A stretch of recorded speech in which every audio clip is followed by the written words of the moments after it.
the Man vs. Game cast. Oh my goodness gracious. Ladies and gentlemen, mankind, welcome to a very special Sunday edition. Monday, Tuesday, Wednesday, Thursday, Friday, Saturday, Sunday. What is with pronouncing day like D? Who does that? I don't know. Hi. How's it going? What's going on? With the hair, I mean. Welcome everybody! You might have noticed by now that the chat is indeed open. I've been talking with James Petruzzi of Discord Games. He's on the Google Hangout right now. I've been torturing James by making them get with the Google Hangout program only because of my Skype boycott, and I feel like an ass. So we'll be talking about that, on the cast. What an ass I am, I mean. But yeah. I was talking to James and I said, you know what? Doing these special casts where this is all about promoting Chasm today. We are going to be playing their game Chasm. It's pretty freaking amazing. You know what? No, fuck that. It's fucking amazing. I was playing the demo. You can play the demo as well. You can download the demo over at their Kickstarter page. And we are going to be spamming that link all day long. I know, the profanity. What is with the profanity? Come on, man. Let's keep this professional. Anyway, yes. Chasm, so amazing. It's going to be so fun. I am so pumped about the cast today. Can't wait to talk to these guys about the game they're working on. They are heading into their last week of their Kickstarter campaign, and it's been a long haul for those guys. I want to see these guys get the kickstart that they deserve for this game. Chasm, if you don't know anything about it, it's basically like a 2D action RPG with Metroidvania. Speaking of the Vania, I can't believe I just used that term either. It's I like how they use the term Metroid-like on their Kickstarter page. But anyway, it's like a 2D action RPG that is procedurally generated. So it's got like the roguelike elements. Just amazing. It's just what little time I've spent playing it, I had a blast playing it. And yes, so today, anyway, getting back to my original point, James, the main guy over at Discord Games, the people who are working on Chasm, I asked him if he would prefer to have an open or a sub-only chat today, and of course, he chose the open chat. He said, "Let's try the open chat, see how long we can manage with all of this the subhuman trash coming in." Those are my words, not his, of course. But welcome, welcome everybody. Please enjoy the open chat day today. So, let me just say, really without further ado, I believe James can hear every word coming out of my mouth right now. So, we should bring James on, because I want to give these guys as much of an opportunity to tell you guys about their amazing game as possible. So, give me just one moment, and I'm going to get James Petruzzi on the cast here. Let's see. This is where I pretend to do things. I'm gonna. How do I do? See, here's the main. That was not James, by the way. That was a sound clip from Altered Beast. Here's James. Power up. He's a big retro gaming fan. Let me get my mixer out here because I need to turn the volume down on the music. There we go. That's good. And here we are. Hopefully, James, you there? Yep. There you are. Beautiful. Yes. I've got the volume up. Turning down the volume a little bit more on the music. Hopefully, let's turn to the chat. Can you guys can you hear James? Okay. Hello, hello. I can. Let me just say, I can hear you just fine, man.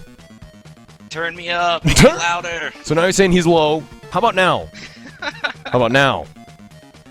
Am I too low or am I too high? I think I'm pretty fucking high. I'm pretty fucking high right now.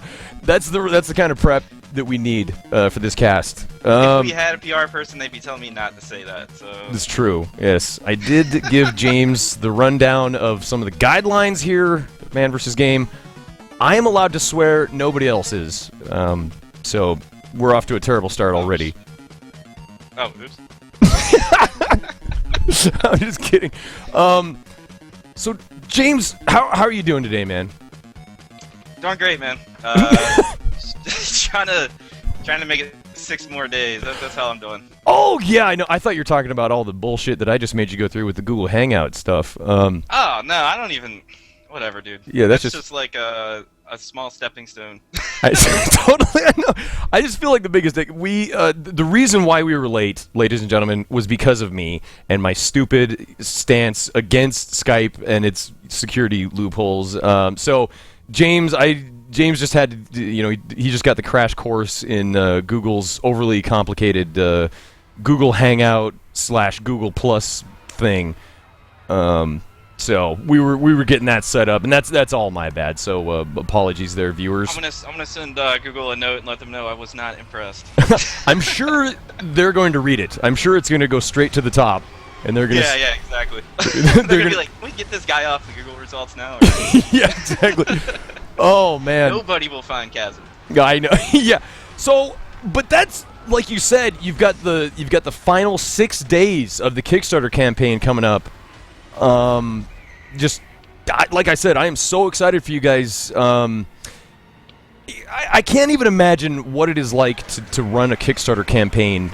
How has it been up to this point?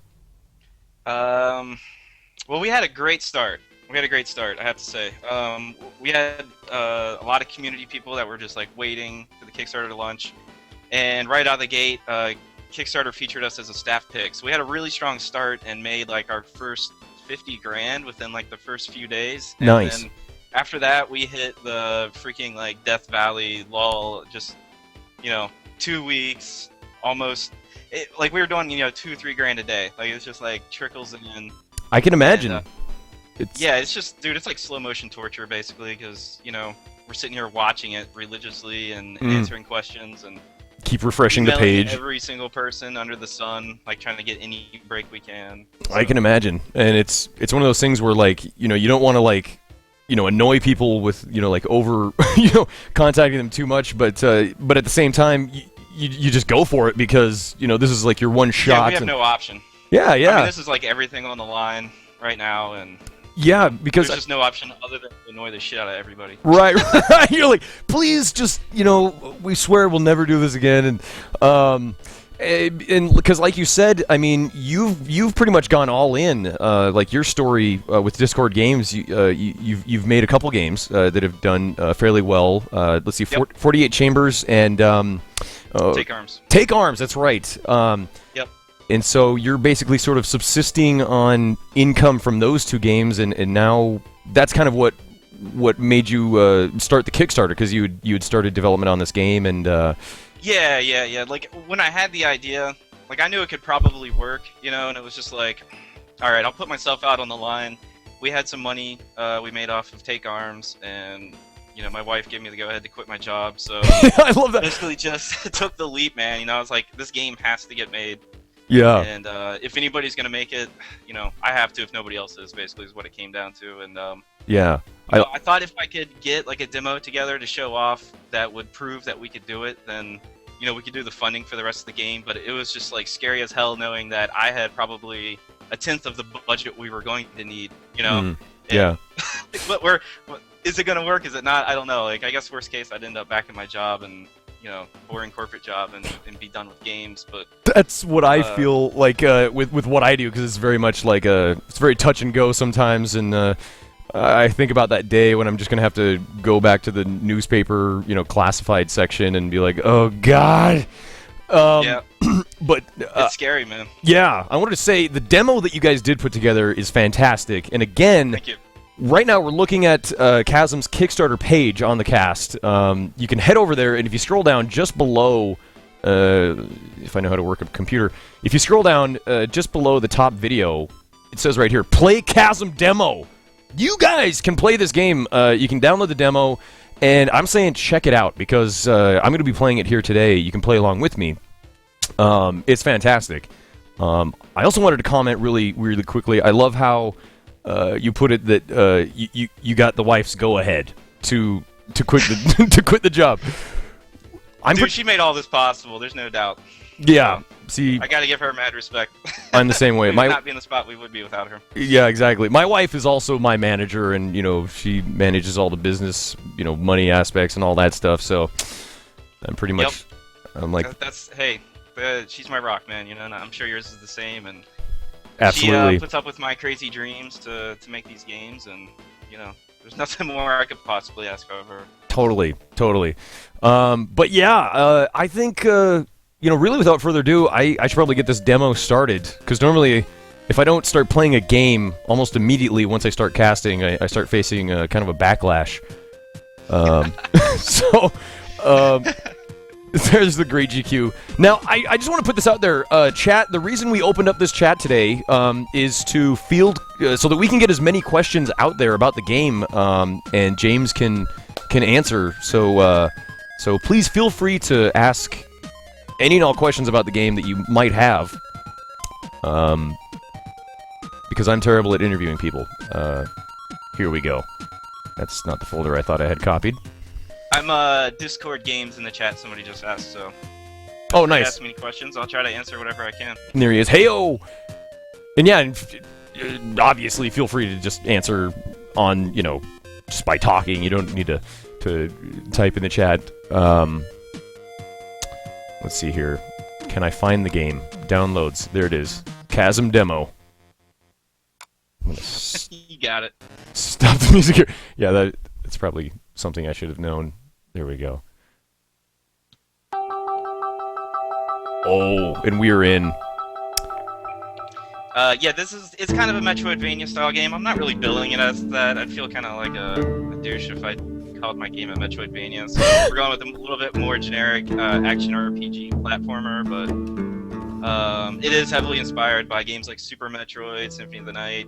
Actually, Symphony of the Night is probably like my favorite game ever, and the main motivation of making this game was to make something kind of like Symphony that I could basically replay until I die, and won't be playing the same exact thing over and over. So it's a great goal. I mean, honestly, the art style and the way the game plays reminds me so much of like Castlevania Circle of the Moon, or like a Game Boy Advance Castlevania game. Yeah, I played most of the Game Boy ones, and I even like some of the older ones like Rondo of Blood and the original NES Castlevanias. Like, I take a little bit of influence from all of them, Yeah.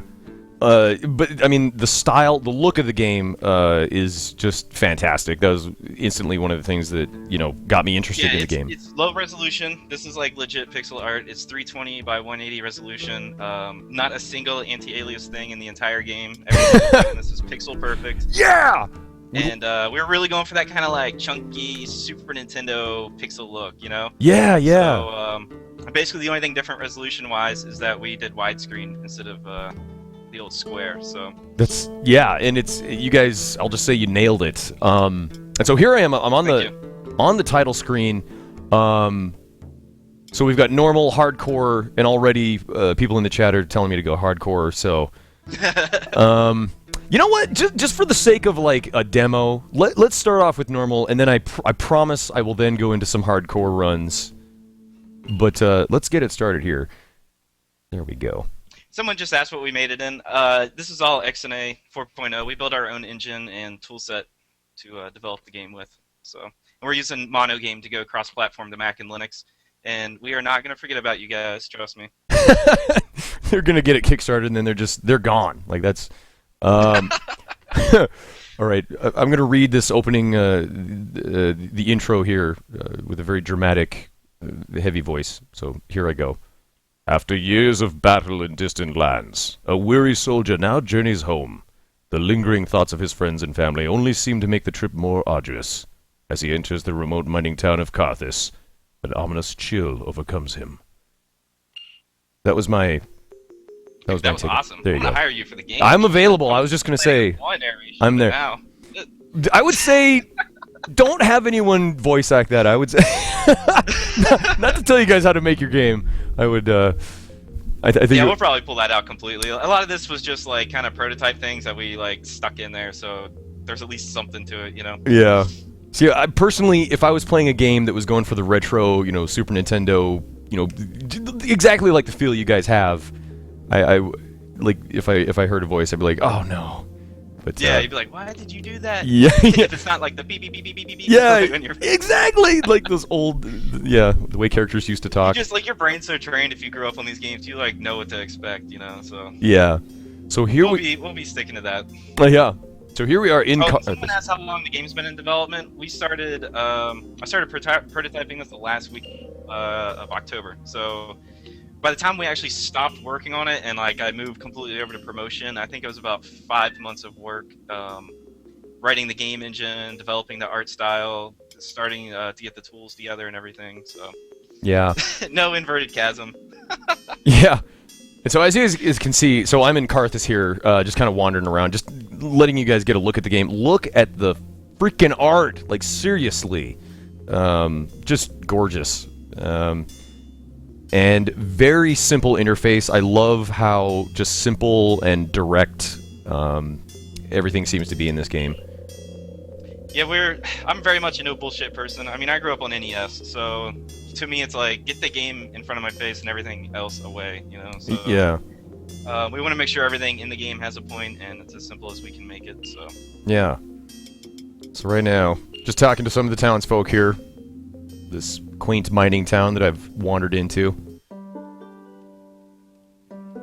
It's too bad that the guy has to walk home after being in a war. You'd think, Yeah, I know. Somebody'd give him a ride or something. You're like, hey, I just fought a war. Oh, man. All right, I guess I'm walking. Now you're walking. Yeah. All right. So let's talk to the lady, the innkeep. We're not confirming for any platforms other than PC at the moment. We are talking to some people, and we got some things in the works, but nothing to confirm. And I doubt we'll have anything to confirm before the Kickstarter's even over. So. Yeah, see, that's another thing I wanted to throw out there. Guys, let's help get this game greenlit on Steam. Let me. Yeah, check us out. I'll actually paste the link real quick. Yeah. And don't be bashful about spamming that shit all over in the chat. Just whenever you feel like you could use another Kickstarter or a... Oops. It's the wrong link. No, that is not a... This... Somebody's gonna be like, I'm looking at his message box. Woohoo! Yeah. There you go. Alright, and there it is. Nice. Yes, absolutely. I implore you guys, go give this game a vote over there on Steam. So here Tony, are you in here? I don't know. Tony, I think, might have got his chat working. I'm not sure. I know. I'm so sorry. Please tell Tony. He said he can hear us. I don't know if we can hear him, though. Okay. Wait, can you guys hear me? Yes! Yes! Tony! Oh, cool. Tony! You're in! So, Tony, James, do you want to introduce Tony? Yeah. This is Tony Redmer. He did all of the environment art you see in the game, and he also developed the visual style. So, he gets mad props. Absolutely, yes. We were basically just talking about what a pimp you are in the ways of pixel art design. Thanks. He's modest. Yeah. So. He's like, it was nothing. It was nothing. Yeah, oh yeah, no big deal. Just I love. I am just a sucker for parallax. Any kind of parallax, but like this, the backgrounds are just gorgeous here. Everything's gorgeous. Anyway, I just grabbed the. Let's see. I'm gonna go into my inventory. No, I'm gonna go into equip. Oh, so I'm Tyrion! I just noticed my name is Tyrion. How badass is that? Yeah, that was supposed to be temporary. Like, I was meaning to change that just because it's like, I don't know. I mean, I love it because it just reminded me of him when I saw it, but yeah, we should probably change that for the full game. Wow, I was gonna say, I'm sure you probably will, but either way, yeah. My wife and I were so pumped about the new Game of Thrones episode tonight. Oh, definitely. Cannot wait. I know. So here, I'm just going to go in my equipment. Just to show you guys like how simple it is. You've got the two hands, and you can see the controls here. So the one hand is the X button, the other hand is the B button. And I am using just a standard Xbox 360 controller. So I'll just go in here and equip. Yeah, I think somebody asked about that. Like for the demo, you could do keyboard or gamepad. For right now, we only have built-in support for the 360 pad. For the final game, we'll definitely have generic USB support, but for now, you can use a key mapper if you don't have a 360 gamepad. So. Sweet. So I just wanted to duck out for a moment just so people could see the full interface here. So I got a rusty sword from that chest up in the attic of the inn. An old rusty military issue sword. We're going to put that in our hand, as you do. And there it is.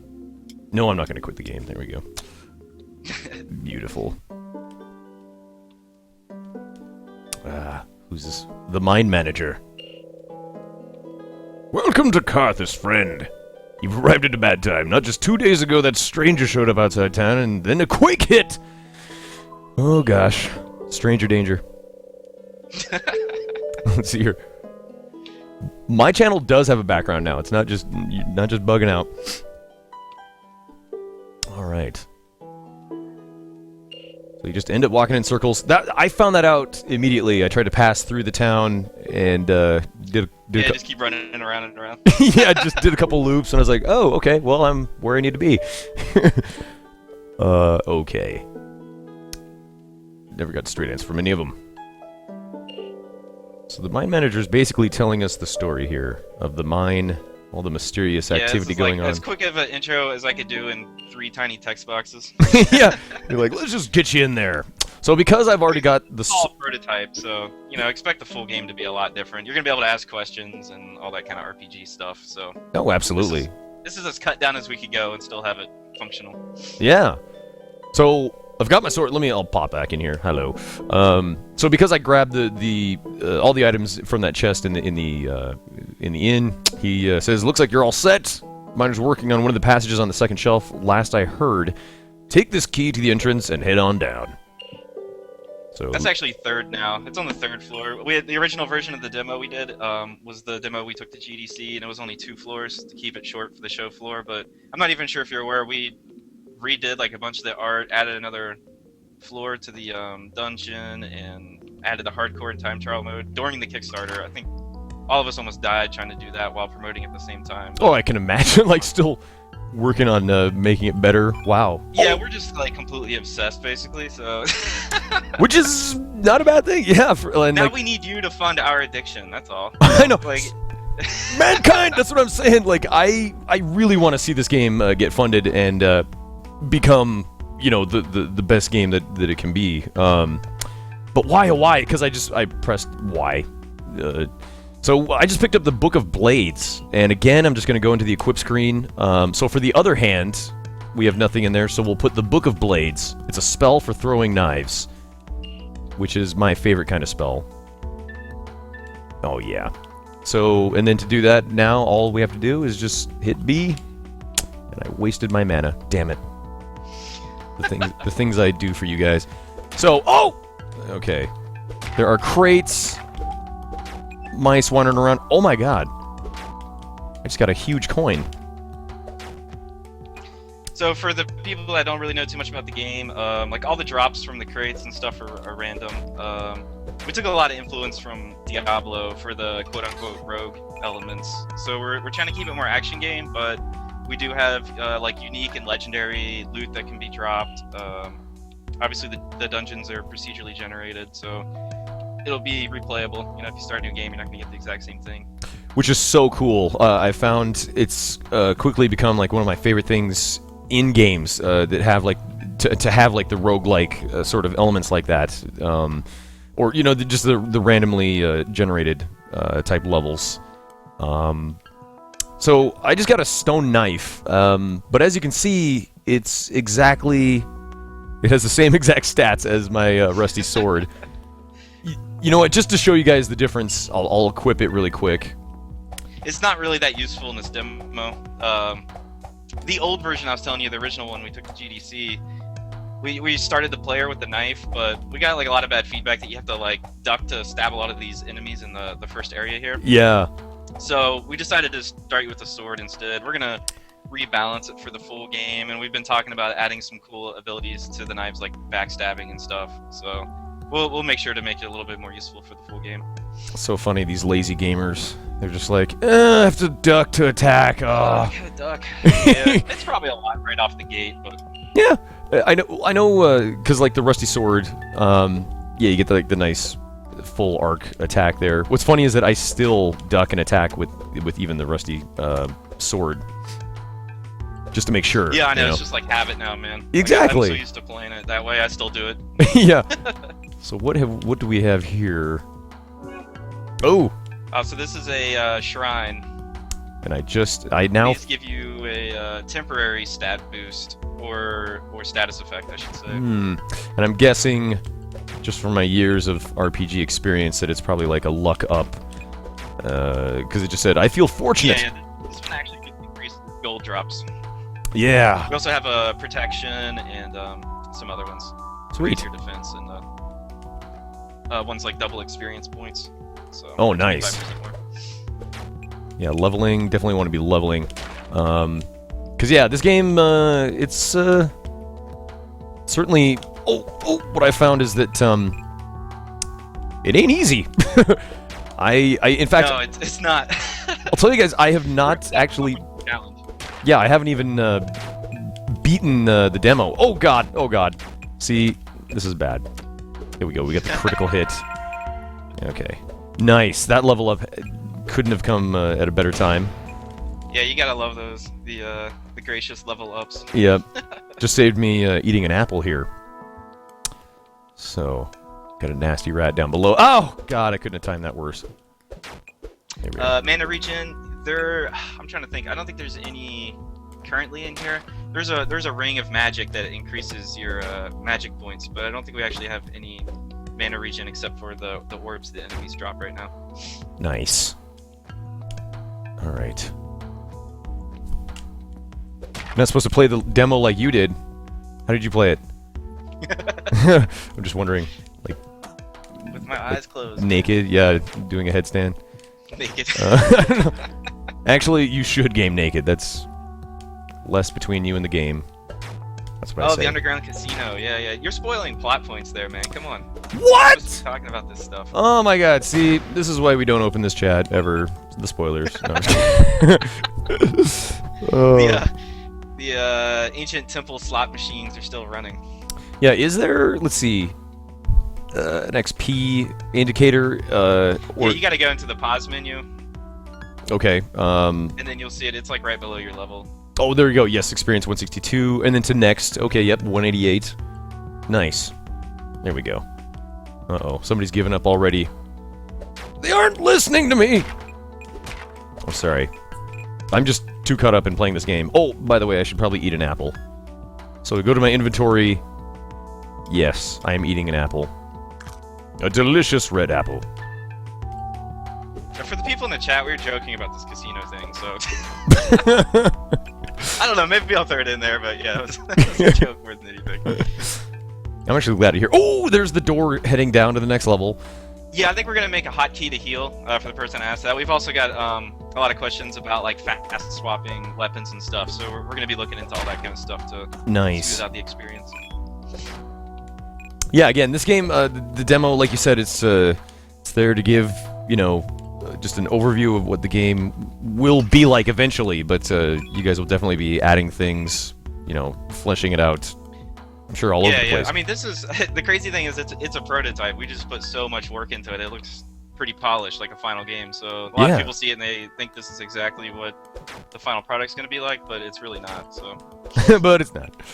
It's not. It's actually going to be sure it's even cooler. completely different. Yeah. No. So I am actually going back up here. I want to see. I have a bit of obsessiveness in terms of like uncovering everything in games like this. So if you give me a map, even You're gonna explore all of it. yeah, and it's usually Just wait till I put the hidden rooms in. I'm gonna make you hit every single wall in this game looking for secrets. yeah. I actually tried that when I reached a dead end. Yeah, Oh God! in the demo, but we're definitely gonna be doing that for the full one. Sorry, I blew up there.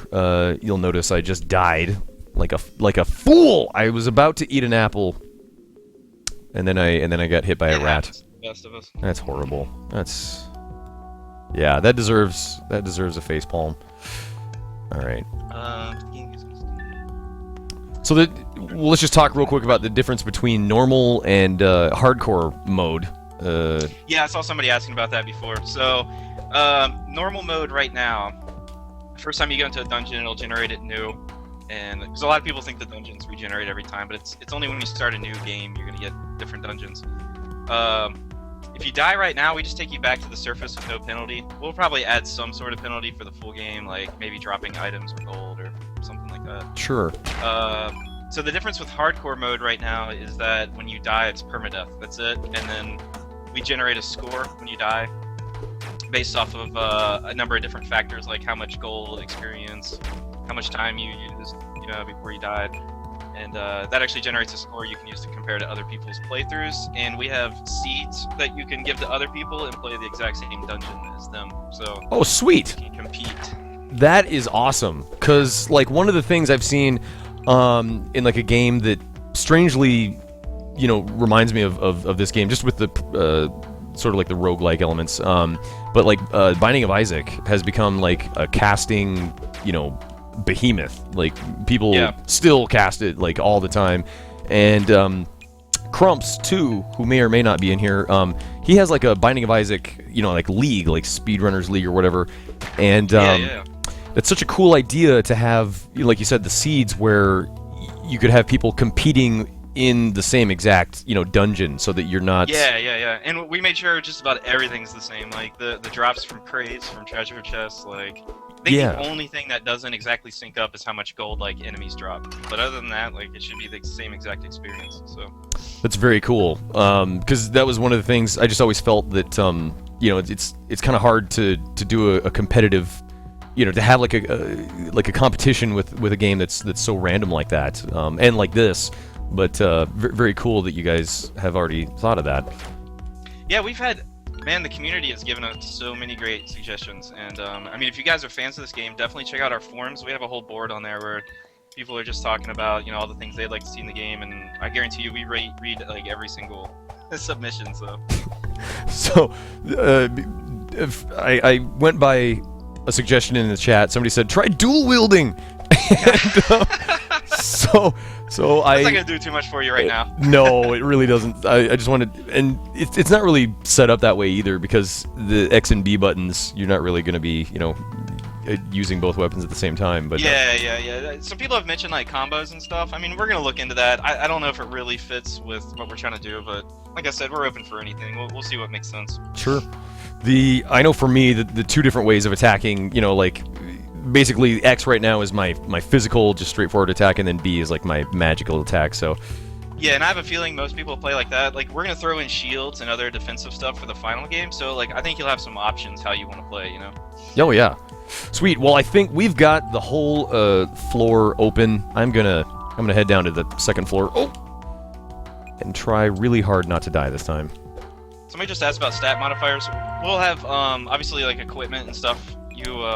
Equip will give you some, maybe even status effects and stuff. The only other thing right now is you can use shrines for temporary status effects, and then you can use the altars and sacrifice an item for a permanent stat increase. Sweet. Yeah, and see, that's the impression that I get, is that, like you said, this is a very polished, in terms of like the art design and the audio design, like.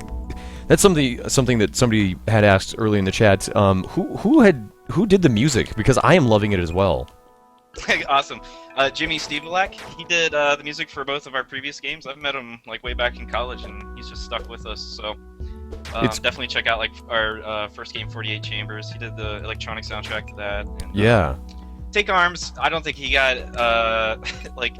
We decided to go with like more of like an atmospheric sound, so it's not very apparent, in that game. But yeah, coming back hard on this one, so we're gonna have some awesome music. Oh yeah, see, this track right here, I think, that's something I feel is so important with like video game music is, you can write like the coolest sounding track, but if it doesn't like fit with the feel. Yeah. Oh, dude, we're all about atmosphere and trying to capture this feeling we're going for, Yeah. Like how the world looks and sounds, and like I really want you to get lost in it and not be thinking about like whether something fits or not, Right, exactly. Like if you're doing it, great. Like if you do it well, you don't even really notice, the music there. One of the things that I just wanted to say really quick is this track reminds me of Boards of Canada. I'm just wondering if he's ever. Oh yeah, we're huge Boards of Canada fans. And, Really? Oh yeah, dude. That's awesome. I thought they got a new album coming out too, by the way. Oh my god, I didn't even know that. Wow, you guys really are huge Boards of Canada fans. Yep, we're all into everything electronic and nerdy. That's it shows. I'm just gonna say. So here I am. Let's see what. So I'm in front of like some kind of altar, and it just says growth requires sacrifice. Yes, this is probably like our only real like obtuse thing in the game. So the idea is that if you stand at the edge of it and face like the center, you can go into your inventory. You probably want to move a little bit closer.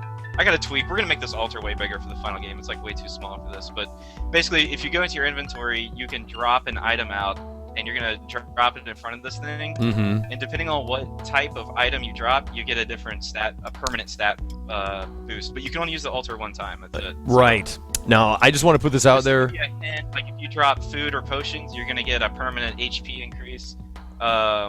I'm sorry, I think the potions actually give you an MP increase.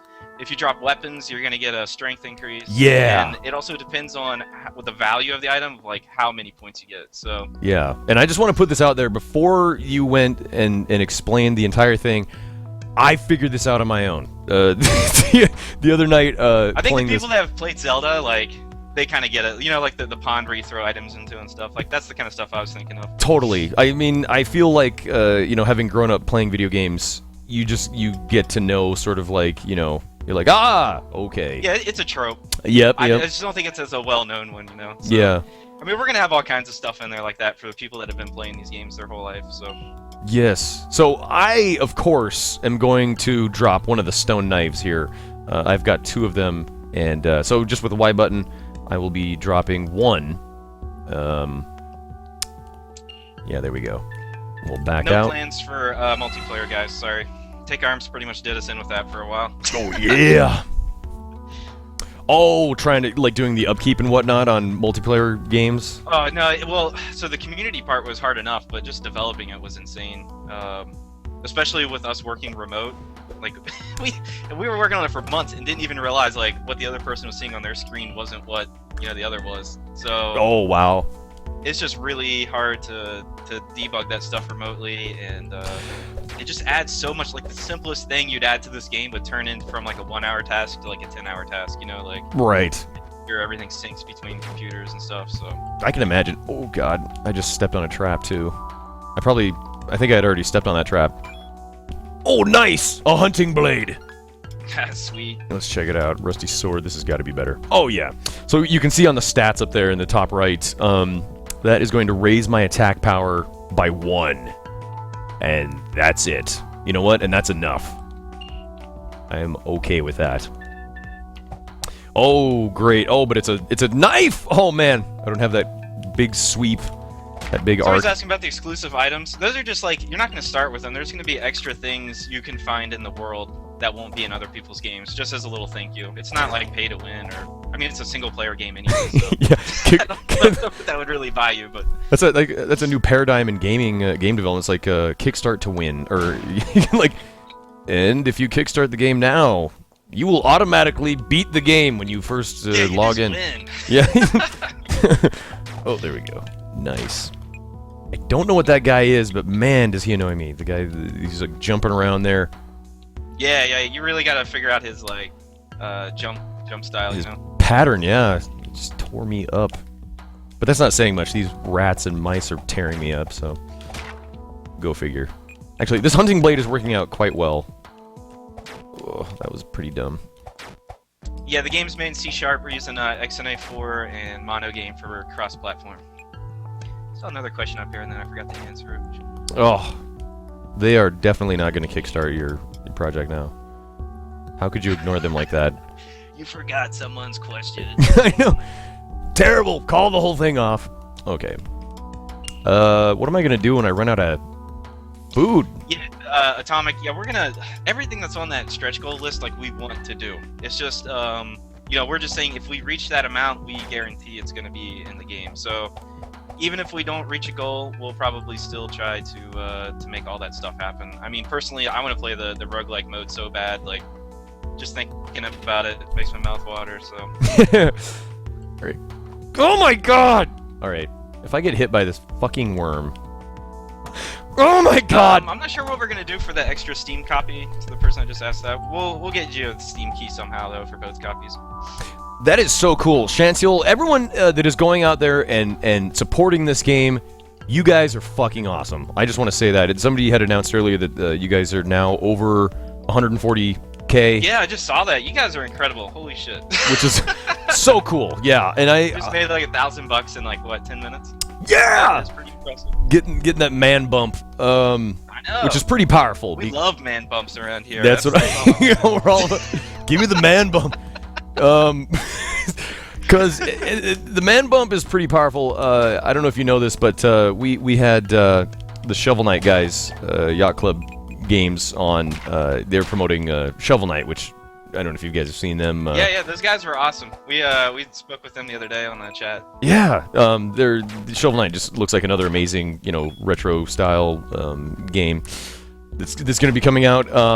And the man bump was so powerful that even before they came on my broadcast, they had met their goal. So that's just... Dude, that's awesome. That's just an insight to the power of my broadcast. No. Okay. You have power, man. I know. But you got to be responsible with it. That's the only thing. That is true. Spider-Man taught me all I know about responsibility and... Dressing up in spandex. That's right. And spandex. Oh, come on. There we go. You wouldn't believe it, but those things go hand in hand. You know what I'm finding? I like the knife, like the attack style of the knife, I think better than the sword. I made it like super fast at the last minute. I don't even know if it's going to be that fast in the final game, but it's it's like the Master Shiv. Yeah, it's nice. Oh my god, please don't die, please don't die. Okay. How about bread? It's a loaf of bread. Oh, hell yeah. That tastes wonderful. There we go. We're trying to get some good food in this. I don't know if you've seen like the hamburgers and like some of the funny shit. Like, I haven't. Bread is about as gourmet as I've gotten so far. Oh. And then just fruit. There's some pie in here too. Coffee. Nice. My personal favorite. Oh, the coffee, yeah. I saw that. That's one of the things one of the reasons why you guys, or you marked it as like that's what the funding will go toward is caffeinating these guys while they. Oh my god, I'm addicted. It's ridiculous. Yeah, me too. It's like I drink so much coffee every day, and I'm still not like a connoisseur. It's just more like, I'll drink like microwaved, day old coffee. Just get it in me. It's more like wino. Yeah, I know. It's just like fuel, right? It's just like I don't care. Like. Yeah. Get this shit circulating in my system now. Yeah. I just cut that bat's head off. That felt good. Yes. Yes! Oh, man. I know. Merciless, yes. It is an open chat, and this chat is open so that you guys can ask James from Discord Games. I asked for this. Don't make me regret it, guys. That's right. Come on now. Okay. But you guys, so far, you guys have been great. So yeah, somebody just asked about the abilities. I definitely want to talk about that for a second. So, we are trying to stick to this kind of classic Metroidvania backtracking. You won't see any of it in this demo, but for the final game, our plan is that at some point, like the floors are going to start branching, and there's going to be multiple doors, and you're going to have to go explore and find special abilities so you can get to these previously inaccessible paths. Now, like Super Metroid and Shadow Complex and all those games, they use like the weapon system to tie in with the upgrades, but we're gonna go the other way and go with platforming as our upgrade system. So you're probably gonna start with something like wall jumping or double jumping, and then we're gonna tie in like ledge grabbing and grapple hooks and like that's just so all kinds badass of shit to make the platforming just crazy. I love that. That is so cool.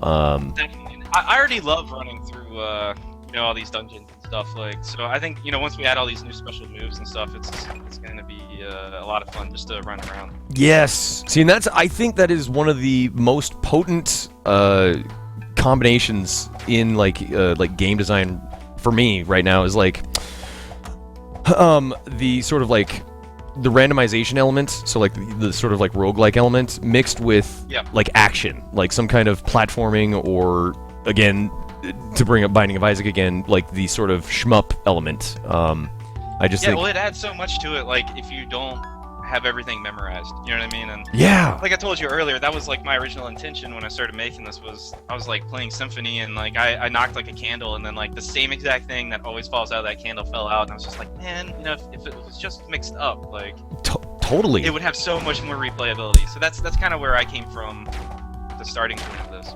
And it does. It totally does give the game so much more replayability. Oh god, and I mean, and it's not to say that games that aren't totally random aren't replayable and things like that. But I love it.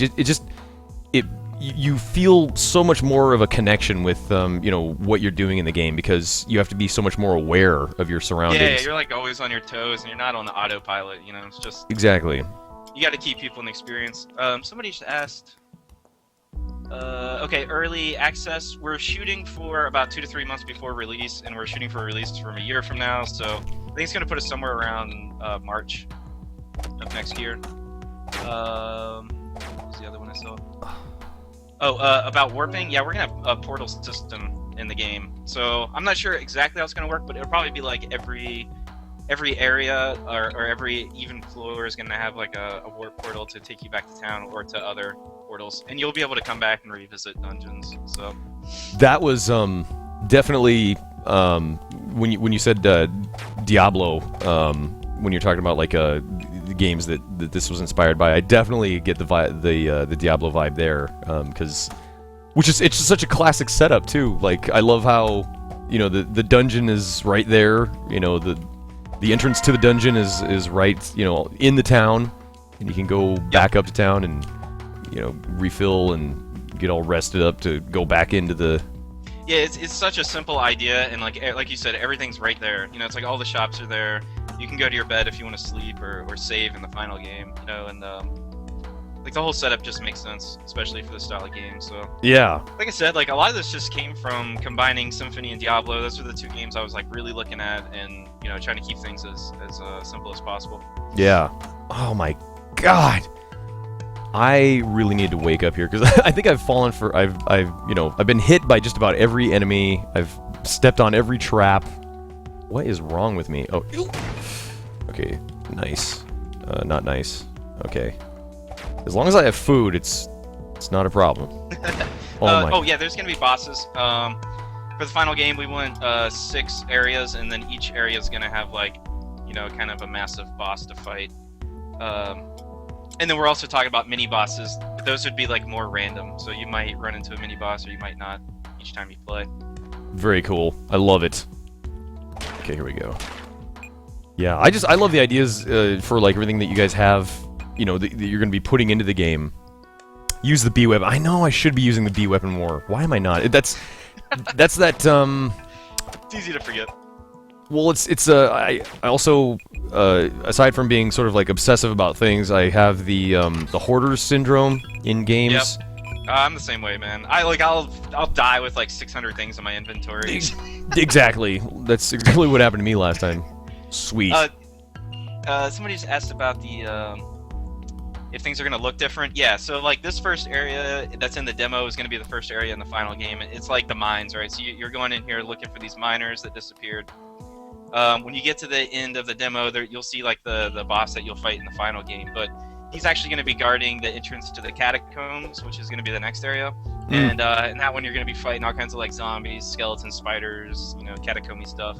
And then from there, you're going to go into this like giant ancient underground temple, and like that's really what the game's all based around. And it's going to have several unique areas inside of it. So everything's going to look a lot different. All the areas are going to have like completely different enemies, loot, all the kinds of stuff you'd expect. So that's the I wanted to say I like that element as well, like the you're referring to like the stranger and the earthquake that happens, and talking about the miners that have unearthed a temple down below. It's just really cool. Like gives you yeah. And I guess I'll just take this opportunity while we're talking about that to talk about the story a little bit.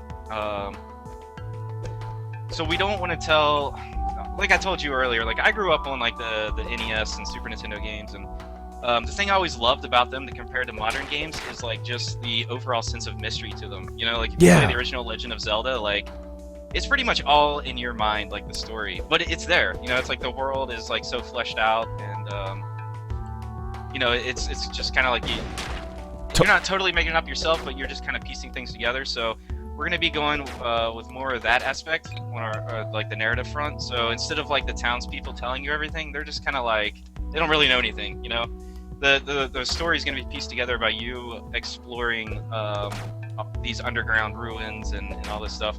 We're gonna have collectibles you're gonna find. Like there's gonna be people you're gonna find out that came here before you, and each person's gonna have like their own things, like journals and notes and like all these things you can find. But you're not gonna find all of them in the first playthrough. So each time you play through the game, like you'll find different pieces, and it's gonna unlock like the full backstory of this. And I can guarantee you it is going to be pretty epic, as much as I hate to use that word. But yeah. You know, we're definitely going for a big story, but not one that's told to you in any sort of traditional way. So I love that. The thing I kept thinking about the whole time you're talking about, like the way older games were, like the way the story was kind of told in them. You know, like the story is there, but it's sort of like you have to piece it together through like lore. Somebody said, you know, a lot of like lore. Yeah, and really like the narrative of the game is your actions. You know, everything else is just kind of filling in the back, you know, the holes for you. So yeah, and again, just really like my favorite game of this generation is, my favorite series of this generation has been the Souls games, and that's we love Dark Souls. You know, yeah. There's some of these modern games that are like doing exactly what I'm talking about, and we're looking at them too. You know, like Shadow of the Colossus, Dark Souls, like all those kind of games. Like they just have like so much personality to them. You know? Yeah. Like, just the world itself, and that's like the thing I love about games, and like what I grew up like just being obsessed about. You know. Totally. You know, without exactly. I love games that are able to tell, you know, a very great, you know, complex, sort of gripping story without resorting to, you know, like cutscenes with, you know, a bunch of dialogue and exposition and all that. Watch this 10-minute cinematic as we explain everything to you. Yeah, I just feel like it's becoming such a played out thing, and it's just gotten to the point where now, like, you know, you've got game developers that are, you know, it's funny having just played BioShock Infinite, which is like it's totally the kind of thing I'm talking about right now, but it does. I haven't played that one yet. I heard it was really good, so I can't say anything personally. See, the thing is it really does all these things that I'm talking about that I hate in games, you know, like the dialogue, and you know you have the gameplay, which is like the sort of battles, but then you get the story and exposition afterward. So there is kind of a disconnect there, but the story is told so well, and just the game is polished so well that it's fantastic. But overall, I am so tired of games that are really trying more cinematic. Yeah, they're trying more to be movies than games, you know. Yeah. Well, and you know what I say is, if you want a cinematic experience, watch a movie. Like, yeah, I am the same way. I really am the same way. I don't know. I mean, I'm a curmudgeon. You know, I'm like old as hell, I guess, for this kind of stuff. But it's just like get this story or cinemas out of my game. I am the same way. I am exact same way. I just want to play, you know. Mm-hmm. I hate watching cutscenes. I hate, you know, that kind of crap. So I mean, we'll have some scripted sequences and all that kind of stuff in the game, obviously. But I'm not gonna make anybody sit there and watch some exposition that you have to watch over and over every time you hit some checkpoint. Yeah, I think. Let's see. I have no idea where I'm going. Oh, there's a door I missed. Let's go back up.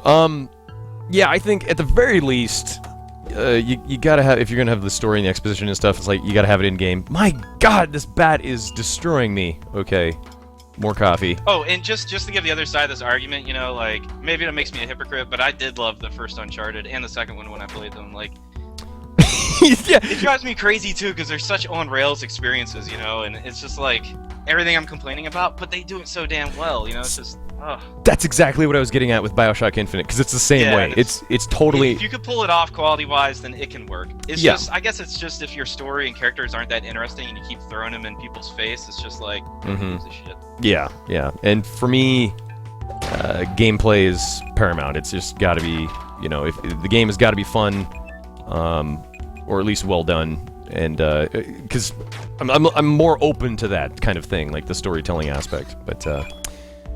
Somebody was asking about sub weapons. We're kind of going with the spell books. Same with the range question. We're kind of going with spell books for the range things. It seems to make more sense tying it into your replenishable mana system and all that kind of stuff. So nice. See, I was saying nice to you talking about that, but also I just got 2 scrolls of reveal. Shit! Let me dig. James. Oh shit! It's Those over. are pretty rare. Nice. I got 2 of them. Let's see, a magic scroll that reveals a dungeon layout. I'm definitely going to be saving. Actually, you know what? I have 2 of them, and you've already revealed it. This is like a 3-floor demo, so. Yeah, you can probably use that last one. Oh, somebody was asking about the game length way earlier. I just saw something in the chat that reminded me. We're shooting for somewhere around 8 to 10 hours for a playthrough. So I can't guarantee that, but that's what we're going for. Like, we want something at least as long as, like, Symphony was or something, but replayable. So All has been revealed, and you know what? It revealed nothing. I had the full map laid out. I just wanted to see if it would reveal like any kind of secret room or anything. So. Oh man, yeah, that'd be great. I guess you still have one more though. You can use it on the 3rd floor. That was my exact plan. So we just got to the 3rd floor. We're gonna use this scroll of reveal, and boom, full map revealed. Nice. Sweet. So I'm gonna now head. You can avoid that boss room until you want to. exactly. That's awesome. All right. Somebody asked about drops are randomly generated. I mean, like, we pre-made all the items and stuff, but what drops from enemies or chests is random. No consoles yet. We're PC only. Windows, Mac, Linux. Symphony of the Night is the game that I will continue to reference over and over. It's Castlevania. Let's see. I have no idea why. Okay. Oh, somebody asked about gamepads. We're gonna support everything we can with generic USB gamepads for the final game. For the demo, 360 gamepad is plug and play, but you can also use a key mapper to map your controller to the keyboard controls. So. And there's always joy to key. No, I'm just. Yeah, whatever works, man. The thing that's so cool though, like I am a whiner. Like on my broadcast, I whine about things, and I'm also one of these, entitled gamers that, I am above, having to set up joy to key and all this stuff. Like, I go off on these rants and stuff. And I just want to say, when I sat down and set up even this, preliminary, this demo of Chasm, my Xbox 360 gamepad worked flawlessly, like right off the bat. And that to me is a huge, I love that. I love that attention to detail and quality. Yeah, I mean, it's kind of weird that we're making this for PC, but I pretty much tell everybody to use a gamepad. I mean, keyboard kind of sucks for these kind of games, there's just no way around it. I'm with you. Like, James, I like you. I feel like we are right in line talking about, like, old-timey retro games and, but like gaming on the PC, if you're playing a platformer, especially like a 2D platformer, would you get a gamepad, please? Nobody thinks you're cool because you're playing Super Meat Boy with a keyboard, okay? Oh god, No. that just sounds like that's like torment.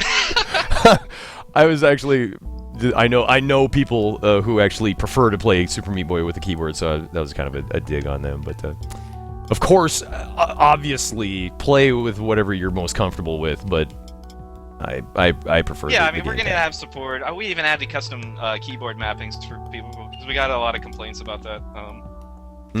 So the last update we added those. So I mean, I want people to be comfortable and play how they want. Yeah. I found another sacrificial altar here, and I definitely want my strength up. Well, you should drop that. Whichever one has the more value, I guess. I'm thinking the hunting blade. I think the hunting blade has the most. Oh yeah. You might get +2 strength if you drop that hunting blade. I'm gonna go for it. We're gonna drop 1. There we go. Come on. Oh no, not enough. Got 1 strength up though. That'll do. Yeah, you're good. Yeah, that'll do. Alrighty. I know. People are just like, man, just shut up. Just play the damn game. Alright, there we go. RT devices? I don't even know what you're talking about. I'm sorry. Let's see. Somebody's asking about RT devices. RT devices. I'm not sure. I don't know. I don't know either. Let's see. insert a screamer for people who pirated the game. That would actually be hilarious. All right. Oh, you guys are talking about the tablet. I don't know if we're gonna be on that or not. I'm not sure. I know MANvsGAME works with it, so we just had no chance to like look into any of that stuff yet. Freaking worms, man. Ugh. Okay. And again. You guys hear me? Yes. Yep. Okay, cool. I got it to work. Okay. Is this Tony You again? dropped out, didn't you? Yeah. Okay, I was wondering if Tony was just gonna sort of sit and just wait to be asked a question or something. Nah, he had some issues, I think. Oh man. Well, Tony, I just want to apologize again for making you guys go through all this Google talk rigmarole. But glad it's working. Ugh. But anyway, again, yeah, amazing job on the art style. Is there any, sort of like direct influences that you can point to that, you were kind of working from? Oh yeah, definitely. I was definitely looking at a lot of Fragado's art for especially the background designs, and actually that Iconoclast game, just because of the freedom that Konjac uses in his art. Definitely looking at creating something more unique though, that's kind of like a meld of those styles and my own. Yeah, it certainly does. I mean, it definitely has its own look and feel to it, while still being like totally, indicative of like, again, the feeling that I get from it is I feel like I'm playing like a Game Boy Advance game, or like a like a Super Nintendo game. Yeah. Oh, there we go. Beautiful. So I am just gonna try and concentrate on not dying here. Oh God, which I'm doing a horrible job of. Okay. You gotta watch out for the sneaky bats hiding. I know! They get me like every time. Okay. I just need a bigger sword. Alright. I've got coffee. Good. Oh, grapes. Let's just eat the grapes. A bundle of purple grapes. Mmm.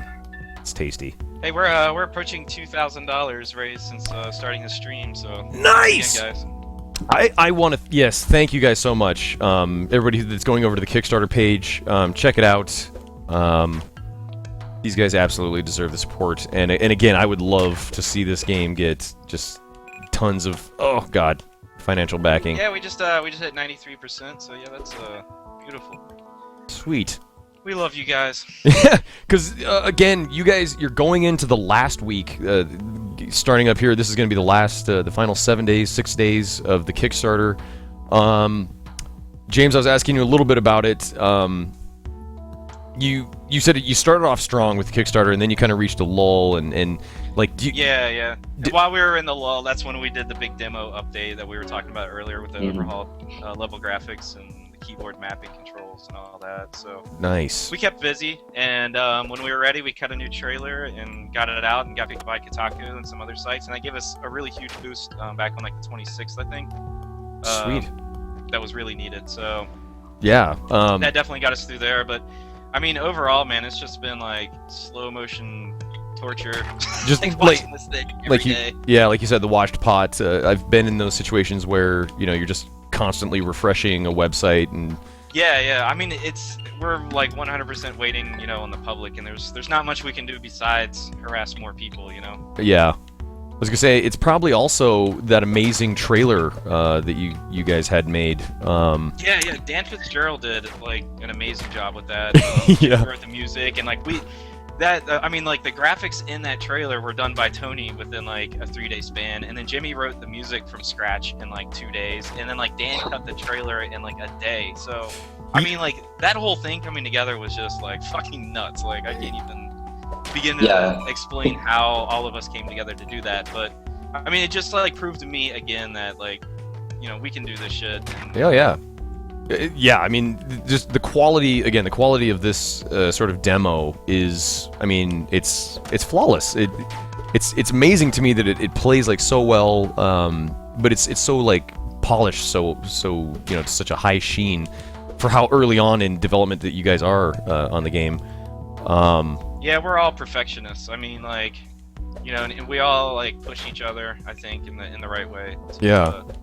really go to the furthest of our talents. So like this game, I think is like really the first that I've made where I feel like I'm constantly at the peak of my abilities, and I think Tony and Jimmy are the same way. Where every time we do something, we're just like, damn, like I didn't think I could do that. Yeah. You're like, I am fucking amazing. I won't go that far, but yeah. I know. I just wanted to say again too.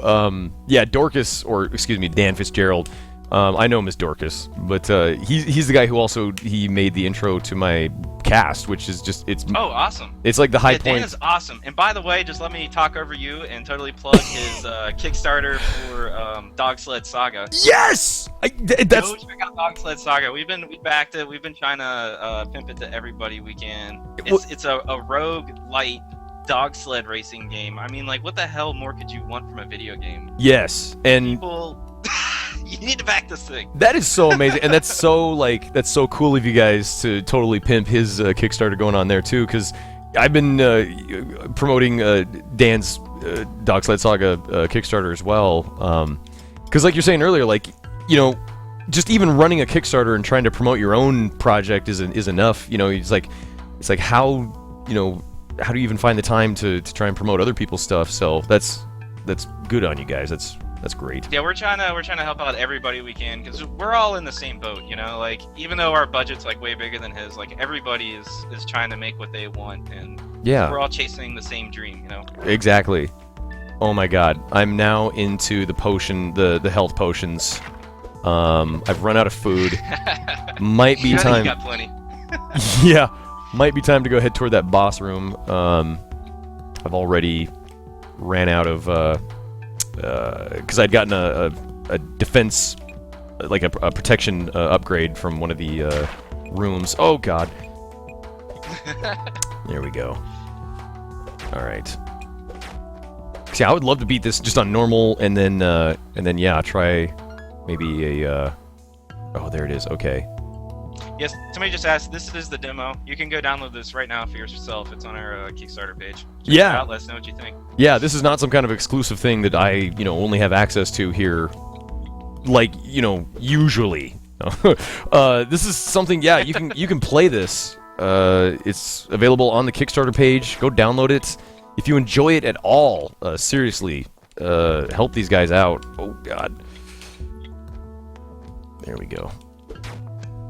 Oh, these fucking worms. Oh, and then the bats come in. Oh, Jesus. Oh, my You're God. using the 360 pad, right? I am, yes. I'm using a wired Xbox 360. You know about the right stick, right? Like, I think we need to tell more people about it. Like, The looking around! That's right! Oh, man. I actually did. When I sat down just to get the game working, I was messing around with the controls a little bit. Oh, my God. Yeah, that probably would have helped. I obviously had completely forgotten. Oh, man. Yeah, we added that after community feedback, too. I had never thought about it, and somebody was like, it'd be really nice if you'd look, and I was like, oh, shit, yeah, like... Yeah. That works. Programming that now. Oh, God, please. Okay. Okay, yeah, that trap had already gone off. Oh, damn it. Oh, boy. Wow, so I am gonna have to get up there somehow. Already I'm getting into the... Oh, okay. Yeah, the platforming elements. Oh, man. Ooh, got you. Well, that generated a hell of a dungeon for you, man. Yeah, you did a hell of a job. Okay, there we go. Okay, come... Oh, Yeah, I was my kinda surprised, God! Like, when we... Sorry to talk over you. I just... Oh, that's all good. Yeah, that was That's wonderful. Yeah, you guys have that delay.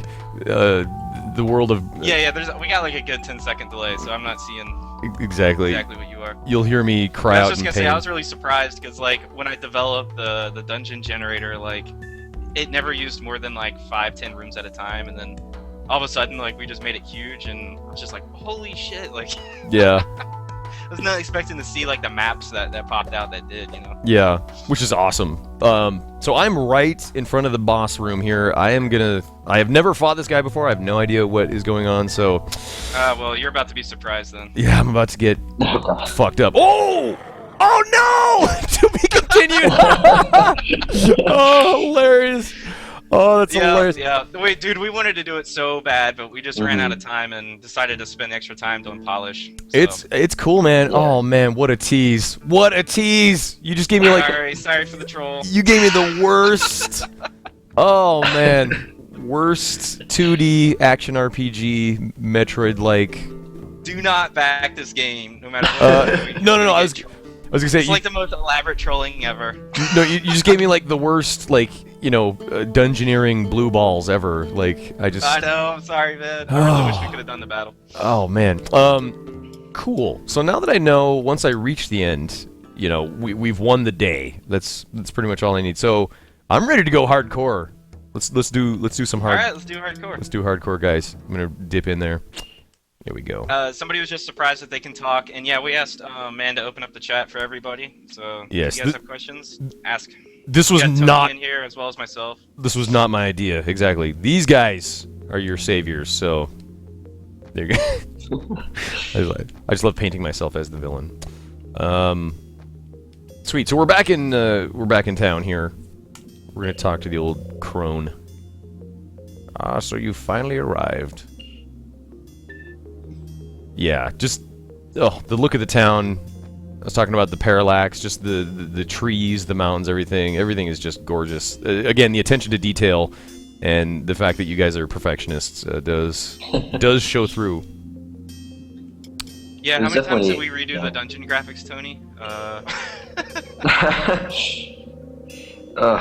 Yeah, there's 6 layers of parallax on that surface, so there's a lot to work with. Yeah. Let's see, buy, sell. Do I? Oh no, that's his shop. Okay, selling. I have nothing to sell. Of course not, you idiot. Okay. Let's go. We're looking into 3DS and Vita, guys, obviously. We've been talking to people, but just nothing to confirm yet. So I don't know when we will be able to, but... Yeah. It doesn't matter, dude. Let's see, somebody's asking about hardcore mode. It's not actually any harder, it's the permadeath and scoring that separates it right now. We'll probably have an actual difficulty adjustment too. You guys don't need to do that. You don't need to make hardcore any more difficult than... I think permadeath is enough, We'll do easy hardcore mode. Yeah. That'll work well. Make like a noob, beginner, novice hardcore. There you go. Okay. Yeah, to the person that asked, it's kind of like a roguelike crawl. It's not totally roguelike. It's a little more action RPG, but the dungeons are procedurally generated. So every time you start a new game, you're gonna get a different experience. Well, we want it to feel like a classic game, not something that's just mashed together all random. Yeah. Well, it looks amazing. Now, there's another artist who is working on the sprites. Is that? Yeah, and I think he's actually in here, Glauber Kataki, and he is incredible. As you can see, yes. He is awesome. He is constantly outshining me in speed. Like he'll send in like freaking like 5 animation sets and just be like, yeah, that was about 1 hour of work, and then I'll send in like a Mines redo or something, and it'll be like, yeah, about 25 hours. That is so crazy. He's unsettled in the chat, guys. He just left some messages. So if you want to ask him any questions, feel free to. Nice, sweet. Yeah, because I was gonna ask a little bit about like how that works. Because Tony, you're like sort of like the lead art designer, correct? Yeah. And so like, do you like send him sort of like art and then he sort of animates it, or does he put his own spin on it? Is that? Well, for some of the characters, when we first added him on the team, he just decided to we had him like remake the characters. So there was the main character you see here. I actually animated about just a couple of his animations, the running and idle, and then Glauber, he went ahead and we had him do the rest of the animations for that character. And then there's the ice slime things in the caves. Yeah. And those were originally designed by me and fully animated, but then we had Glauber redo those too. And then everything else in the game is completely on his own. And for the most part, James has been the one to communicate with him on like what he needs to be doing and stuff. But yeah. Wow. Because pretty much try to act as like the kind of producer and keep everybody coordinated and on the same page. Like it's just awesome though when you can bring somebody like Glauber in and like he just matches Tony's style, so nothing like really sticks out, you know. That's why. Yeah. Yeah, that's why I was asking because, you know, I would have never thought that, you know, two different artists were, you know, one guy was working on the sprites, the other one was working on the you know, the environments. And so I was wondering how that worked out because it does. They just mesh perfectly. Yeah, it's always a risk, you know, like when you start combining different people and hoping that like something doesn't stick out like a sore thumb because they can't, you know, match it. But Yeah. I mean, everything so far has just worked perfect. You know, all these characters look like they belong here, and you know, there's no question to it. So we're definitely very proud with what Glover's been able to accomplish. Van Guy, that's awesome. Just played through the demo, backed it. Beautiful. You guys are beautiful. Thank you guys so much. Is this game in stereo? Yes. Yeah, we were stereo. We were considering mono at first, then... Oh, it's locked. I need my key. Oh, damn it. Oh. Yeah, we're not really making too many concessions with the sound. Actually, like the final game's gonna have a much more in-depth soundtrack. We're gonna try to do some more like dynamic music, so it's not the same loop over and over, and try to stretch it out further. So we're really only constraining ourselves on the visual side. So cool. I tried to go into the mine without a sword equipped. What was I thinking? There we go.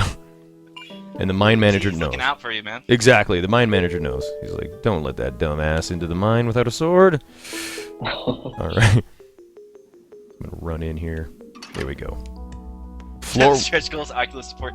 Dude, people keep joking about Oculus, but I'm seriously considering it. Like, I don't know if the head tracking and all that crap would come into play, but I can just imagine it would be like a giant screen in front of you. Yeah. And we were thinking about like the 3DS, like these backgrounds, they could actually like look like they're like back behind everything else, you know? So Yeah. Like, and I'm with you there. Like games would not need to be, you know, like 3D or, you know, like first-person type games for me to enjoy playing them on, you know, like a virtual reality headset.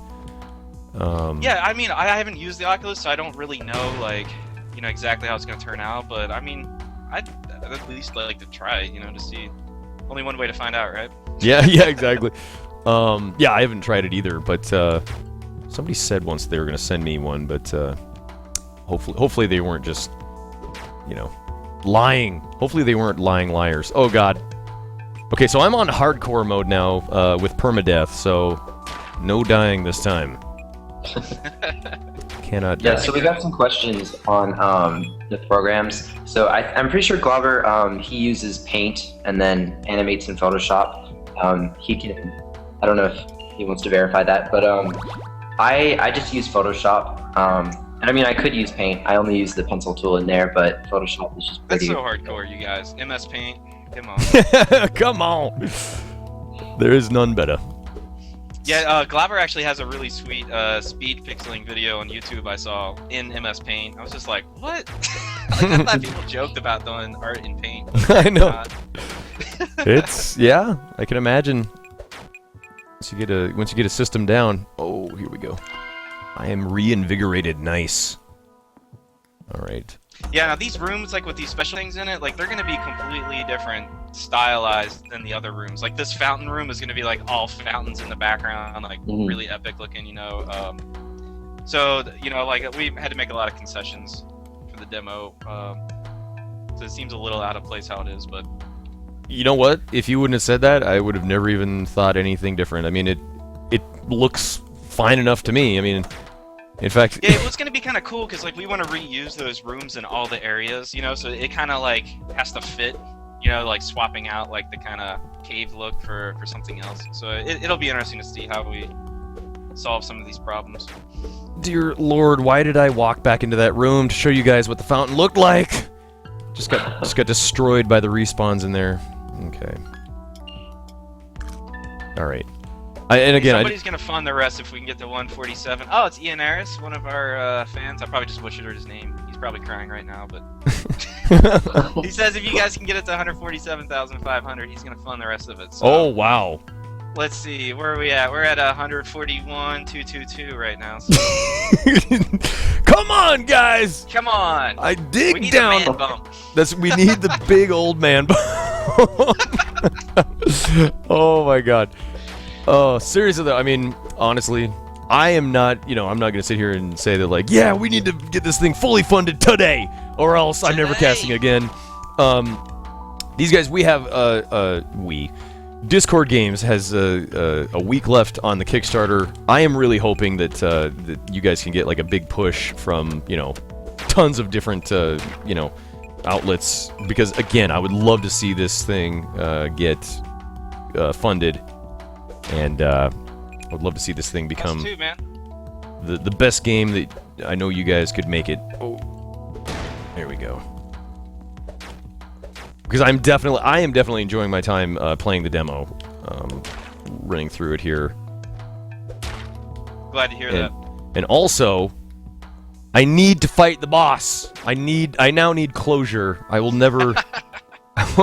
won't be able to sleep We can until. make it happen. We just need a year. There you go. Yeah. Oh, what was I thinking? Okay.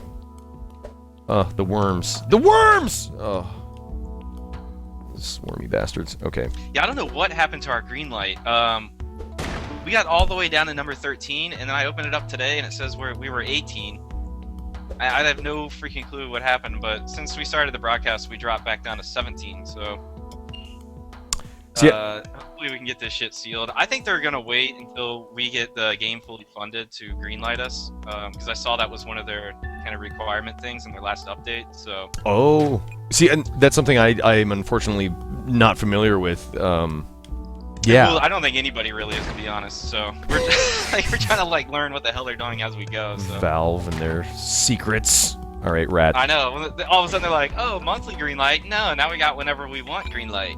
Yeah, exactly. Here's 4. So I just want to point out the brilliant move that I just did. I allowed the enemy rat to walk into that floor trap, thus blowing himself up, saving me the trouble. And I love that kind of stuff in these kind of procedurally generated games where. Yeah, we really want to tie in more stuff. I don't think we're gonna be quite the level of Spelunky, but I want to get some different interacting systems in there and have situations that you're not gonna expect. That's so cool that you mentioned Spelunky, because somebody in the chat earlier said that this game reminds them of a mixture of Spelunky and Dark Souls and Diablo, which I would not disagree with. Yeah. Somebody just asked if they think the demo hurt the Kickstarter campaign.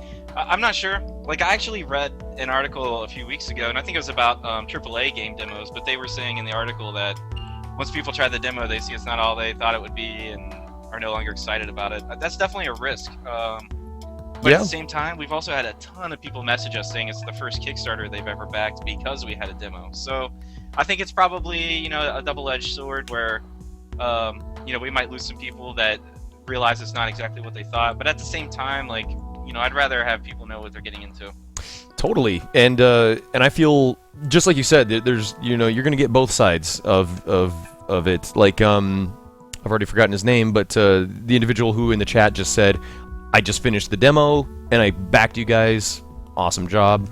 I think, it's definitely, I see it as definitely a plus, the having a demo ready to play. Yeah, I wouldn't do it another way. I mean, honestly, dude, I would not sleep at night if I was kickstarting a game that was concept art on the page. I don't even understand how people can do that shit, but that's not how we roll. That's where I'm at. That's where, I could never foresee myself even going for a Kickstarter because, the pressure of, it's the people who kickstarted for 15 or more, it's they've essentially bought the game, and then it's okay, now make it, and it's oh god, okay, here we go. Hopefully it doesn't play like shit. yeah, exactly. So the pressure would I would crumble, and so the thing with Kickstarter is it's when you back a project, it's you really are you become a part of it, it would not happen without you. So I think even in the case where you don't get to play the game, it's people really hope that they can make it how they're saying it, and they feel like they've become a part of it. So that's why we wanted to do the developer forum and all that comes with the $30 pledge, and get people even closer to our development process than usual. Which is very cool. We want people to see what we're doing, but at the same time, we're gonna try to leave some surprises along the way. So yeah, I'm gonna throw a question out to the chat. Chat, what should I sacrifice at this altar that I've been standing at for the last 15 minutes? What? I always go with the antidote.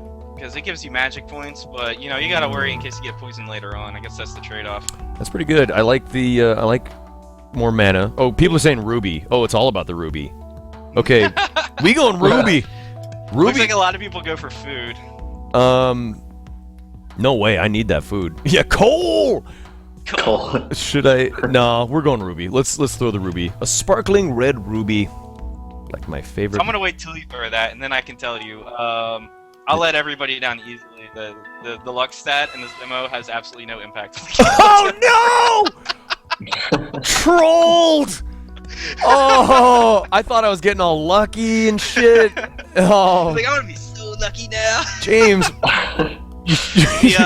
Now the fortune stat, sorry, the status effect from the shrine, that does increase the gold output, but yeah, I never actually got to tie in the luck stat to the drops or anything. Oh. So sorry. You right bastard. So now here's where. So somebody just asked, but of course in the final game, luck will play some part. Oh yeah. It's gonna be a real stat. Sorry.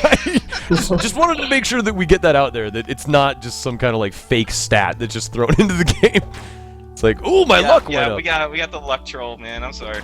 That would actually be really cool, just to have like a luck stat in a game, but it doesn't actually do a single thing, because it'd be like this really deep, commentary on, Destiny. Well, and the funny thing is, like, we've had people in the forums that like were going into like detail about what drops they got with what luck, and you can always see patterns in things no matter how hard you look. Yeah, it's like, totally. you're gonna find some sort of pattern there. Reminds me of A Beautiful Mind. Oh Jesus, there we go. Sorry, I'm sitting on my mic cable here. Just cables Don't everywhere. strangle yourself. I know. Man kill self playing Chasm. That's Most dangerous game alive. Exactly. Just pull all backing from this game. They tried to kill me. Also, they have a fake stat in the game, so Yeah, exactly. terrible. It'll be the first game that causes autoerotic asphyxiation. Yeah. That would be something worth backing, I guess. Well, there's certainly a market I'm sure for we'll that. get some backers for that. We might not meet our goal. but- Exactly. Yeah, you might have to shoot a little lower. Okay. Why am I... Okay, I need to just make for the door here. I used the scroll of reveal. It's that obsessiveness that I have. Like, every enemy must die. There we go. Not the same way, man. Yeah. Not necessarily a bad No thing. rat standing. Yeah, because you got... let's see. You've got the gold. I could run back up to the town, buy some stuff, but... We've got a mission. Alrighty. Let's see. So we're, I think we were at 139 when this started, so we're steadily approaching 3K since the beginning of the broadcast. Oh, wow, nice! This might be our best hour ever. Dude, guys, thank you so much. And when I say guys, I'm talking you, the viewers at home. Mankind, thank you guys so much for backing this amazing game. I really... Yep, seriously. I give it the full recommendation. Let's see. We already got the man bump. We're putting that in stone. It's going to be on all of our marketing materials. Man, give it 2 thumbs up. Wonderful. That's all I ask. It was cool till I choked myself. That would be the. That's right. Chasm almost made me kill myself. It's so good. There we go. So fucking good. I just knew I'd never play another game this good. So what's the point of continuing my existence? I had reached the apex and couldn't bear the fall back down to regular, other games. Oh shit. These rats! Oh, somebody asked about the explosions. We are considering having the explosions destroy items. Oh! And, somebody actually suggested that you could drop an item out of your inventory onto one of the trap plates to set it off and have it destroy the item. Could be cool. That could be cool. I like that. I like that kind of interaction. Man, but can you imagine watching, some item like fall next to an explosive crate and then blow up, and then it'd be, you know what? I like it. I do like it. Oh man, some might call me like we were talking earlier. I think any of that kind of interactive stuff, will help. It does. I mean, it would be you'd feel cheated at first, but it just makes the game all that much more sort of it makes the world that you're in seem more realistic, I guess. Yeah. Like the more interaction, the better. Yeah. Somebody asked what the coal does. You can take that to the mine manager on the surface with any other jewels and sell it to him for gold. Nice. Oh. Yeah, there we go. And again, to the guys from Discord games, I randomly will just sort of like yell and scream and things, and again, Yeah, we do the same. you guys are dealing with a 10-second delay, so you just kind of have to wonder what I'm I know, I'm screaming just at. like, wait patiently to see what happens. exactly. It's like, oh, he got hit by the worm there. What an idiot. Okay. All right. If I had to give a progression on completion, I'm not sure what that means, like how far we are? There it is. Oh, nice. Did Twitch just tweet this out? Nice. Twitch, those Twitch guys, so kind. Aw, those Twitch guys, we love them. Those lovely Twitch guys. You know what? I do too. And I'm not just saying that because they're my bosses, essentially. There's no secret rooms right now to the person I just asked. We will have them for the final game, though. Trust me. Yeah. Yeah, this is C# XNA for the person that asked about the language. Nice. Something else I Oh saw. god. Oh no. The person asking about Vita, that is a possibility. That's all I'm gonna say. Yeah. So I get the feeling like A lot of people have asked for reports with the stretch goals, but we decided to focus on extra content instead and just make the game as big and badass as we can instead of spending all that money on ports. I figure, like, you know, we can always port it to everything later. It's not Yeah. like a rush. Totally. I'm with exactly. Like, use all the glorious money that you'll be getting, after the game is released on Steam and is the bestseller, and then you can use all that glorious cash to port it. Yeah, then it's not going to be any sweat off our backs to get ports done, as long as we do well in Steam. So Yeah. Make the game great first, then we'll port it. I like it. somebody's getting into the config file. The debug room enabled is how we can easily see rooms we made in the level editor in the game. It sets the first room when you go into the dungeon entrance on the left to whatever the name is on the next line. So. Oh, okay. Cool. Yeah, we're gonna have multiple areas. The mines here is the first area, and then we're gonna have 5 more, and they're all gonna be completely different. We're gonna have like catacombs and overgrown gardens, and all kinds of visually distinct areas that will keep things exciting. Yep. Oh god. Yeah, we're gonna do secrets. We're gonna make sure like you're hitting every wall in the game, looking for turkey legs and secret rooms and. Yeah, or pork chops. I just love how it's totally a turkey leg, but then they called it a pork chop. Sophie McSophie Face, what is going on? Yeah, hopefully this game is gonna be on Steam. If Valve does not pick up this game, it shall I know, be. man, they better hook us up. To the person asking about piracy, I mean, dude, we're not gonna put DRM on it. If people wanna pirate it, as much as I don't want them to, like, I can't do anything to stop them. I'm not gonna. Maybe I'll send them a strongly worded email, like. Yeah, exactly. Please don't. I do not appreciate this. Yes. I don't know. To me, something like Serious Sam, like where they put in like an unkillable enemy, would be much more fun than making everybody suffer by. But that still kind of screws people that may get that legitly. So Yeah. I don't know. My plan is to do nothing. I think what those guys did recently with the Game Developer Tycoon. You guys read about that, I'm sure. Yeah. Yeah, where they if you pirated the game, they seeded their own version of the game somewhere on the Pirate Bay or whatever, and then so anyone who pirated that version of the game, basically they would run into issues where the games they were developing in the game would be they wouldn't make any money from them because they were getting pirated. It was like the greatest ironic sort of slight to the people who pirate games. Just brilliant. Yeah, I saw the Game Maker where they turned all the graphics to skulls or whatever for people that are pirating Game Maker. Like, yeah, that stuff can I'd love to do something like that. That's just kind of like snarky, but like it can backfire on you so hard, like it did for them, where they ended up like destroying people's assets and like, all this kind of stuff. Oh yeah. Yeah, it's just kind of like, well, you could have just made a damn key, like. Yeah.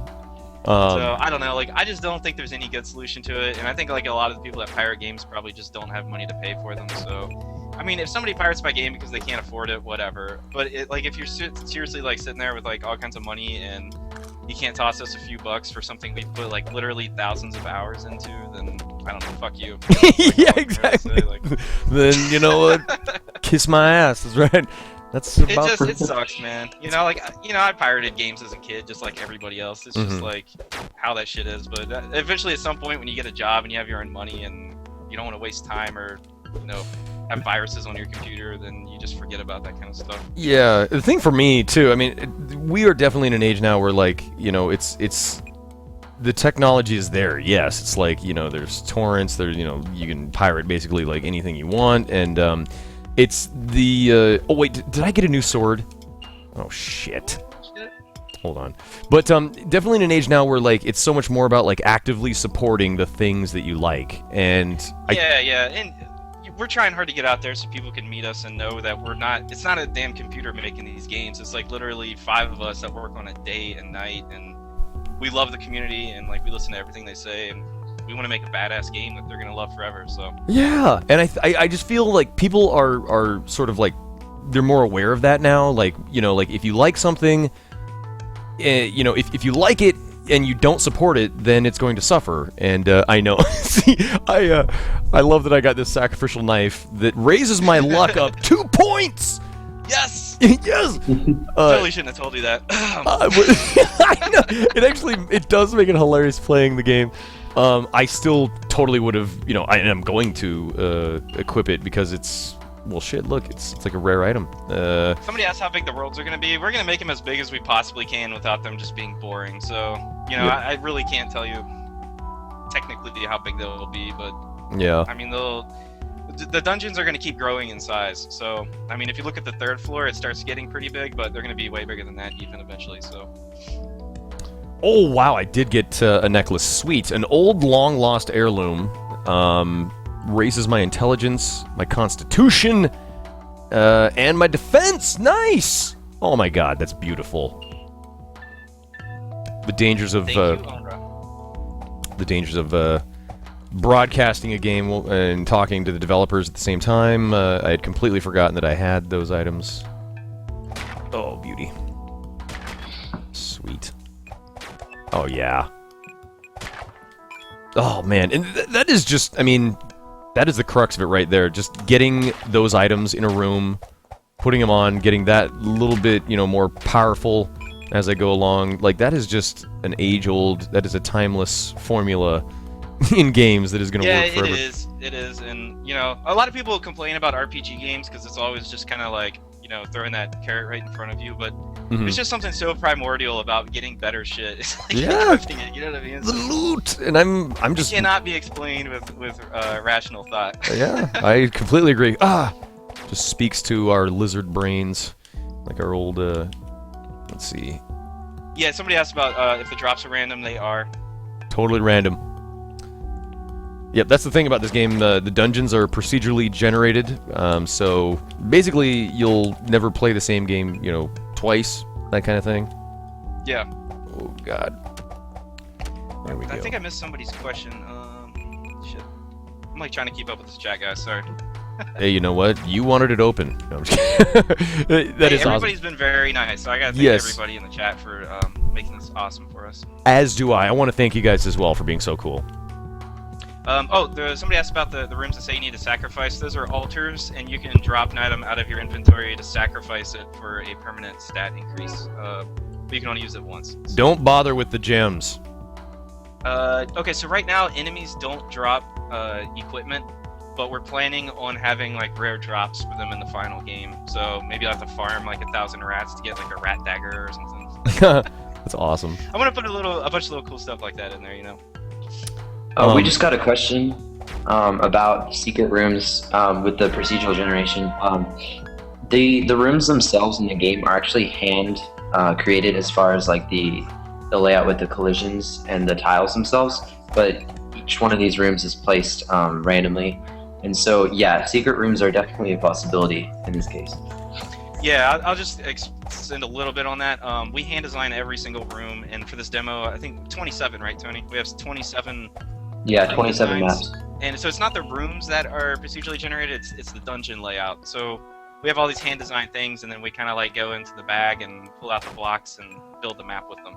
That actually reminds me so much of another game called Spelunky that Derek, you had he made a write-up of how the randomization is done in Spelunky, and it sounds kind of the same way where. Yeah, and his is very impressive with the platforming. You know, I chose not to go to the route where the platforms are actually random, like he did. Right.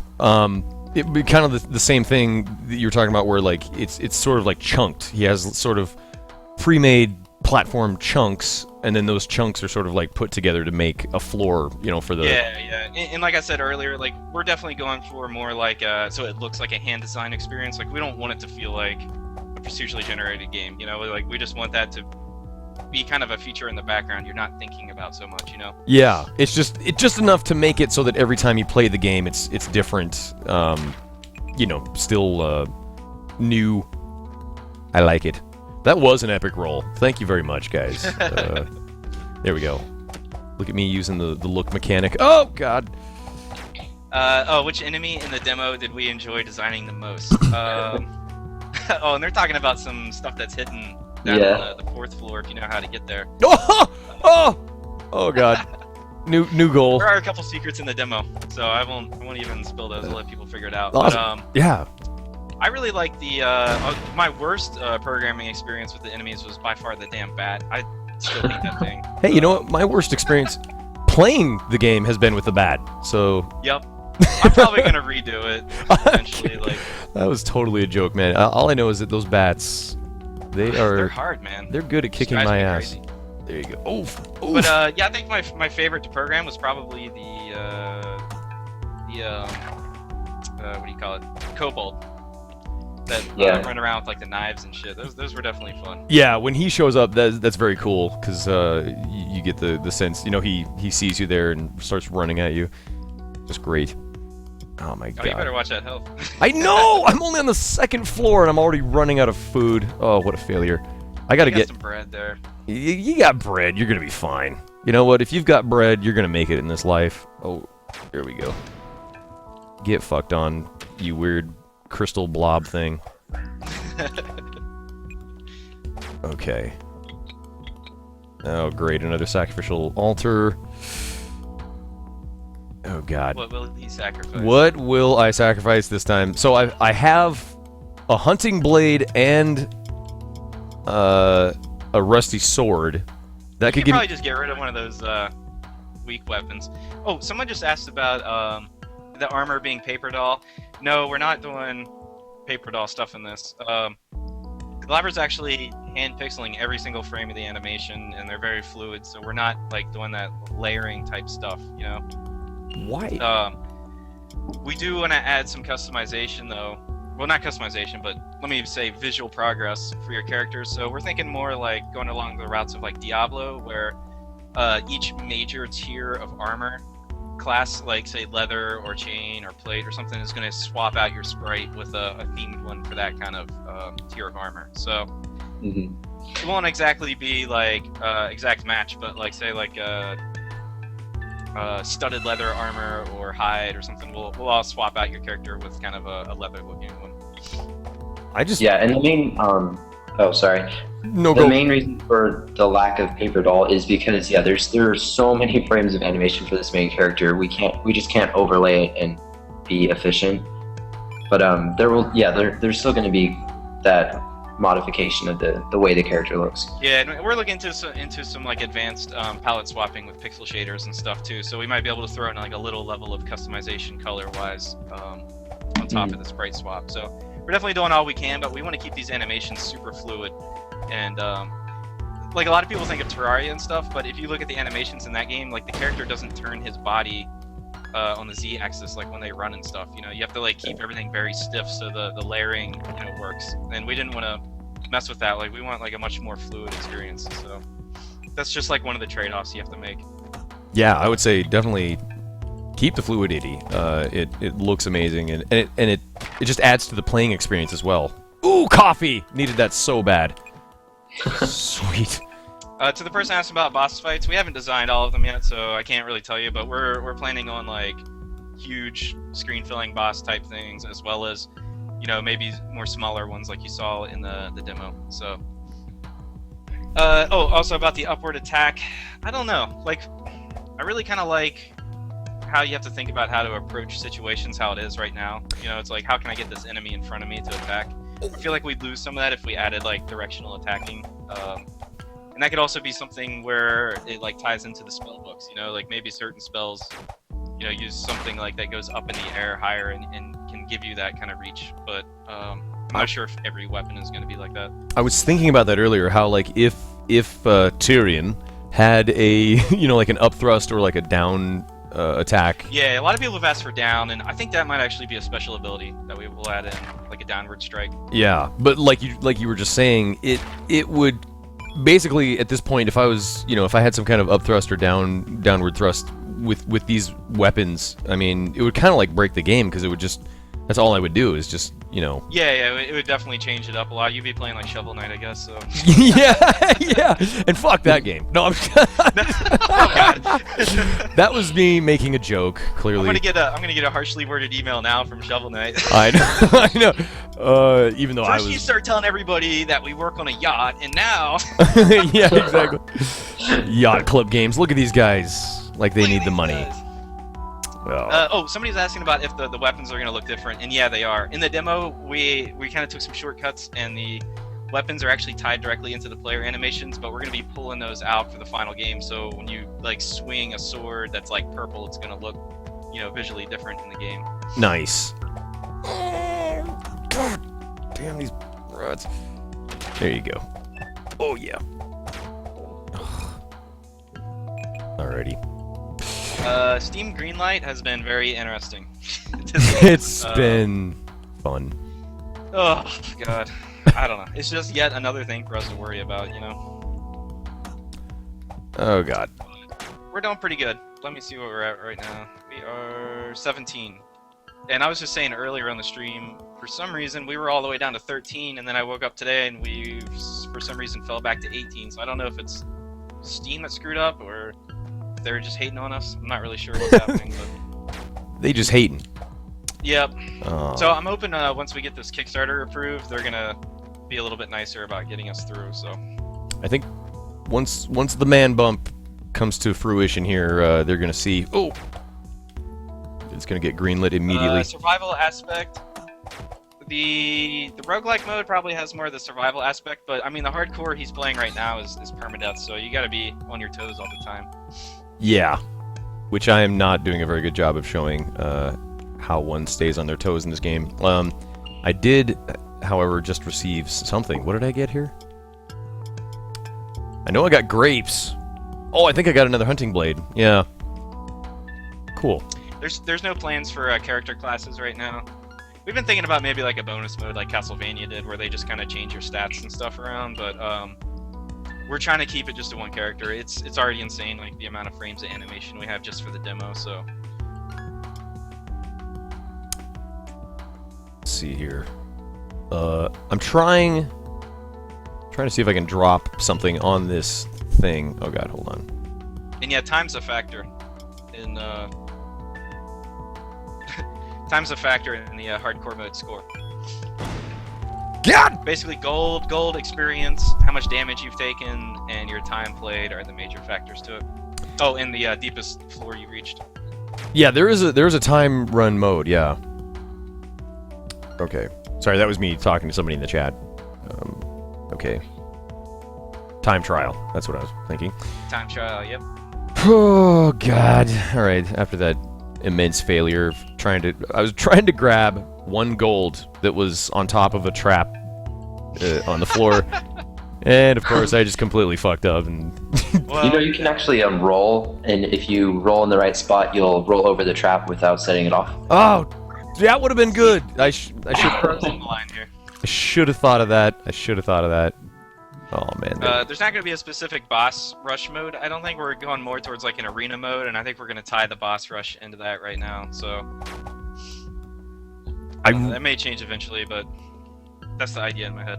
Maybe it will work, maybe it won't. the more I've been using the looking around mechanic with the right analog stick, that is awesome. Like that is. Yeah, you start getting used to it, right? It definitely makes these drops much more reasonable. Yeah, you can time them better. You know, you can see where the enemies are at and try to go where they are not. Oh. Okay, so somebody hacked the demo with the config file, and they said they got down to floor 9. Basically, the reason it crashes is because the grid that we lay the rooms out is only so big. So once you get down so far in the demo, like it'll just crash it because you can't place rooms.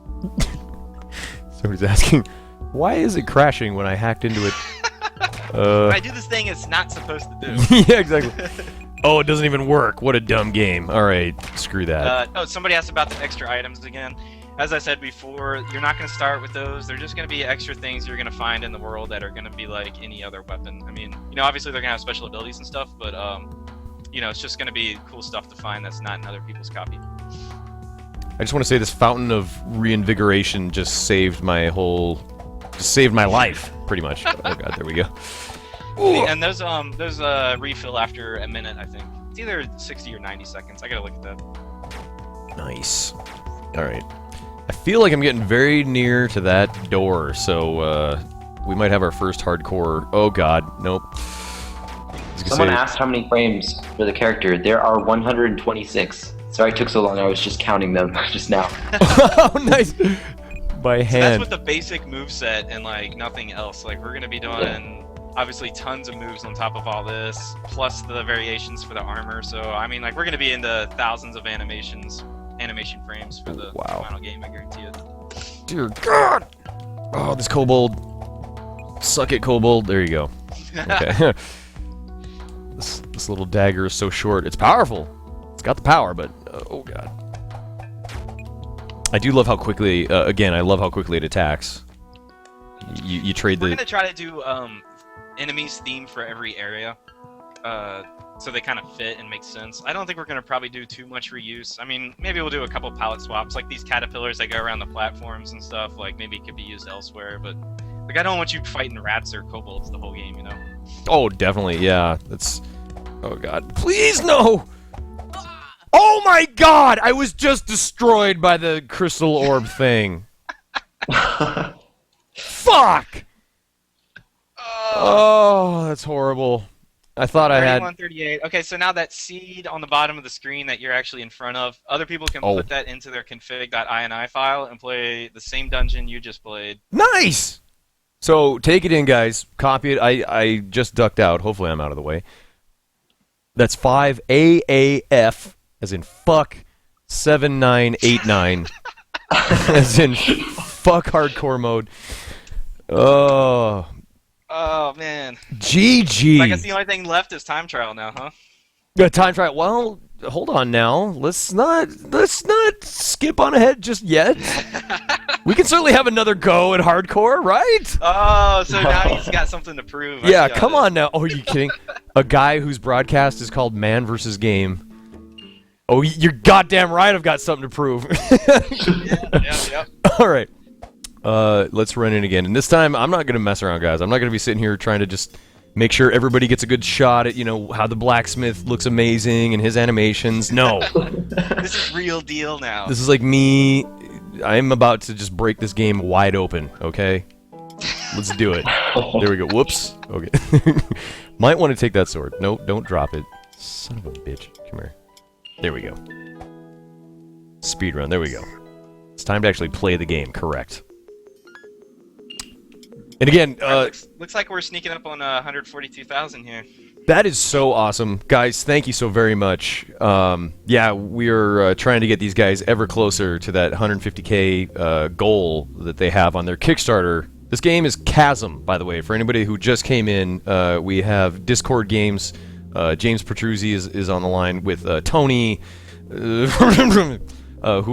Retmer. Thank you. And we're talking with them about this amazing game that they are working on called Chasm. Which I'll leave it up to you guys to explain more. Dude, I'm so tired. I don't even know. But if you guys don't know, the demo is available now, so you can just go download it. play exactly what he's playing right now. There's no exclusive anything. It's just check it out. Yep. I am not special. I am not some special snowflake that they said, hey, here's a special demo to play. No, you can play this exact same build that I am playing here today. How did I come across the game? I'm trying to think of how I came when I first heard of Chasm. I seem to recall, like you guys said, I seem to recall seeing it on Kotaku.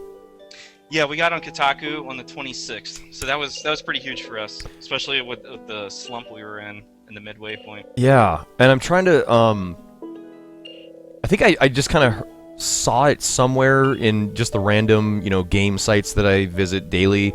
But I know for certain that Dan Fitzgerald, the guy who did the trailer for the Kickstarter, and the guy who did my intro, who made my intro, and the guy who's currently doing his own Kickstarter for Dog Sled Saga, he told me about the game and said you should really check this out. You have to back it. I know. You need to back it. This is your conscience speaking. That's right. Yeah. Let's see. Oh, here we go. How's it going down in the mines? If you see any of my men, tell them to get back to work. Oh, ever the slave driver. Okay, let's go. We got the sword. We got the power. We got the tools. We got the talent. Download the demo from the Kickstarter page. The guy that was asking, I will link it. Okay. The first thing on there. So, I'm gonna try and go through this a lot more intelligently, i.e., not stopping to kill every enemy that spawns, and because I get this mindset that like I have to clear the floor before I can move on. It's not necessarily the best thing. Like a boss. Yeah, sometimes it's kind of like risk reward if it's worth like going way out of your way to check some room. Yeah. That's where those reveal scrolls come in handy. Oh, let's see here. Yeah, and I definitely want the game to be hard, so you have to make decisions like that. It's like, do I go back or do I just keep going type deal, Yeah. Oh my god. Already. Just some food. Just please give me some food. Okay. Alright. We got those apples. Oh, that innkeeper, she's so good to me with the apples. Okay. No multiplayer is planned for this. Sorry. We're gonna have leaderboards and all that kind of stuff, and I want to maybe kind of tie in things, through scores and sharing seeds, for dungeons with other people. But there probably won't be any actual in-game multiplayer. Which I think is cool. I love the leaderboards, like the idea of having leaderboards, and again the seed idea. Like you guys just saw when I died on the hardcore mode, you can input that seed code and then play the exact same dungeon layout that I was playing. So that way you could do like speed runs or some kind of competitive take on a multiplayer kind of thing. Yeah, definitely. Here we go. We had a couple other questions. Let's see. Yeah, we'll probably make the seeds like super easy to use, so you can just like dive right into somebody's game. So we'll be looking into that. Let's see, I saw some other questions. Yeah, the weapons are kind of timed. Like Man can probably tell you, like with the sword, there's more of a delay than like a knife or something. So you definitely don't want to spam your swings. It's, like I've played a lot of Dark Souls and that kind of stuff, so definitely influenced me a bit in that regard. He is exactly right. The sword, you have a wider arc and your reach is greater, but the swing is you can only attack. It's slower, basically. It's a slower attack than like say the dagger or the knife, which is very short reach, but you can attack with it like very quickly. Oh, and to the people asking, yeah, like for the final game, you'll be able to go into full screen mode and enter your seeds and everything like right in the game. But since this is kind of like a prototype, we just kept it super simple, and you just go into the config.ini. So if you want to make it full screen, just go in there. You can also map your keyboard controls and everything in the config file. So sorry for the low tech, but it was worth putting more work into the game than menus.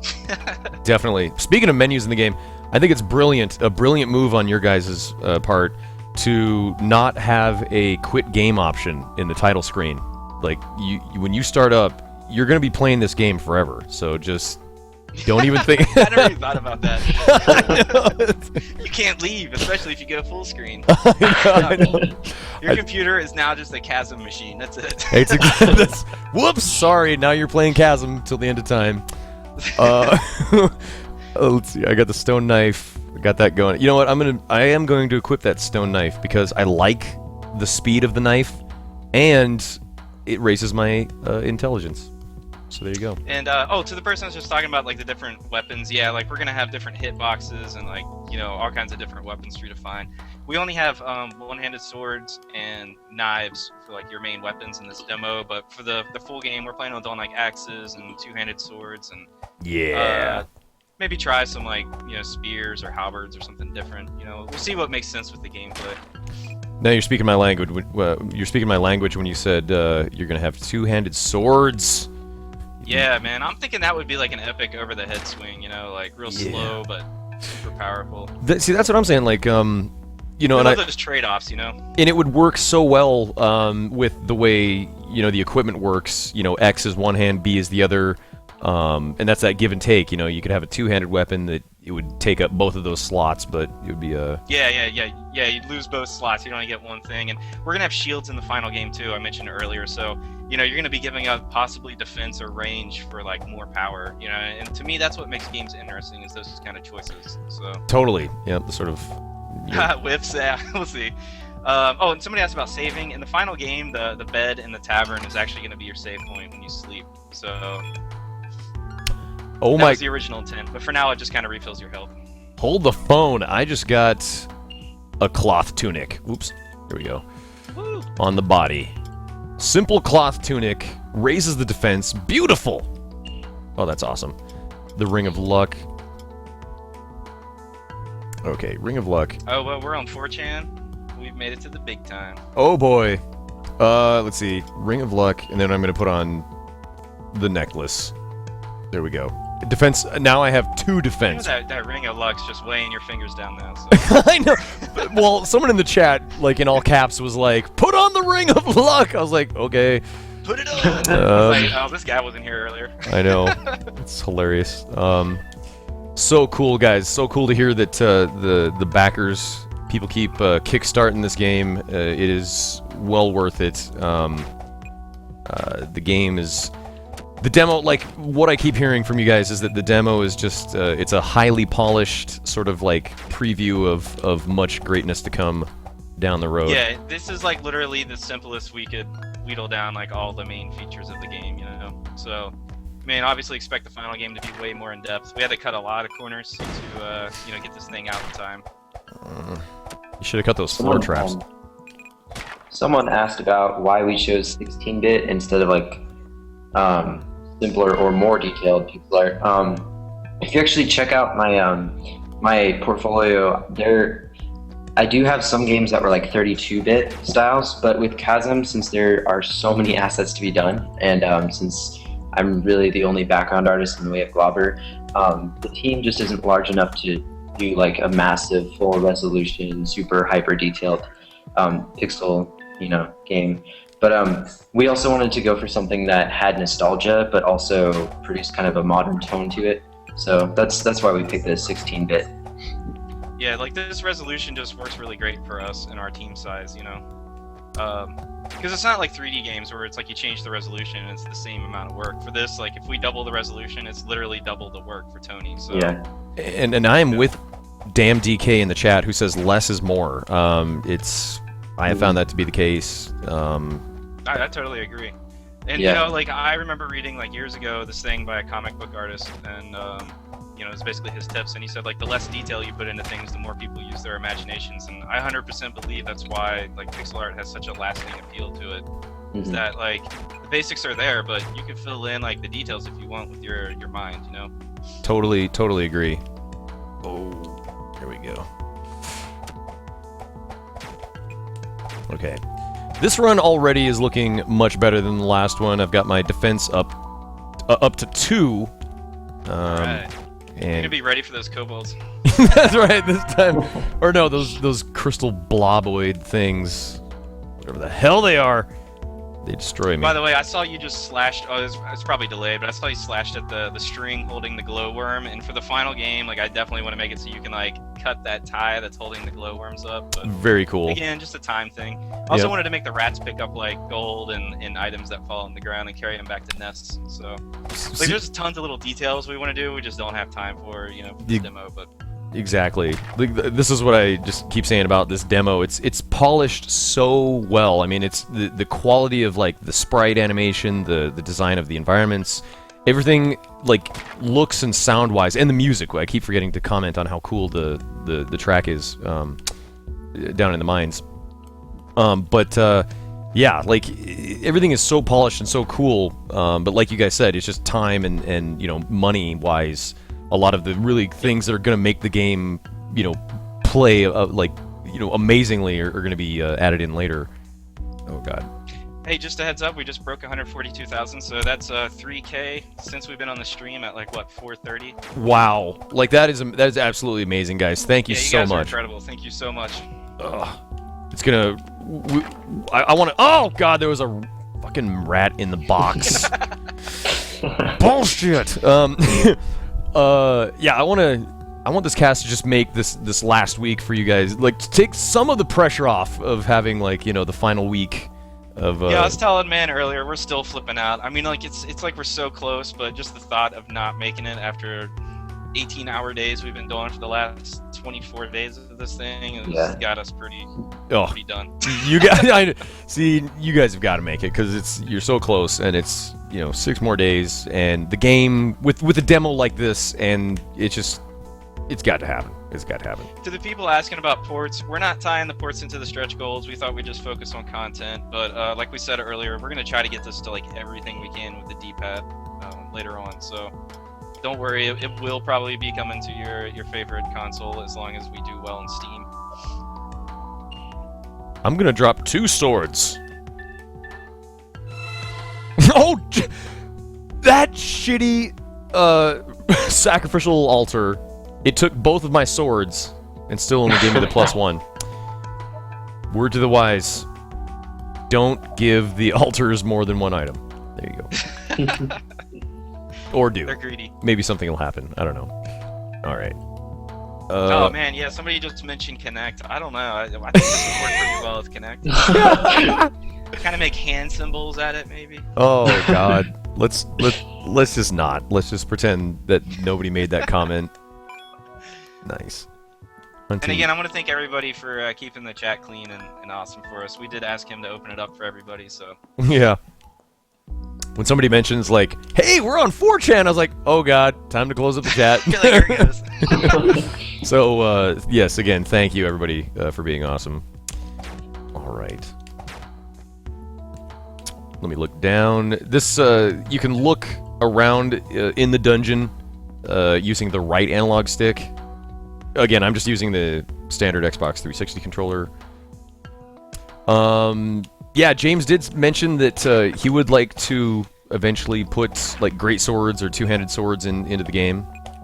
Yeah, like the overhead kind of swing, like slow but ridiculously powerful. Oh yeah, that's what I'm all about. Like, I want you to feel that tension when the sword's over your head. Like, am I gonna hit him first or me? Yeah. See, and that's like when we were talking about Dark Souls. Really, any game I play, I will say I end up going like the brute warrior route. Like if I have a choice, Yeah, I'm pretty much the same way. Usually like a lot of my friends always play as like magicians and like all that kind of stuff, but I've always been the barbarian guy, The bold and direct style. Yeah, I like to get into the fray. Conan the barbarian. Mix it up, yeah. Coleman.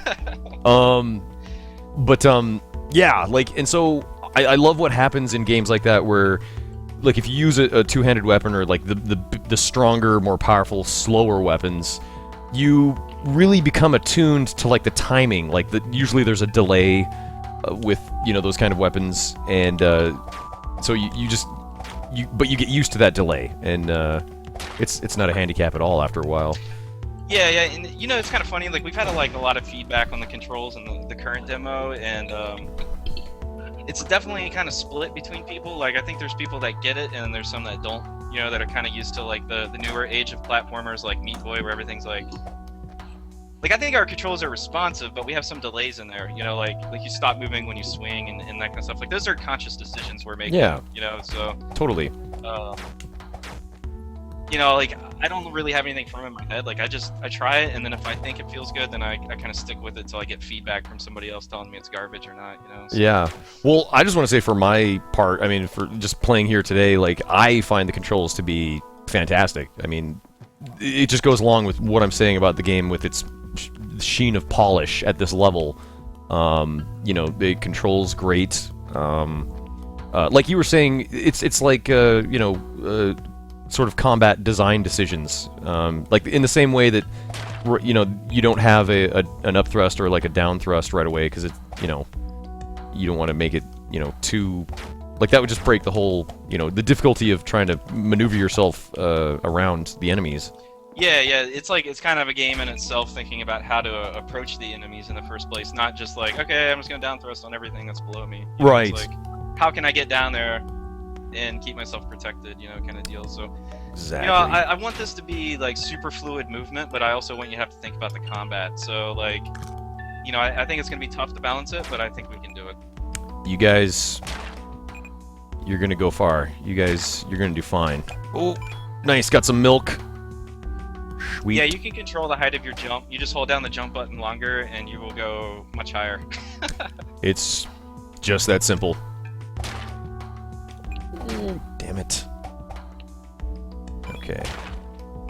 Oh, I just got a hamburger. I am Yes. excited. Now, if we just had a soda to go with that, maybe some French fries. Yeah, there you go. Have the real American. That'd be like an You achievement never to know. We unlock. could get some Burger King backing at the last minute. Yeah, you get like the all-American combo achievement. You get the burger, the fries, the soda, the soft drink. Oh, damn it. Somebody asked about on-screen experience bar. I don't know. Like, I actually had that in the game originally, and I swapped it out for the mana bar. The mana bar was an experience bar originally, so I don't really know if it's that necessary or not, but we'll think about it.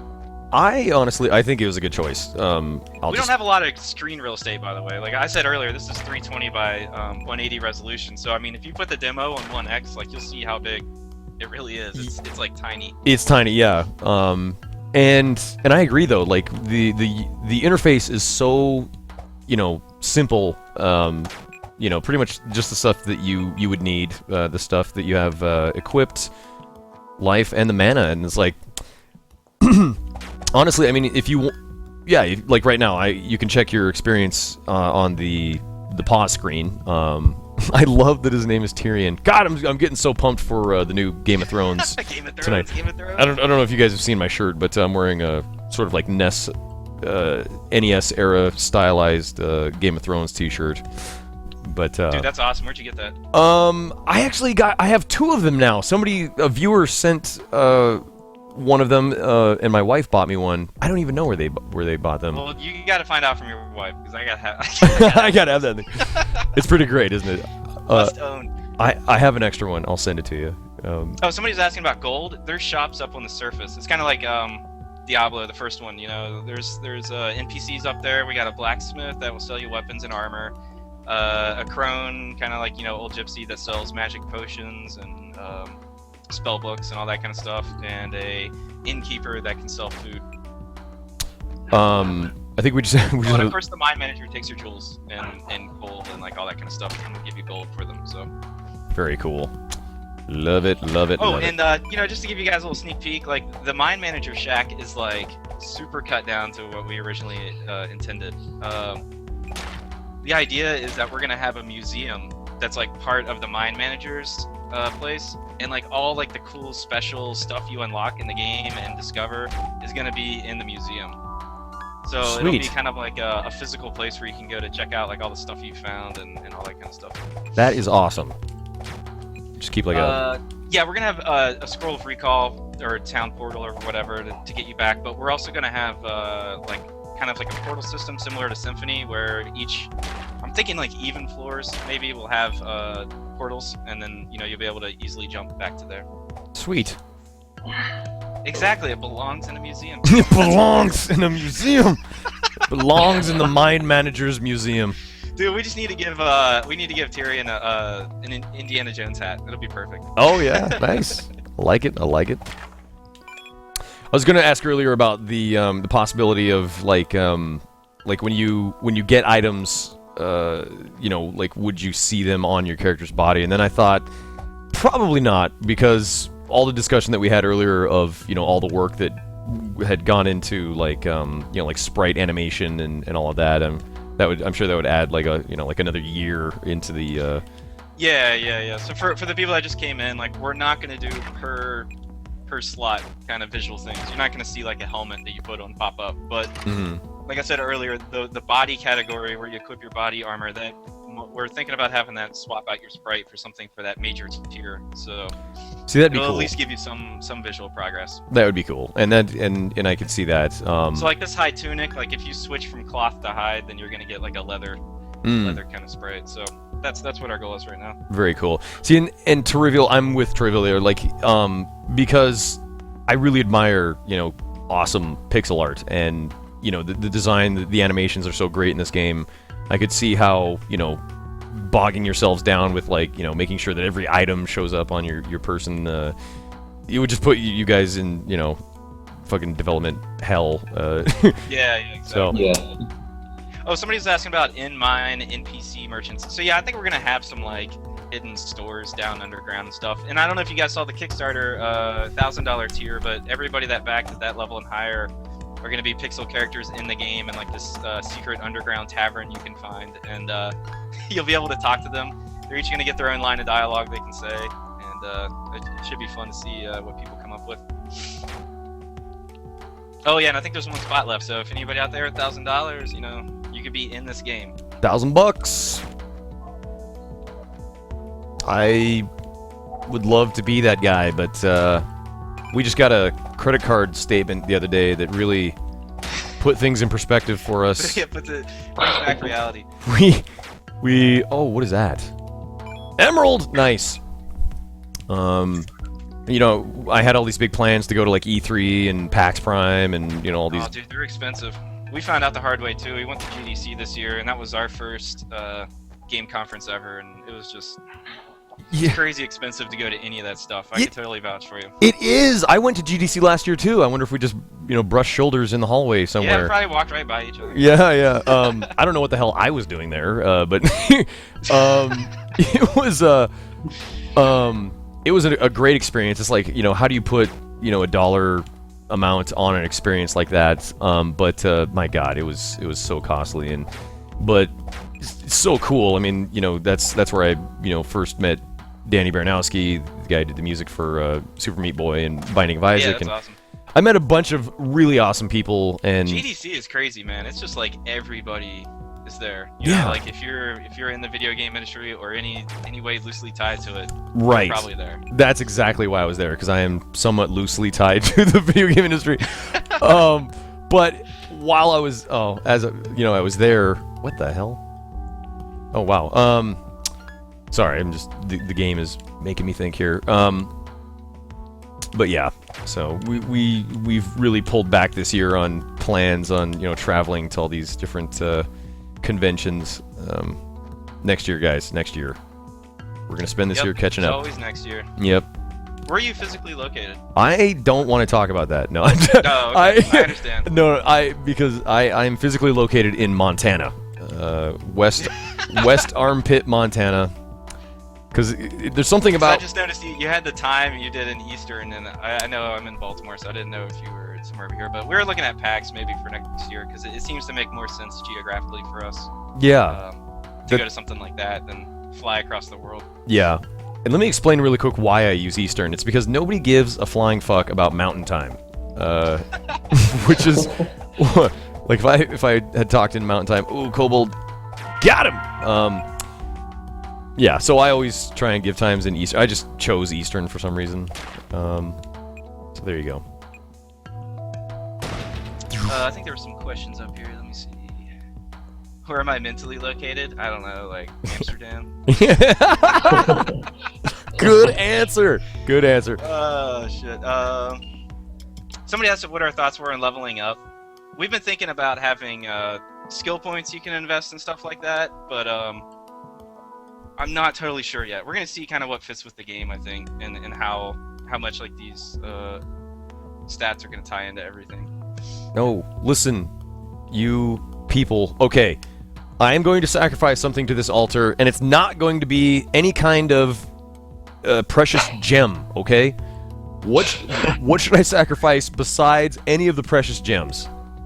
Dude, you got 2 antidotes. I'm telling you, that's my go-to. The antidote. Okay, I've got the lead design on the game telling me to sacrifice the antidote. Well, okay, so it's up to you. You could either do HP or MP right now. Yeah. Or you could do luck, but we all know about that. So We know we'll go back to that how useful the conversation. luck stat is. Oh man. Everyone's saying the burger. I want to eat that burger. I don't. I can't let the cat. Oh man, I can't let the chat down. If I go to the chat to ask them something, I feel like I have to honor, their judgment. So the burger it is, you bastards. A beef patty on bread. I kind of wanted to do the whole McDonald's song there, but I figured we'd probably get sued for that. So Guys, I'm sorry. I just ate the burger. I did not mean to eat the burger. I meant to drop it. I hit A like a bastard. YOLO. YOLO. That's more like a yo-yo. You only eat once. Dude, that's hilarious. Well, I guess antidote it is. Sorry, guys. Whoops-a-daisy. Somebody asked about the item color coding. Those are unique items. Blue is like just a regular unique item, and that's 1 to 2 stat points you get on top of it. And the gold is a legendary drop, and you get 3 to 4 stat points.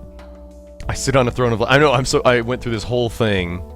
Like, hey guys, what do I drop? And then I eat the burger. Oh, what a bastard. Sorry, Google thing is... It's telling me, it's like acting like I'm Yeah, asleep. did it pop up for you too? Yes. Like, hey. It's like, you Hey. don't need to do that. Alright. Alrighty, now we're back in. I'm back in. Yeah, exactly. Time to use those spells more. I have something, what is increasing my... Let's see, the Ring of Luck, but I think the necklace maybe was... oh, the stone knife! I don't know, something had raised my intelligence. My intellect. Yeah, exactly, Dan. Oh yeah, let's plug Dan again. So Dan Fitzgerald, guy of the hour. Guy of the hour. The guy who made... Basically, he kind of is the guy that made this happen, like this broadcast. He's a good man. Well, yep, definitely. And for those of you who don't know, he did both of our trailers for Chasm and the Kickstarter video. He did the editing for that too. And, Yeah. And he's got a Kickstarter of his own going on right now called Dog Sled Saga. So go check it out. Holy shit. Okay, I just found out that there are pits of doom in this dungeon. Went ahead and fell into one. Oh my god. I like how I completely forgot to use my spell again. These people are really rolling with that subhuman trash comment. You might not get away from that now. That's a running joke at the channel. Oh, okay. Because yes, the channel is currently it's normally in subscriber only mode. And so the joke is that anybody who is not subscribed to the channel is instantly subhuman garbage. I got you. I wish I had time to enjoy awesome stuff like this and play video games. That would be incredible. It's a lot of people seem to enjoy it. Mostly it's Maybe one day I'll be able to play a game again. yeah, exactly. Once this whole thing gets made and greenlit, and you guys are champions of the world. What is this? This is. I keep forgetting about that dodge maneuver too. Damn it. Freedom.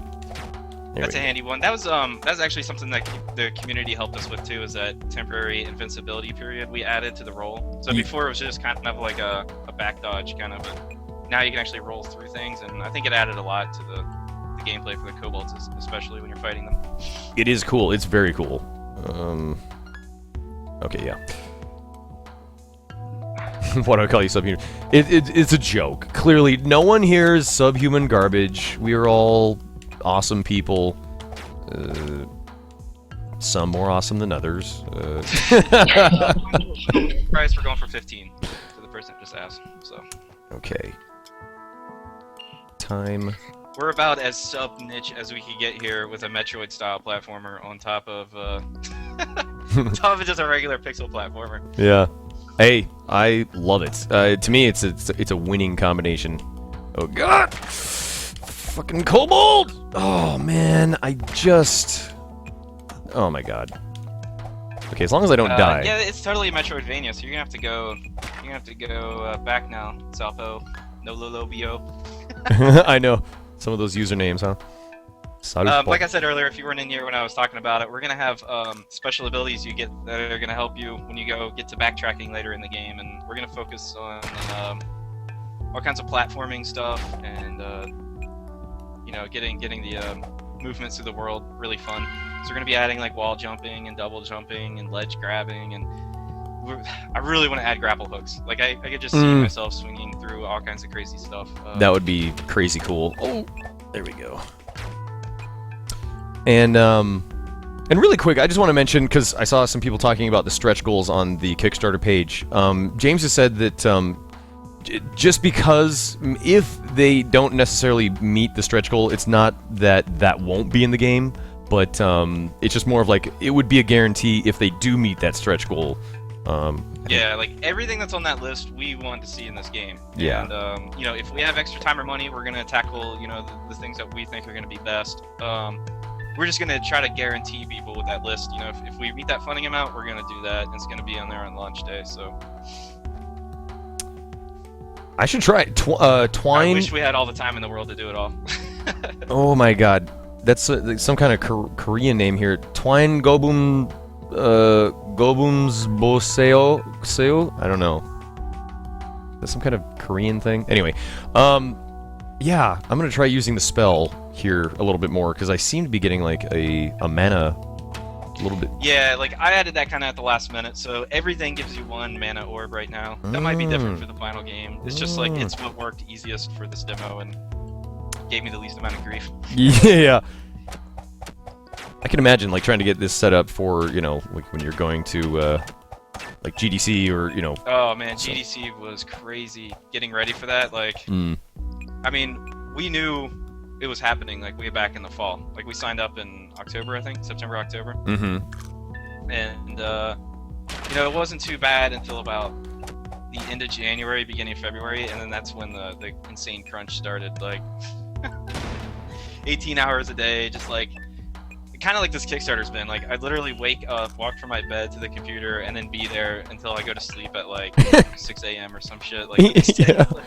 Just over and over. Like, oh man, it gets crazy. I can imagine. You're losing your mind, kind of shit. Your brain is probably a bit like Benoit's comment. Oh God, there we go. Damn it, there we go. Yeah, that's pretty much how it felt. Yeah. Okay. And look at me feed the trolls. Oh God. What's with the dude in the bottom left? I know, this guy will not get off the I screen. know. God, he's ugly. He's really, really detracting from the whole experience. But he's got a sweet shirt, so we're going to keep him. That's right. I do have the NES Game of Thrones shirt on, so hopefully that warrants my face being in the corner. In the final release of the game, my face will not be in the corner, in case anybody's wondering. Okay. Oh, God. We can make that an unlockable. You could be like a Mystery Science Theater dude, just like kind of pointing at shit like while people are playing. I was just considering being that last $1,000 contributor. Dude, you know you want to be in this. I do. All right. There we go. What's going on? Oh my God, so many people talking. And thank you everybody that stopped in here today. Yeah, thank you guys. Let's see. I'm gonna wait for this rat to come back so I can try and get a double. No, he is not interested. Oh God, do the roll. There you go. These icons crack me up. I don't even understand where these are coming from, but oh, the face emotes in the chat. Yeah. Oh yeah, Twitch is huge. Like they went full retard on the Twitch emotes quite a while ago. The one guy you'll notice a lot is the sort of black and white smug face there. Yeah. That's Kappa, and he's become something of like he's an institution here. Basically, anytime you say anything sarcastic or you're trolling somebody, you're gonna want to put that face afterwards. And yeah, Oh man, we just went into overdrive. I know. Oh, God. Well, see, they're introducing you to the full retardation of the Twitch emote. I gotcha. You'll You notice. guys are wonderful hosts. That's all I can say. Yeah. Thank you. We get it. Thank you. Yeah, you'll notice I've got a couple faces in there. That's how I knew that I'd finally made it when I had my own Twitch emote. Yeah. And that was thanks to Horror, by the way. I'm just throwing that out. He is the lead admin here at Twitch. He's Awesome. He's a boss. Already. By Odin's beard. Yeah, we just got into the Twitch not too long ago because I started doing some of our own like kind of live streams. We'll do live development streams every once in a while and all that kind of stuff. So Nice. definitely been digging them. Very cool. Very cool. Okay, Bat, I see you up there, Bat, waiting to assail me when I'm at my weakest. Oh God. To the guy that just asked, yes, we are definitely trying to get on Steam. Check us out. Let me I'll paste the link. Greenlight that shit. Yeah, spam that shit. Greenlight I it. have a feeling though, from seeing Steam's last communication though, I have a feeling they're not looking at the votes anymore. I think they're just waiting for us to get funded. I think they want that guarantee this shit's gonna happen before they greenlight us. So. Yeah, very cool. Which again, like you guys, hope to see you guys go far with this. I can't wait to play. Cause like you said, or no, I read on the Kickstarter, the sort of schedule that you have planned out. You're hoping to, continue developing the game for like the next year, and then with a possible release date of somewhere around in like May of 2014. Is that? Yeah, we're shooting for 1 year. Yeah, which would be very cool. I need to eat. To the person I just asked, no. After the Kickstarter is over right now, that's it. I don't think I can take any more of this. So. What was the question? Can you pledge somewhere after the 6 days and still get the Kickstarter tiers? We're looking into PayPal and that kind of stuff, but the people that we've talked to so far said it didn't do too well, and it was a giant headache because people seem to think they're ordering a full game when they go through the PayPal and not to the Kickstarter. So. Oh, really? Yeah. I can't even imagine the nightmare of refunding like all kinds of people, but. Yeah, it's PayPal. They're kind of special. Oh. For the guy that just asked what the hardcore thing is in the top right, that's the seed to this world that was generated. So you can play the same exact dungeon as him if you put that seed into your game. Right, and so that's something for like like if you want to compete or do like a speed race against each other or something like that, or just experience the same dungeon that somebody else experienced. Which again, I think that's very cool. That because I was just thinking about it even more. Like that makes it so that you could save a particular dungeon that you really enjoyed running through. You could go back and revisit it. Many months later. Mm-hmm. I like it. I think it's a cool feature. Yeah. Somebody asked something. Which one was it? Oh, the Kickstarter in-game items. No, those are going to be exclusive for just the people that are backing right now. It's just kind of like our little thank you. They're not going to be world-changing items or anything here. They're just a few extra things to find. So. Right. It's not like Kickstart to win the game. Yeah. You're not going to start with them either. It's just going to be another thing in the world that you could possibly find. Wait, did I just... Snake's bandana. Wait, bandana? I got a drop? Hold on, what? How out of it am I? I did get a bandana! What the hell is wrong with me? A protective bandana. Oh, the defense is up to 3 now? Oh, he's unstoppable. That's gotta be maxed, yeah, that's just... There's no way. I went from 0 to 3. That's... Yeah, to the person I just asked, this is kind of Diablo-style hardcore. It's permadeath, and then we score you when you die, or you complete the demo, and then other people can challenge you. I'm gonna go out on a limb. I'm gonna say this is the run right here. This is the urn. I will be finishing this. Not with plays like that though. I'm gonna be finishing this demo on hardcore real soon. Oh god. This is the room where Which floor are you on? Are you in 3? I think I am on 3, yeah. I'm hoping. There we go. Dim plays, yeah. Dim plays. Not so good. Nice, we just got a ton of food. Coffee, apples. Oh, man. That's all you need. Throw a party. Yeah. Oh, what? There's unlimited apples? This party is going to be off the hook. Alright, there we go. Everybody's invited. Yeah, everybody's invited to the fruit party. Get your ass over to MANvsGAME's fruit party. Okay. To the person asking again about the character appearance, individual items won't, but we're considering having the body slot change your overall appearance. So. Which is cool. Yeah, I talked about that just because of the work on sprite animation and things like that. I mean, everybody expects customization now, but it's just very hard when you go to these throwback type games, you know. Right. Again, with like if the game were like 3D, you know, maybe. Oh yeah, then it's like no problem. Yeah, you just kind of layer that on something else and or change the texture. This is straight up like it's got to be drawn, animated, you know, from the ground up or whatever. We're trying to keep everything as legit as possible, and you know, like I said, we're sticking to the low resolution. Everything's pixel perfect, and even the collisions. Like I went back and studied how people did it like 20 years ago, and pretty much designed it that way. So we're trying to keep it as authentic as we possibly can. Very cool. Oh god, I am just rolling in loot on this run. Oh, this is wonderful. Yeah, you've been getting really lucky. Yeah. You know what? I'm probably gonna get overburdened here in a second. I think that lax or that lax stud, that luck stat. I think it actually does do something. And you're kind of for some reason you're trying to steer me away from using it. To the guy that just commented, yes, this is actually a leak of Crisis Chasm. It's a new spin-off. Yeah. Series, and, my computer, yeah, I had to overclock my processor to even get this game to run. You had to push the turbo button on the front of your computer, right? Yeah, hit the turbo button. I want to point out right now that I am overburdened right now, or I am You're encumbered. Encumbered. God, I can't even speak English anymore. Time to cut this. I know. Well, actually, when I started coding it, I was calling it over encumbered, and then I realized like it meant the same damn thing. So. Yeah, I know. I don't know words. My vocabulary is not so good. So yeah, my carry weight is so I can carry up to 33 pounds or whatever. So you're only a half pound or whatever it is over. Yeah, I'll have to. Oh man, now it's time to drop something. Some of the weapons I'll have to. You know what? I don't need. Yeah, this is gonna do it. 2 hunting blades. You don't need 2 hunting blades. There we go. We'll drop 1. We'll drop 1. There we go. Beautiful. But very cool. I love that that's actually like a thing. In fact, I thought you were just joking when you said that. And then, nope. Immediately, nope. I am now encumbered.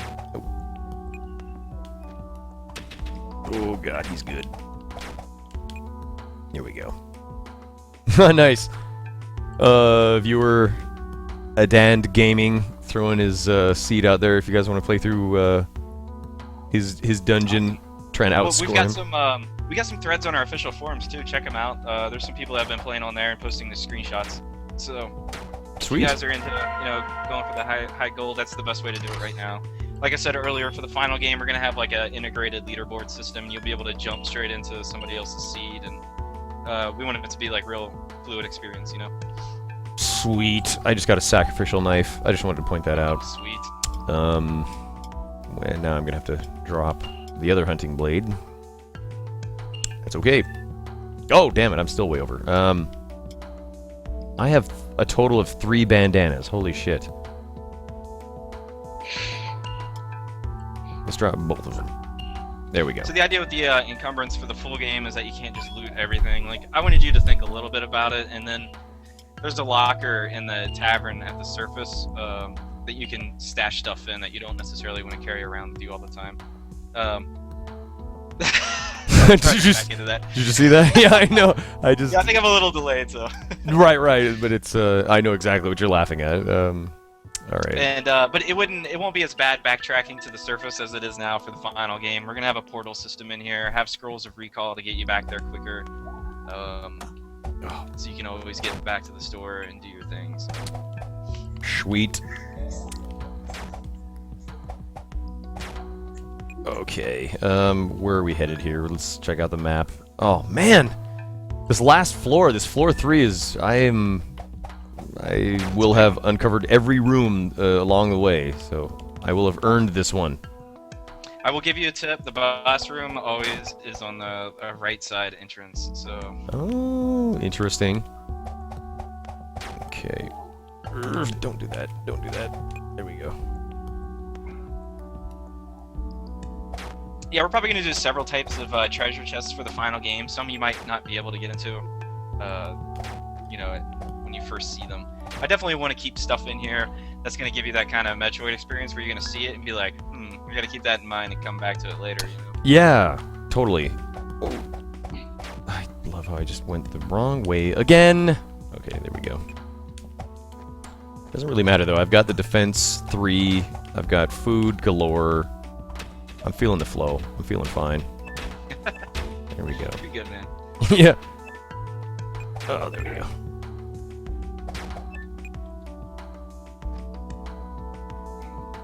Did I get a high tunic? Are you kidding me? Somebody just asked how long the game's been in development for, and then also what language is it in. We started pretty much the very beginning of November, end of October area, so I'd say that we put a good 5 months in this before we got diverted by GDC and the Kickstarter. So, and it's coded in C#, XNA framework, and we're using MANvsGAME to go cross-platform for the Mac and Linux fellows that very much need awesome games to play. Those poor Linux people. If Linux really is your only option, you're fucked. Yeah, you're screwed. I wanted to say, what we're seeing here right now today is the reason why I don't normally have developers on with me while I play the game, because I play like a complete and total idiot. I had apparently gotten a hide tunic quite a while ago, and I had no idea. So, we just put that on. Feeling good. Ugh. There we go. Yeah, I can't play and talk either, so I don't blame you. I can usually play and talk. There's something about, well, because there's a big difference between just sort of like start getting in like conversations and stuff, right, in depth.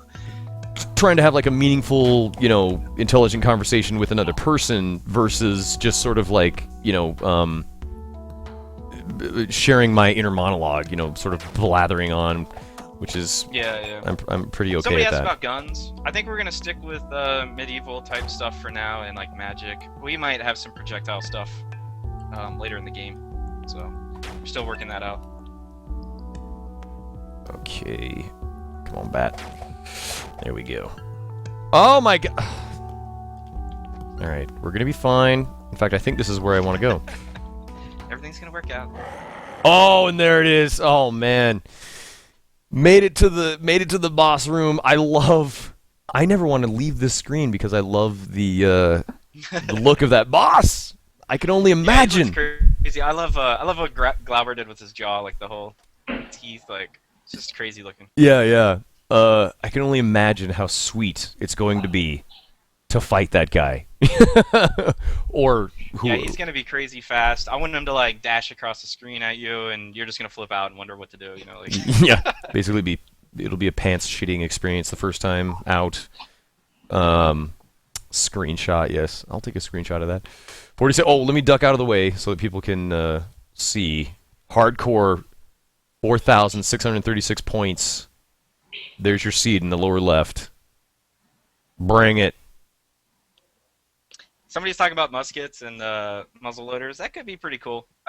You know, the thing I ran into with like the projectile weapons was that I kind of didn't want to do like physical things that you'd have to find. Like you'd have to find throwing knives constantly to like be able to throw them, and that's why I went more like the spellbook route, where it's not like an individual ammo for it. It's more just based off of your mana, you know. Which is cool, yeah, because you have that like refillable mana bar. Yeah, and it kind of drives me crazy in Symphony of the Night, like, and I'm just like you were saying earlier, like you keep all this stuff thinking you're eventually going to use it, but like every time I play Symphony, like I always have like a million like boomerangs and like bombs and things I will never ever use because I've got like one of it. Yeah, or like I just forget to even, I don't even think of the item, you know, sometimes. Beautiful. Should I give the time trial a go? Like, you guys have seen like how see how fast you can make it. Yeah, I'm so slow and methodical in any game I play. I'm so much more the type to really take my time going through a game. I am no speedrunner, that is for certain. So Somebody asked what we researched for the procedurally generated stuff. Spent a lot of time on Rogue Basin, I believe it's called. It's kind of like a rogue like wiki.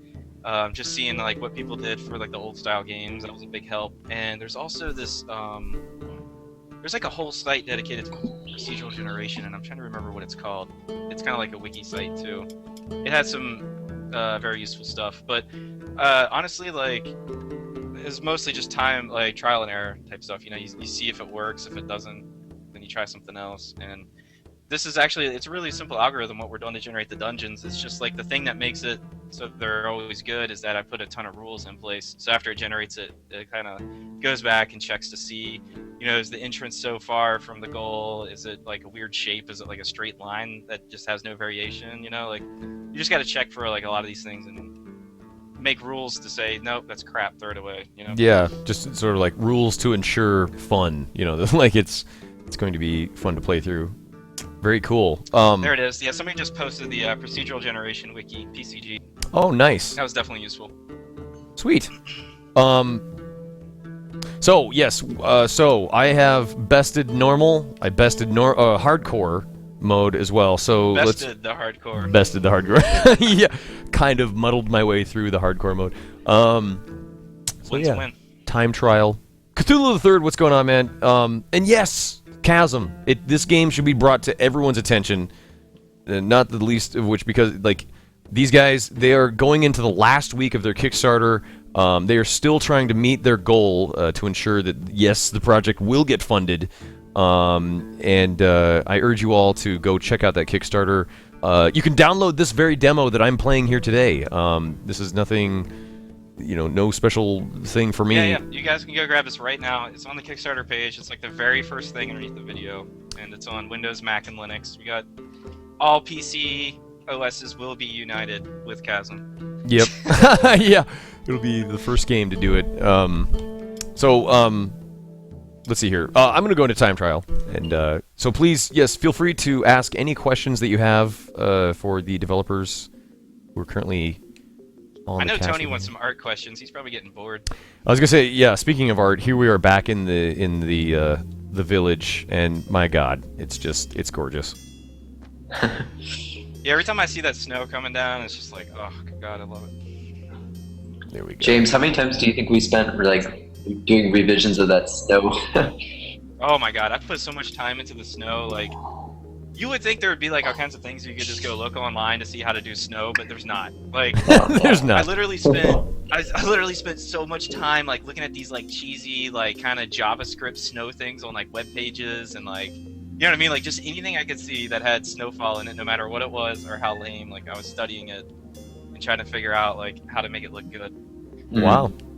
It's actually, I thought for a second like you guys were kidding about like the snow, but No. it's like no. There's actually wind in the game. Like I went that far. There's like it tracks like the wind and like all that kind of crap and Wow. changes like the breeze. So That is I mean that's fucking the cool. kind of obsession we have into like every part of this game. That is really cool, though. I mean, just that level of attention to detail. It's again, it shows though with the demo. Like it's so, it just I was so pleasantly surprised when I downloaded the demo and I started it up, and when I just saw that my controller worked, right out of the box, just it's ready to go. I was like, wow, this is a pretty damn nice demo for a game that's this early on in development. So Yeah. it's great. It's great stuff. I'm glad we're making some good impressions. Yeah. There are. Yeah, to the guy that just asked, DRM free means like we're not putting like keys or we'll give you a Steam key if we get Steam approved, which is obviously its own DRM. But if you guys don't want to deal with that, you'll be able to download it from us with no copy protection, no bullshit. You just double click the exe and play. Somebody just Whoa, we just got 3K. did you? Whoa! Someone just pledged 2,500 apparently. What? Wow. Wait, what? Who was that? Holy- Somebody is getting their own monster. Yeah, someone. Oh my gosh! Holy shit. Thank you to whoever did that. Who are you? Who are you? Show yourself. Who are you? Wow. In the chat. Wow, so very Hold on, cool. We're checking now to see. Nobody stepped forward, but I'm looking. I wanted to The say, monster is gonna be amazing. Just Jinx saying. so. Is that Ian Aris? Because I saw him talking about it earlier. Is that Jinxo? Holy shit. Jinxo, wow. Man, you are, like, the pimp of the day. Somebody wants this game to get made. Yeah. Wow. And somebody just reminded me that I was playing time trial mode. I'm going to go in with a new mindset. Let's do it. Okay. Wow. Thank you so much, guys. Like, everybody, you know, a $15 pledge to us is just as amazing. Like, for somebody that wants to play this game, you know? Yes, please don't feel that, you know, just because Jinxo went well above and beyond. Not everybody has to be a Jinxo, but that is holy crap incredible. Yes. Wow. Oh. You know what? Oh, wow. Is it in time trial? Do they change how? Because I picked up an item that just went right into my hand. Yeah. I actually start you off with the stuff, so you can just go straight for the mines. But I guess sweet. that's a trade-off some people are doing. Like, they try to sell some stuff and pick up some food first before they go down. Oh, okay. So, you don't even have to talk to him. You've already got the key. Oh, damn it! And I did it. I know. Equip Book of Blades. There we go. So I've got 2 rusty swords. Okay. Oh, sorry. Yeah. You were kidding. Like, I'm like 15 seconds behind, like, reality here. Oh yeah, but that's. I mean, yeah. There are people who have become quite adept at becoming like, or at being sort of video game broadcast wingmen, where you like. There's this guy Wad421 that he'll guest on another guy's broadcast, the Great GQ, and GQ will die in the game and he'll yell and scream and stuff. And Wad421 is so good at being that guy on Skype or whatever that he will just say like, "Oh man, that sucks," and he'll totally fake like he knows what is happening, even though he's suffering that same 10-second delay or whatever. It's awesome to watch regardless.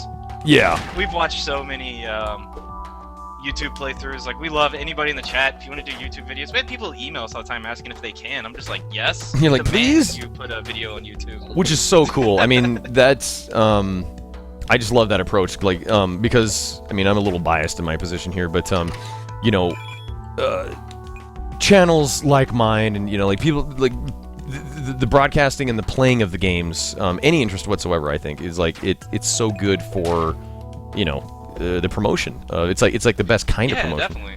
I mean, this thing is meant to be played. It's like, please play it, show other people. Yes, totally. I love any kind of stuff like that, and I think especially like since this game's like generated, like if you watch somebody's playthrough, you're gonna see something different. They're gonna be a little bit different situation, and it's always fun to see how people react. Right.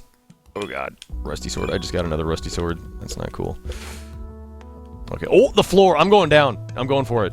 This is time trial. The composer of the game is Jimmy Stevelak. He did 2 of our previous games, and he's working on this one too. We actually have this whole demo soundtrack up on our SoundCloud. I think I completely forgot to mention it, but we've got all the songs from the demo, plus our trailer songs, and a fan did a drum and bass remix that was pretty badass, so we put that on there too. That is awesome. I'm linking that right now.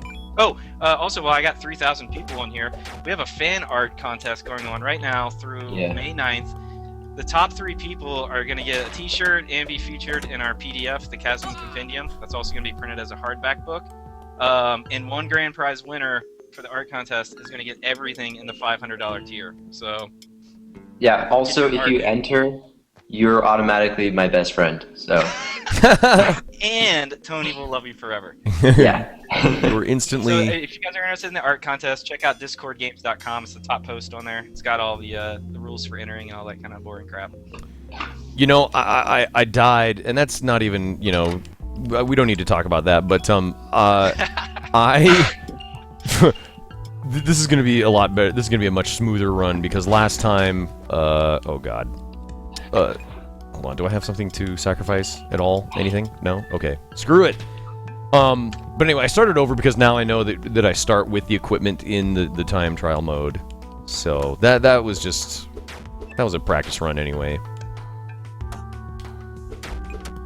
Oh, we got a bunch of art questions from before. So, the art itself, my side, the environmental art, is all created in Photoshop CS2. And then we have our main inspirations for the art come from Konjak's Iconoclast, and then Frigado, and then definitely Owlboy's in there too. I noticed that somebody just pointed out that it reminds them of Kojak, which is awesome. So, thank you. Yeah, we love all those games. We are gamers, and we want to make games for gamers and all kinds of gaming stuff. So. Gamity game. We gamely game the gamer. I want to say hello to a Danny B Style who's in the room. That's some dude that makes video game music himself. Hello, sir. How are you? Yeah, I heard he did cool stuff. Something about meat or something. Something like a meat or like an Isaac Fellow or a Cannibalt or oh god.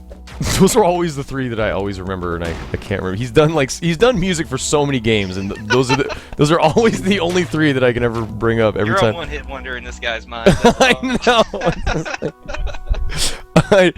It doesn't matter. Those three, like, just even... Oh, Cave Story, yeah, a little game called Cave Story that he did a special reworking of the Pixels original soundtrack for. Anyway, who's this Danny D character? Anyway, enough about him, okay? Hey, Ostrana just asked me about the 5K thing. You can just email us. We got team@discordgames.com is our kind of public email account, or you can send me a message on Kickstarter, I believe, so... Do you guys see why I'm not a speed gamer? I get sucked into, you know, like, every time I see an enemy, I'm just like, I must kill that enemy! I do the same thing. Yeah. We were on the live stream the other day, and I was trying to do the time trial, and my partner Tim was just, like, making fun of me, because, like, I'm, like, on time trial, but I'm still stopping to bust every crate. It's like, yeah, this isn't how time trial works, but... That's exactly the way my mind works as well. I'm just like, oh, but I need that. That could be, you know, helpful items. Yeah, exactly. Well, and the funny thing is, like, with the crates and all that, like... I studied Diablo for a few days before I started doing anything, and you know, I was kind of like, okay, so what kind of draws me to Diablo? And I was just like, busting crates, man. Like, that was like the most fun thing in that game is just busting crates and seeing loot come out. So, I mean, that was like one of the, if you watch our development videos, that was like one of the first things I got in the game was treasure chests that spit out loot and crates that just like explode. Dude, I just got the most. I'm sorry to interrupt. I just got the most badass Ring of Vitality. Like, oh my gosh. You got a legendary one too. Yeah! Like, seriously. Nice. Let me take this off here because I just want to show you guys the stat increase. Yeah. Oh, so can you go over just like the color of like item types, like the rarity? Yeah. So regular's white, blue is unique, and that gives you 1 to 2 stat points on top of what the item normally does, and then legendary is gold, and you get 2 to 4 points or 3 to 4 points. That is insane, and I am loving this Ring of Vitality. Putting it right on Now, there. the cool thing is, like, if somebody else uses your seed, they'll find that same ring in the exact same chest. Like, that whole experience will be exactly the same. So. See, and I love that. I love that you can replicate, you can just play the experience again. I sometimes, and I keep talking about Binding of Isaac, and no, it's not because Danny B's in here now again, but that's something that would be cool for, you know, that game, because you'll have these amazing runs where you get like the most ridiculous combination of items that turn you into like a total, you know, god tier. It's so cool that you will be able to do that in this game, so very good. To the people that are talking about the seed, yeah, I mean, that was actually a community suggestion. Like, we listen to everything people tell us, and I actually added it to the demo update we did like a week or two ago, and I mean, it was just an incredible idea that I had never really thought of, you know? So, you know, if you guys are in the game and you back at the 30+, you're going to get access to the dev forums, and you're going to be able to give us, like, more direct feedback than anybody else, and we're going to obviously listen to you even more than we would some random Joe Schmo sending us an email, so... Yeah. Oh, there we go. Fucking Joe Schmoes. Fuck those guys. The main stats on the items aren't random. Like, we actually hand do all the items, but the unique stuff that's added on top is random. See, here I am doing it again. I'm on a time trial. I'm sitting here I'm swiping at like a rat and a bat. Yeah, the early birds have everything the 30 does. It was like a $5 thing off. It would get people interested quicker, which actually worked really great for us. I'm getting the feeling that like you put more crates in the time trial mode because you knew that it would play on like guys like me. Just to mess with you. Yeah. Like, I know exactly how to slow down his run. God damn it! And I just died. Oh fuck. Oh, I'm just gonna continue on. You know what? No, fuck that. I'm quitting the game. There we go. That's right. I just lost the legendary ring, guys. I am just such a failure. Here we go. Chasm. Oh, Danny B going to back the chasm. What a brother. What a guy. What a I love Danny B. love that guy. But I love him now. I know. He is seriously so awesome. But the seeds are now for time trials are random when you start the game, but if you guys want to put them in manually, it's in the config.ini file. You'll see it's like in the top options. all right, here we go. The blue canary somebody was asking about. So if you guys have played Symphony of the Night, it's going to be a familiar that follows you around. And we're going to make the familiar's level just like your character. So the canary's going to start off kind of weak and he'll follow you around and try to attack enemies, but he's going to level up too and hopefully become more useful as you keep playing the game. That is awesome. Oh god, please. Okay. This run, I have just decided it's going to be all about avoidance, which I just love how I hit like every single enemy on the screen as I'm talking about striving for avoidance. Okay, here we go. Yeah, right. I know. Try to do some roll maneuvers or something. That, yeah. All right. Damn. There we go. Which means rolling. I know. I got it. Guys, I got this. Don't even sweat it. Oh, look at that. Okay, here we go. Yeah. So at this point, I think we are now about $6,000 up on where we were before we started this at 4:30. That is incredible, guys. And you know what? I'm just saying thank you. Thank you guys so much. That is awesome. I don't know what more to say. There you go. Yeah, seriously. I mean, incredible. Like we were expecting to get a little bit of help, but holy shit, you guys are just amazing. Yeah, like, just thank you so very much, because it makes me feel good, because, you know, doing casts like this where, you know, I really do, this cast is all about, you know, of course, not watching me fail on the time trial run, but getting word out about this awesome game that needs your help to become a real, full, you know, bodied game that is going to be amazing. Oh, shit. That you'll play until you're in a nursing home. Exactly. The game that is so cool, it doesn't need, you know, a quit option. Oh god, there you go. I love that. I might leave that in for the final game. There is no quit. I know. Quit, Chasm. Yeah. It's, there we go. Oh god.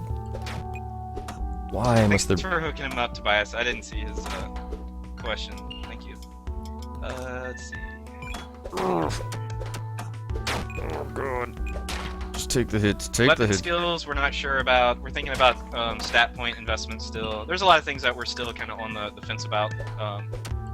Like I said earlier, if you guys weren't in here, this is a very rough prototype. We just kind of simplified everything as much as we could to get it ready for GDC back in March. So, you know, this isn't exactly how the final game will be, but, you know, we just wanted to get a good representation of what we were capable of and kind of give you a feel for what to expect, so.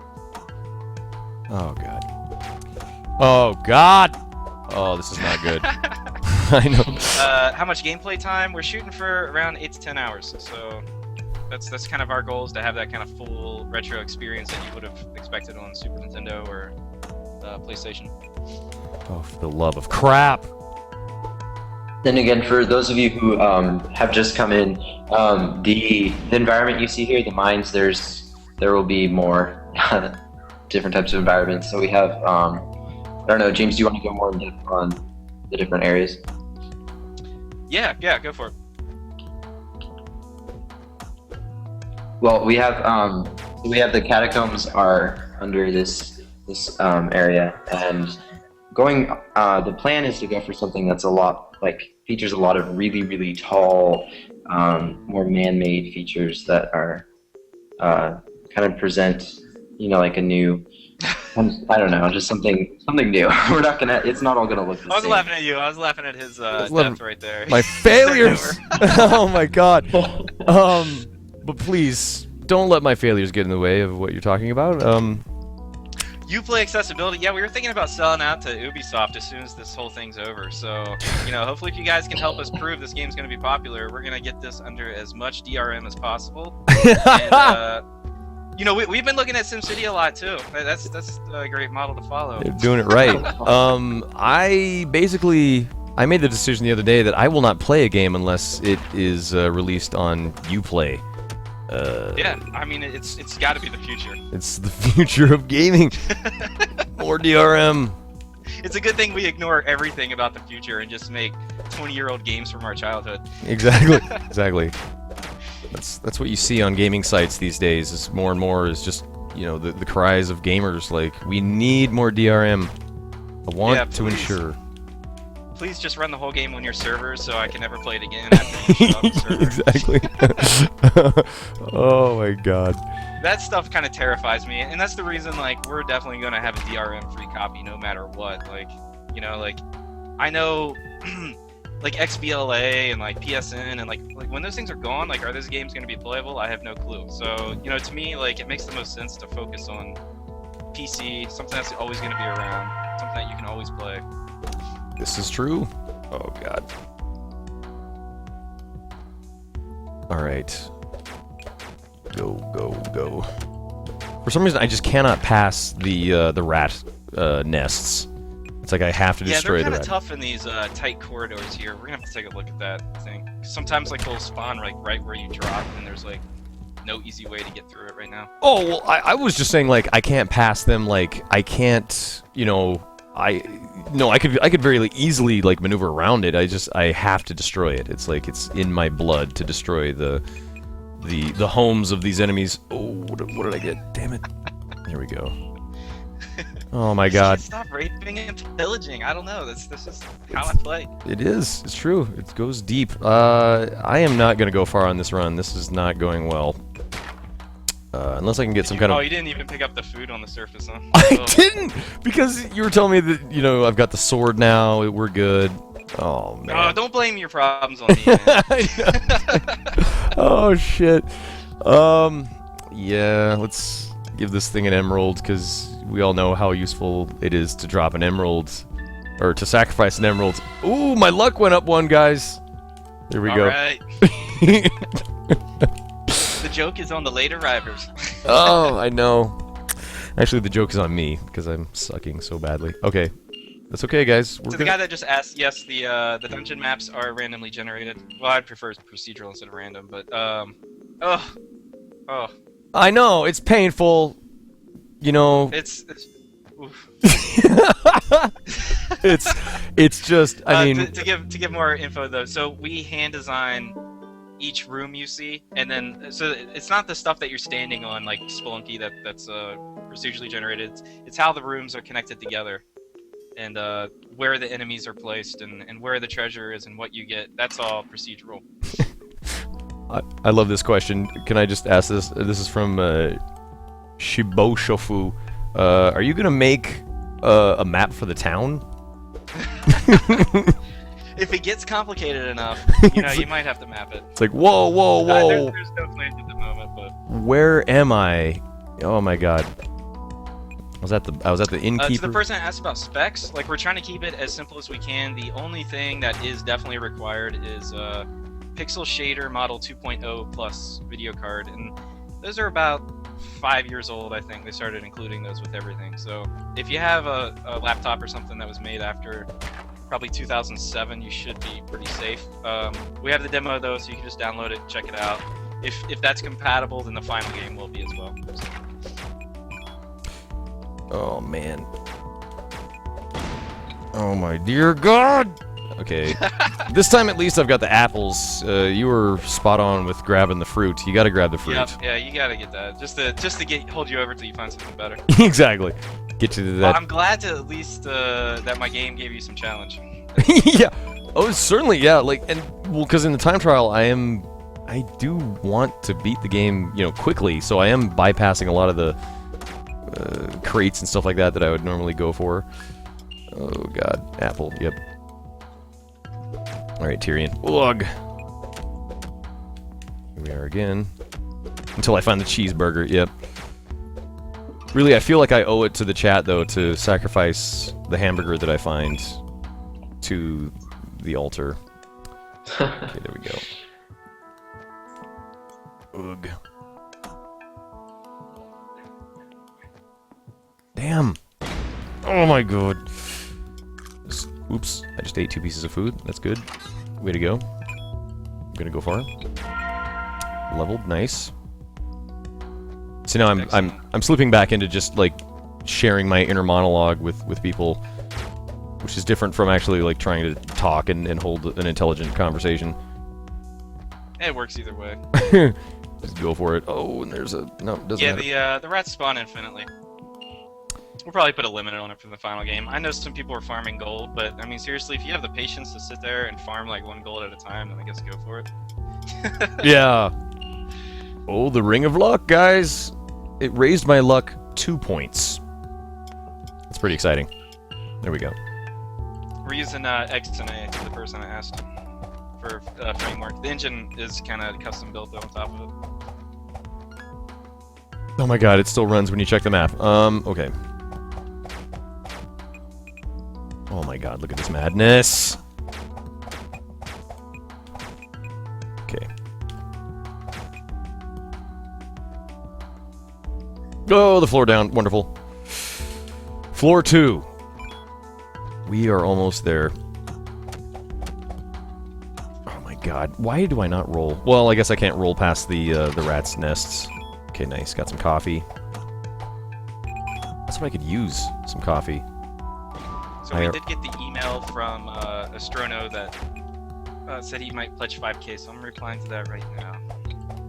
Ooh, what? Yeah. Somebody talking about... We might have a god of Chasm here. Talking about pledging 5k? Oh my god. Wow. He wants to be down there, man. On his golden throne. Thank you, Victor.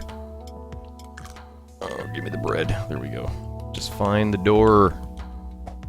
I don't have the spell. Is that really... How am I so terrible at this game that I've been playing for the last few hours? Oh god. There we go. Oof!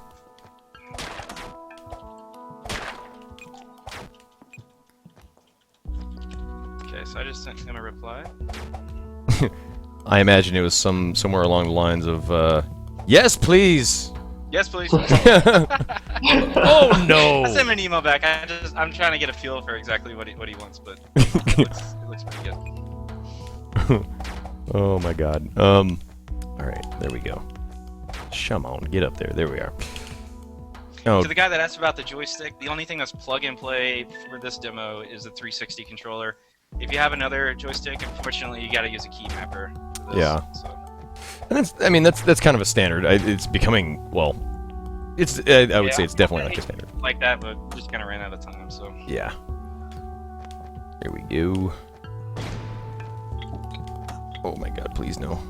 How difficult is it to balance? Very. I mean, yeah, I basically just play it over and over, and I mean, it's like really hard.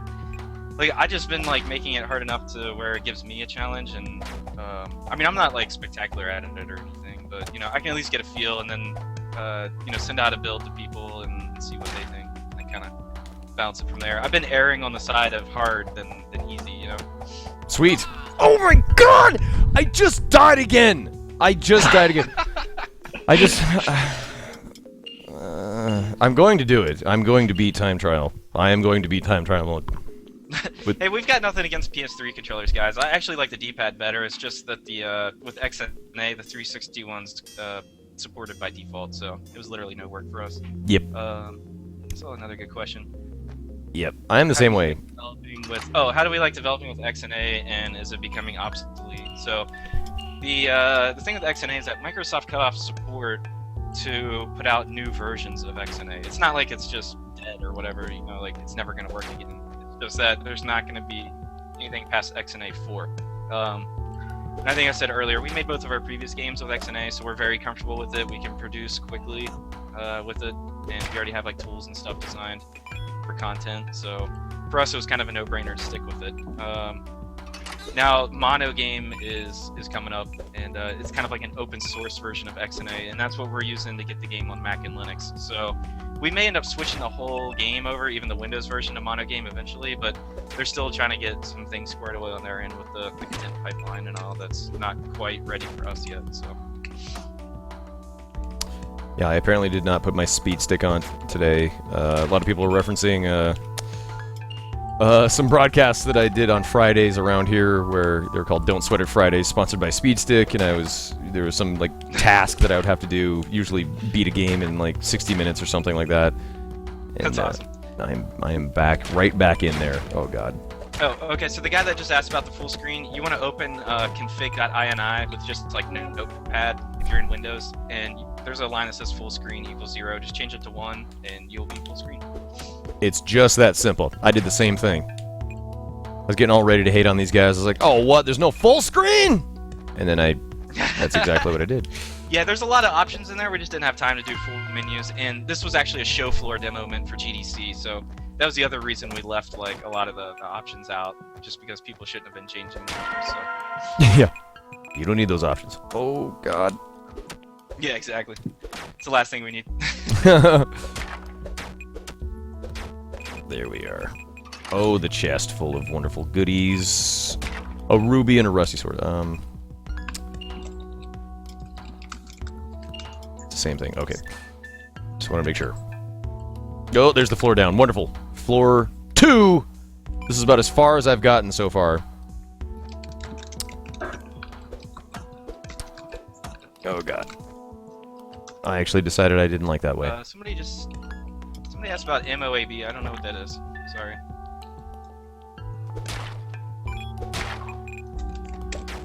Oh my god. The bats. The bats! Oh god. How many floors? In this demo, there's 3 floors. Do you guys... Oh, it's a Call of Duty thing. Okay, yeah, I've never played the new Call of Duties. Here we go.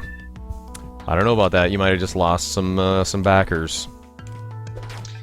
Oh, somebody just asked about how Kickstarter is better than a publisher for funding. So, yeah, I definitely had a different perspective on Kickstarter before I actually was in the situation myself. And like I said, we went to GDC, we took this demo there.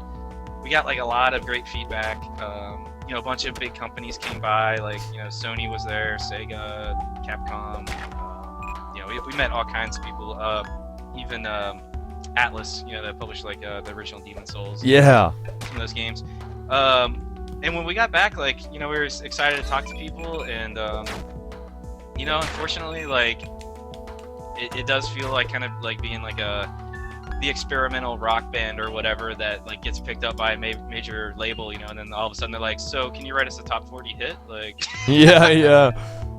And I mean, that's the reality of the industry, I guess. You know, it's like you hear it from everybody, but then when you experience it yourself firsthand, you know, it makes sense to me though, right? Yeah. It's like, yeah. You know, we're asking for all this money. These people obviously want a return, and they want something that they know they can market, and you know, it just doesn't really fit with what we're trying to do. So it was just kind of like, okay, maybe Kickstarter does make a whole hell of a lot of sense. You know, like having the fans fund the game versus some suits that just have no clue. You know, it's like, I guess like the first time we got asked, like, oh, well, can you change this? Can you change that? Can you do this? It was like right off the bat kind of questions, and it's just like, wow, like if that's in our first conversation, Yeah. who the hell knows like where this is gonna go? So Yeah.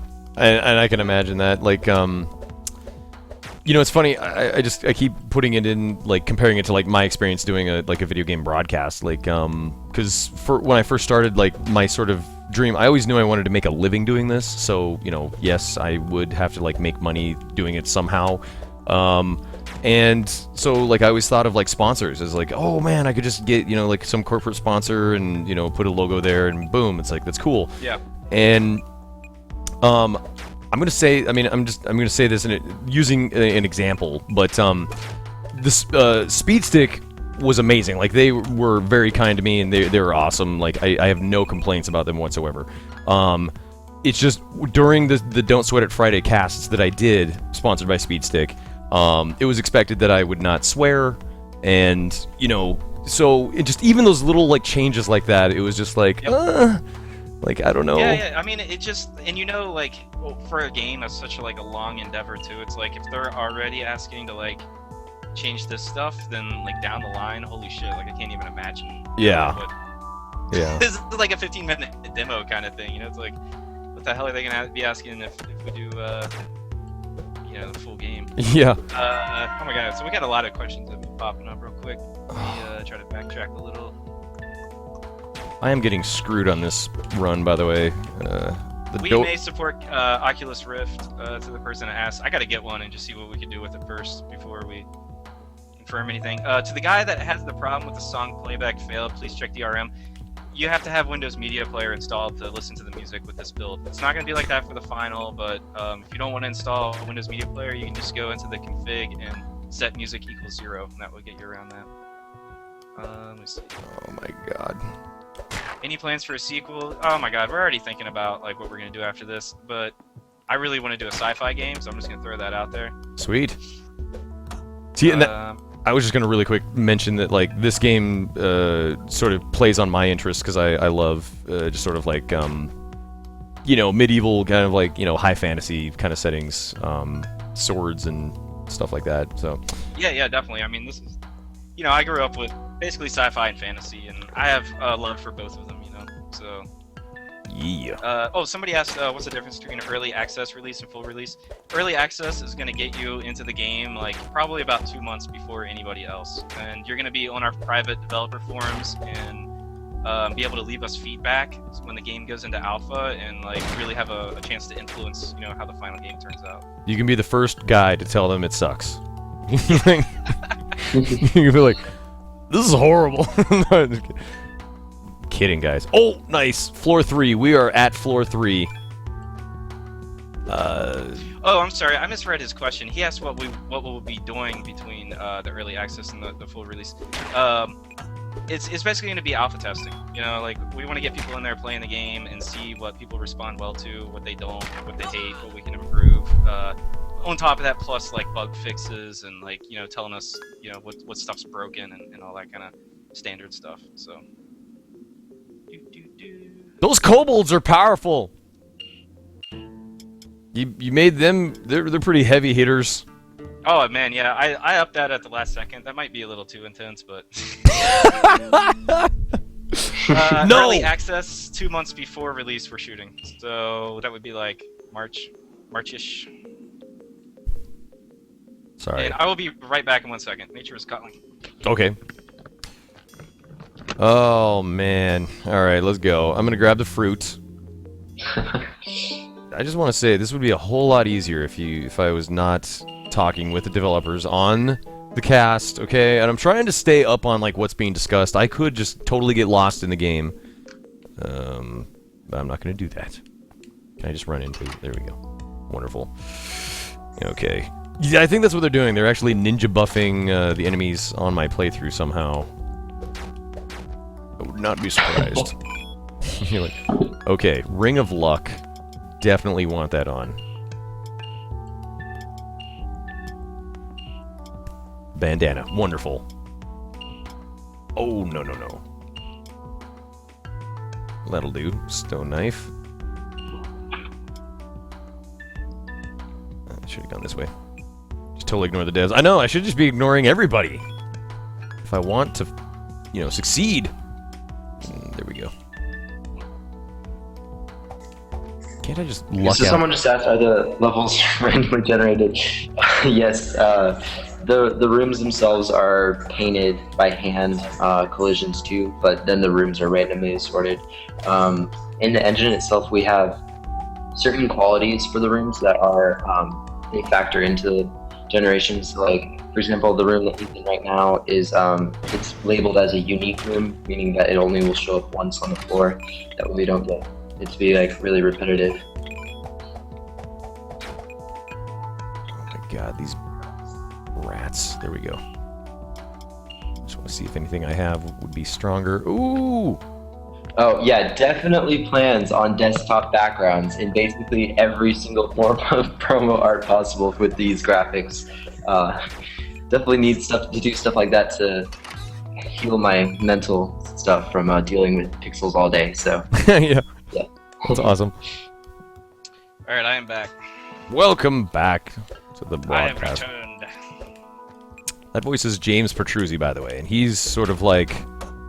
He's the main guy. He's Lead dictator for life. the lead dictator. He is your god now. I just yell at Tony all the time. I'm like, more pixels, faster. It's like- He's like, I don't know. Draw. Paint. Oh, there we go. Yeah, we can explain the luck. It's definitely gonna probably have some influence on your drops. I just don't know how that's gonna play into like the seeds and stuff. We're gonna have to think about that. But probably also your critical hit chance. And then probably like tied into like a bunch of like other random stuff. Like we're gonna have mini boss encounters and things like that. So we'll probably make sure the luck tie at least loosely or minimally into like all kinds of stuff in the game. Oh, there we are. Second floor, get. All right. Nope, none of that, thanks. There we go. You can look up and down right now to the person that asked. If you're using a 360 gamepad, you just use the right stick. If you're on keyboard, you use the up key to look up if you're in a tall room. But to look down, I thought it'd be annoying to look down automatically when you crouch. So you have to be like at a ledge, like facing off of it, basically. So Yes, and I, oh god. I just haven't been using the look mechanic because I keep forgetting. Ah, here we go. That's wonderful. I feel open to learning Tony right now. Redmer. Okay, wonderful. Danny B's feedback is fuck bats. Yeah, that's basically my feedback on them as well. So I'm right there with you. I'm gonna change it for the final game. He's quite eloquent, that Danny B. Well, you know, you just gotta cut the noise out. Fuck the bats. Oh, fuck the bats, Fuck yeah. bats. What the hell? Oh, I'm poisoned! I just realized I'm poisoned. You got that antidote still? I do! There we go. Wonderful. And to top it off, we'll just eat some wonderful purple grapes. Maybe we could make some blood splatter on the screen when you get hit, you know, like little droplets of blood. That would be so realistic. Wouldn't be annoying at all. No. We'll add some windshield wipers too. That'd be like an upgrade or something. Windshield wiper. That'll be like DLC or yeah. Okay. Here we go. Oh god. I agree. Danny, I'm with you on the bats. The bats can suck it. Alright, there we go. Oh god. Somebody asked about the downward thrust. We were talking about that earlier. It'll probably be a special ability. I don't know if you're gonna get it right away, but we'll be thinking about that. Ooh, the hunting blade. Let's go with hunting blade, yes. I like the higher attack. Need to drop everything. Damn it. Auto life regen. I love all you sarcastic guys in the space. That's just awesome. Yeah. Yeah, Kappa, that's exactly why he's just so ubiquitous. He's because everybody is an asshole around here. Okay. God. All right, I'm gonna drop these. Okay, so we're getting questions again about the character customization. So the main tiers of armor, like when you switch from like leather to like plate mail, that will actually change your character's appearance. We're not planning on like individual, like, you know, like your helmet is gonna change your head, and there's no paper doll in the game because there's 126 frames to the main character. Sorry, guys, I'm not really thinking very clearly here.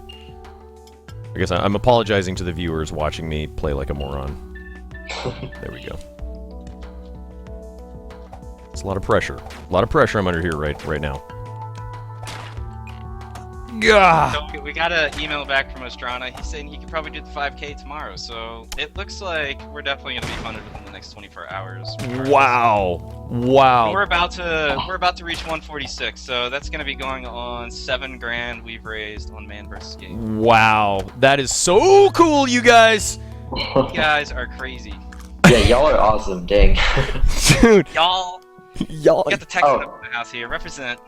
Y'all, Yeah, I'm y'all from so. Texas. It's on y'all time. I'll say. It's an hour behind me. Thank you guys so much. That's right. Like Danny B is asking. So man gets to be an NPC, right? Of course. Yeah, right. Oh, Actually, God. we were talking about that. They are going to actually add me to the bottom left corner of the interface. In sort Mystery Science Man. of. That's right. Big, ugly face, just looking at you, making really bad jokes while you play. It was demanded by the viewers. Okay. Anyway. Somebody asked about physical boxes. We've been considering that, like being able to jump on the boxes and stuff. Like, I just don't know how annoying it would be, like having to drop through them and stuff. So Yeah. I might try it though when I have some more time. I'm just glad to hear that, like, for you, it's all about the balance, you know, like just making sure that, you know, the difficulty curve is there and, Yeah, I want to make sure this is hard and that you're gonna want to keep coming back to it. I mean, like I said, I'm making this game for myself. Like, I love all you guys, but this is for me, you know, like, this is my dream game, and, you know, we're really putting everything in it to make it happen. And I don't want it to become some, like, watered down thing that the publishers are like, but the 18 to 25-year-old fan base would really like regenerating health. Exactly. You're missing a huge market without the regenerative shield. There we go. Damn. All right, I have made it to floor 3 again. I think I screwed myself over again though, because I'm not picking up enough you know, powerful items. So then I get down here and I've got Mr. Kobold here sticking his spear. To the guy that just said, "Screw the rest of you and your thoughts." No, like as I've said several times, we are taking everybody's feedback very seriously, and this demo update had like a ton of stuff that the community had recommended. Like, I don't think everything I'm doing is perfect by far. I'm just saying, like, you know, we don't want to add things just because it's like hip or something. Yeah, like what was I kept thinking of like BioShock Infinite. I get the feeling that like Ken Levine had a vision for a game that he wanted to release, and I think it was really close to like what they released and stuff. But like I was thinking of like the box art. Like that's another thing that oh god, yeah. You know, it's like why was Elizabeth, you know, pushed to the back of the thing? And I'm sure it's because they did, you know, studies, and the statistics showed that, you know, people are more apt to buy the game with the burly white guy on the cover. And yeah, dude, I saw like, I can't remember if it was like Ico. I think it was Ico. They showed like the Japanese box art versus the American, and it's just like, holy shit! Like, you lose like all of the atmosphere and like completely history of the original. Oh god! I cannot fucking believe what just happened to me. You know what? It was just the straight. I'm waiting. Oh god! I know. It was the kobold. Oh my god! It was just the kobold. It was just the kobold that took me out. That was awesome. Just to let you guys know, this broadcast is gonna go until Game of Thrones starts, or oh my god! or for the long haul. Well, I was gonna say, or until I beat Time Trial, because I am not stopping.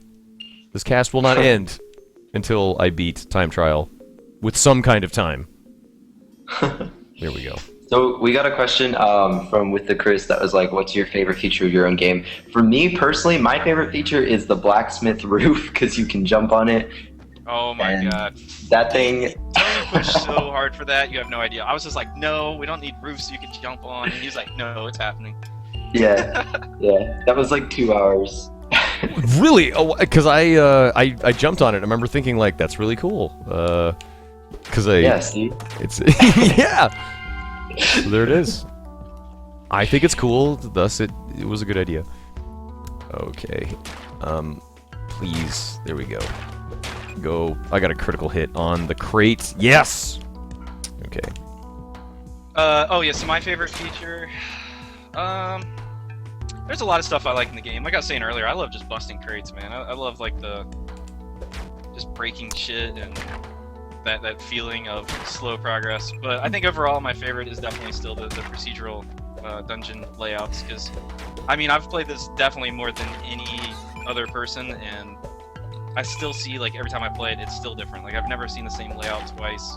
You know, I've never had the same exact experience twice, and to me that like proves that it is possible what my goal was, and just makes it like that much cooler. Yeah. Oh god, this is not gonna go well. I forgot to grab the fruit again, because I'm so... To the guy that just was saying this would be legendary on Super Nintendo, we were talking about this on the stream the other day. Like, yeah, the game is like approximately the same resolution and all of that, but like we're doing so much stuff in here that was just not possible at all on those old systems. Even though we're sticking with the low-res graphics, like just the surface alone with like 6-layer parallax wouldn't have been nearly possible, you know? That is so crazy to think about. Yeah, or like when you hit an enemy and like the blood flies out, like those are per pixel like particles. Like there's like hundreds of those, you know, we can use. When you bust a crate, we're dynamically sharding the sprite, you know, into like all these different pieces, so it's always different. Like all those kind of things were just like completely impossible to do on these old systems, but since we stuck to like doing it in like all pixel, like it looks like it fits in and it looks natural, you know, like it doesn't really stick out. So. Yeah. I love Danny's question. Does your game use blast processing? Blast processing. Yeah. It's so There's blast. gonna be this attachment for it, and you're gonna get real speech, you know. Yeah. CD-ROM attachment. I don't know if you've heard of those yet, but they're like these discs, and It's gonna be crazy. Full motion video everywhere. We're just gonna jam cutscenes in here that have nothing to do with the game. Yeah. Full motion video. And we're gonna get a big name actor to do all the lines, and the acting is gonna be horrible, but that won't matter. There we go. Yeah, mode 7. We're gonna add mode 7, and we'll be able to rotate the stages. It's like Super Ghouls and Ghost shit. Mode 7. I know, Danny. Isn't that like the greatest troll of all time? It just makes you like. Sorry, Danny. Sorry. Oh. Oh, and then he rubs it in. I didn't die though. Yeah. That's the best part. It's easy mode. Oh god, this is not what I wanted to see. I just want like the miraculous run where I just go the right path every time, the first time. There we go. Dude, he just said he's better than you, and you have a fucking TV show, quote unquote. So... That's nothing new. That's Danny B coming in here and trolling me is it's kind of like old hat now. Oh damn it! There we go. All right. Yeah, so we were talking the other day about DLC. We were talking about maybe having some horse DLC where you could get your own horse that you could ride between the blacksmith and the tavern, possibly. Then we can have a DLC on top of that where you can get some armor for it. You know, you never know.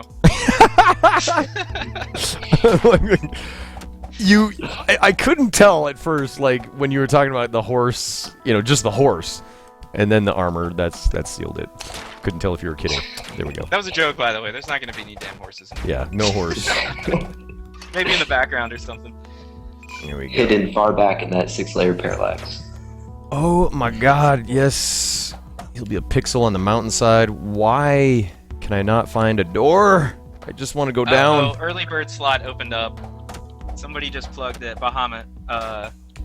Hey, somebody better snag it.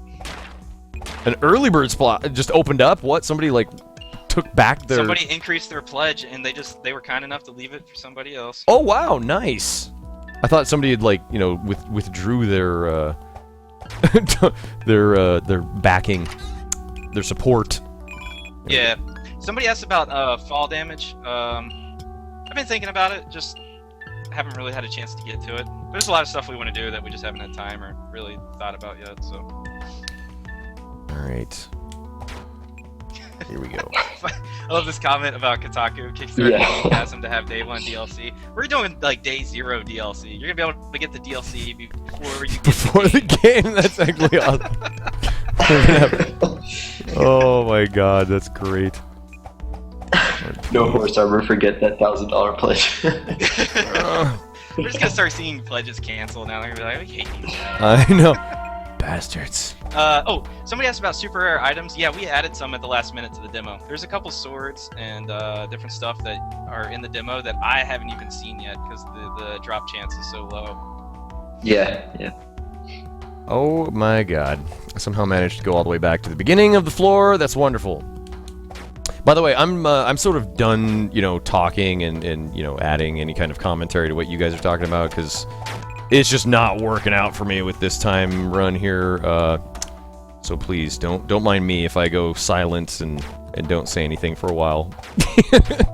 No, we're having a good time just talking to everybody. Yeah, yeah. See, I think that's more responding to questions from viewers and whatnot. You guys don't need me blathering. We are sociable nerds, you know. Exactly. You got to be in this business, though. Totally. Oh god, gotta go up.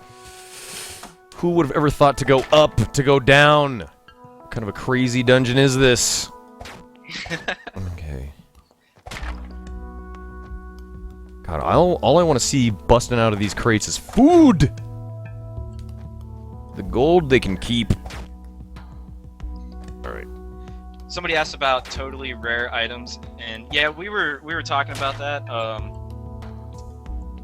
You know, and like right now you just get your drops from the treasure chests and stuff for like equipment. I eventually want to add it so enemies will drop certain items, kind of like Symphony, you know, like maybe a skeleton will have some sort of skeleton sword or something that you can get. But we also really want to see that crafting goal be met. Like, I think that'd be so much fun to be able to find like a recipe in a treasure chest, and then you got to go hunt out like all the things to make it, you know. And it's not going to be like crafting like a stone knife or something. It's going to be crafting some crazy weapon that there's no other way to get in the game other than to find the recipe and all the things to make it, you know.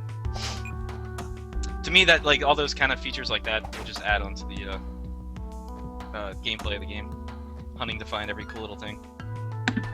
And yeah, to the person I just asked, the Monster Encyclopedia, there's going to be a bestiary and all that, and we were talking earlier, the Mine Manager Shack was actually just like extremely cut down for this demo. The plan is to have a full-on museum attached to the Mine Manager's shack that's going to feature all the cool stuff you find in the world, unique like items and treasure and stuff, and they'll all show up there for you to browse. When you kill enemies, they'll be added to the bestiary there, and you'll be able to check them out and read about them and all their stats and stuff. That Mine Manager, he's got a lot of stuff going on. Oh, and just real quick for the people that just joined, like the stretch goals, like we want to do all of them, but we don't know if we're gonna have enough money and all that to do it. So the stretch goals are just to guarantee that thing's gonna be in the game. Even if we don't meet the goal, we're still gonna try to do everything we can to get a lot of that stuff in there. So it's not like if we don't meet the goal, it's never gonna happen type thing. Oh my god. Little update on my end. I reached floor 3. Just took out, oh god. A kobold. I got a feeling, guys. Actually, I don't, because it's not looking good. I just drank my last potion, and I just started this floor, so... Alrighty. Okay, so no more backing after May 12th. I don't think we're gonna do the PayPal thing. We haven't got very good feedback from other people that have done it. This sounds to be a nightmare, so we're still thinking about it though. And somebody was asking about the underground merchant. Yeah, I think we're gonna have some like hidden shops underground and stuff in like different areas. So nice. We'll probably do something fun with that. Oh my god. Will there be any rules in regards to item drops? Or will be 3 inch? Yeah. So if enemies drop stuff, it's gonna be something that kind of makes sense for them. You know, like either the weapon will somehow be related to what type of character they are, or something like that. It's not gonna be totally random, like a rat drops a sword or something. Oh balls! You gotta be kidding me. Just went the wrong way completely. Somebody asked about crates and altars that turn to creatures. I love that whole like troll object idea, like treasure chests that like jump and attack you. We'll probably do some stuff like that. Love it. Okay. And like I said earlier, if you guys have suggestions, check out our forums. We have a whole board dedicated to them with lots of people in there talking about stuff, and we'd love to have more stuff on there. We're going to be going through all of them when we go back into our next design session after the Kickstarter and planning out the final stuff for the rest of the game. Sweet. Yeah, mimics. That's what they're called. The mimics. Gotta love them. Oh.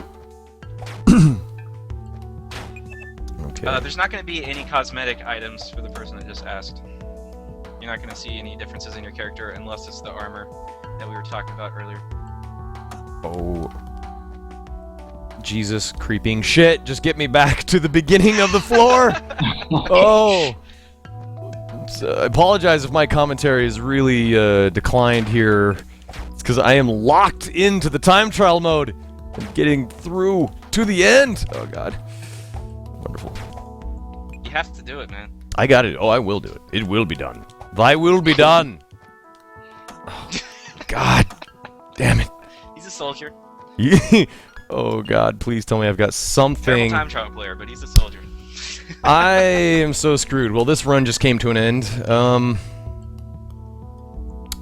gonna try and use the potion of strength. Sad day. This is a sad day. This is indeed a sad day. Oh! I just rocked that. That was clutch as fuck. And I just got some grapes! Sorry to be spoiling Back it. on top. Yep, there we go. Eat the grapes, Tyrion. Oh, you're a madman. Oh, yeah. Dude, totally... Okay, so a little heads up, we did make it past 146 officially. Nice. Seriously, guys. We went on at 139, so we are now 7K in debt to the man and his crew. To mankind. That's, I lovingly refer to the viewers, the community that has gathered around here as mankind. Mankind, I love it. I do too. It's pretty catchy. And we want to thank everybody again for being amazing. He warned us before we came on here. He was like, I don't know if you want to open this chat. Let's give it a shot. Let's give it a shot. We're crazy. I only said that because last time with the Yacht Club guys and Shovel Knight, it basically boiled down to like everybody spoiling the shit out of. I think BioShock Infinite was the game of the moment, but yes, everybody in here has been absolutely fantastic. Thank you guys so much. Yeah, thanks again for everybody showing up, asking us all these awesome questions, and giving us something to do on our Sunday. Yes. Oh, I just got a legendary iron sword.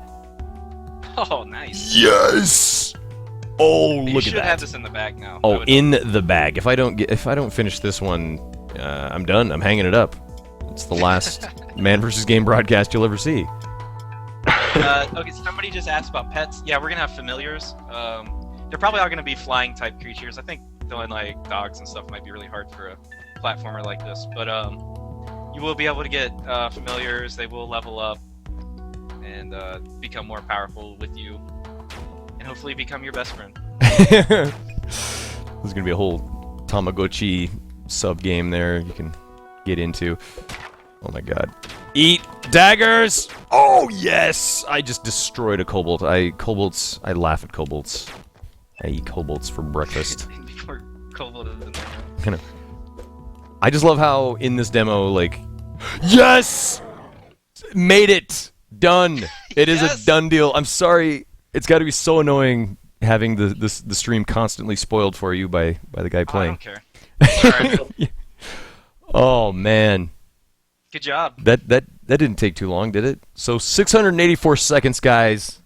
Beat that. Beat that. That's a world record. Come at as far me. as I know. Come at me, bro. Until proven wrong. Did you hear that? According to the developers, the world record. We're here to put the stamp on it. Oh, let me get out of the way of the seed. Sorry, guys. Yeah. There you go.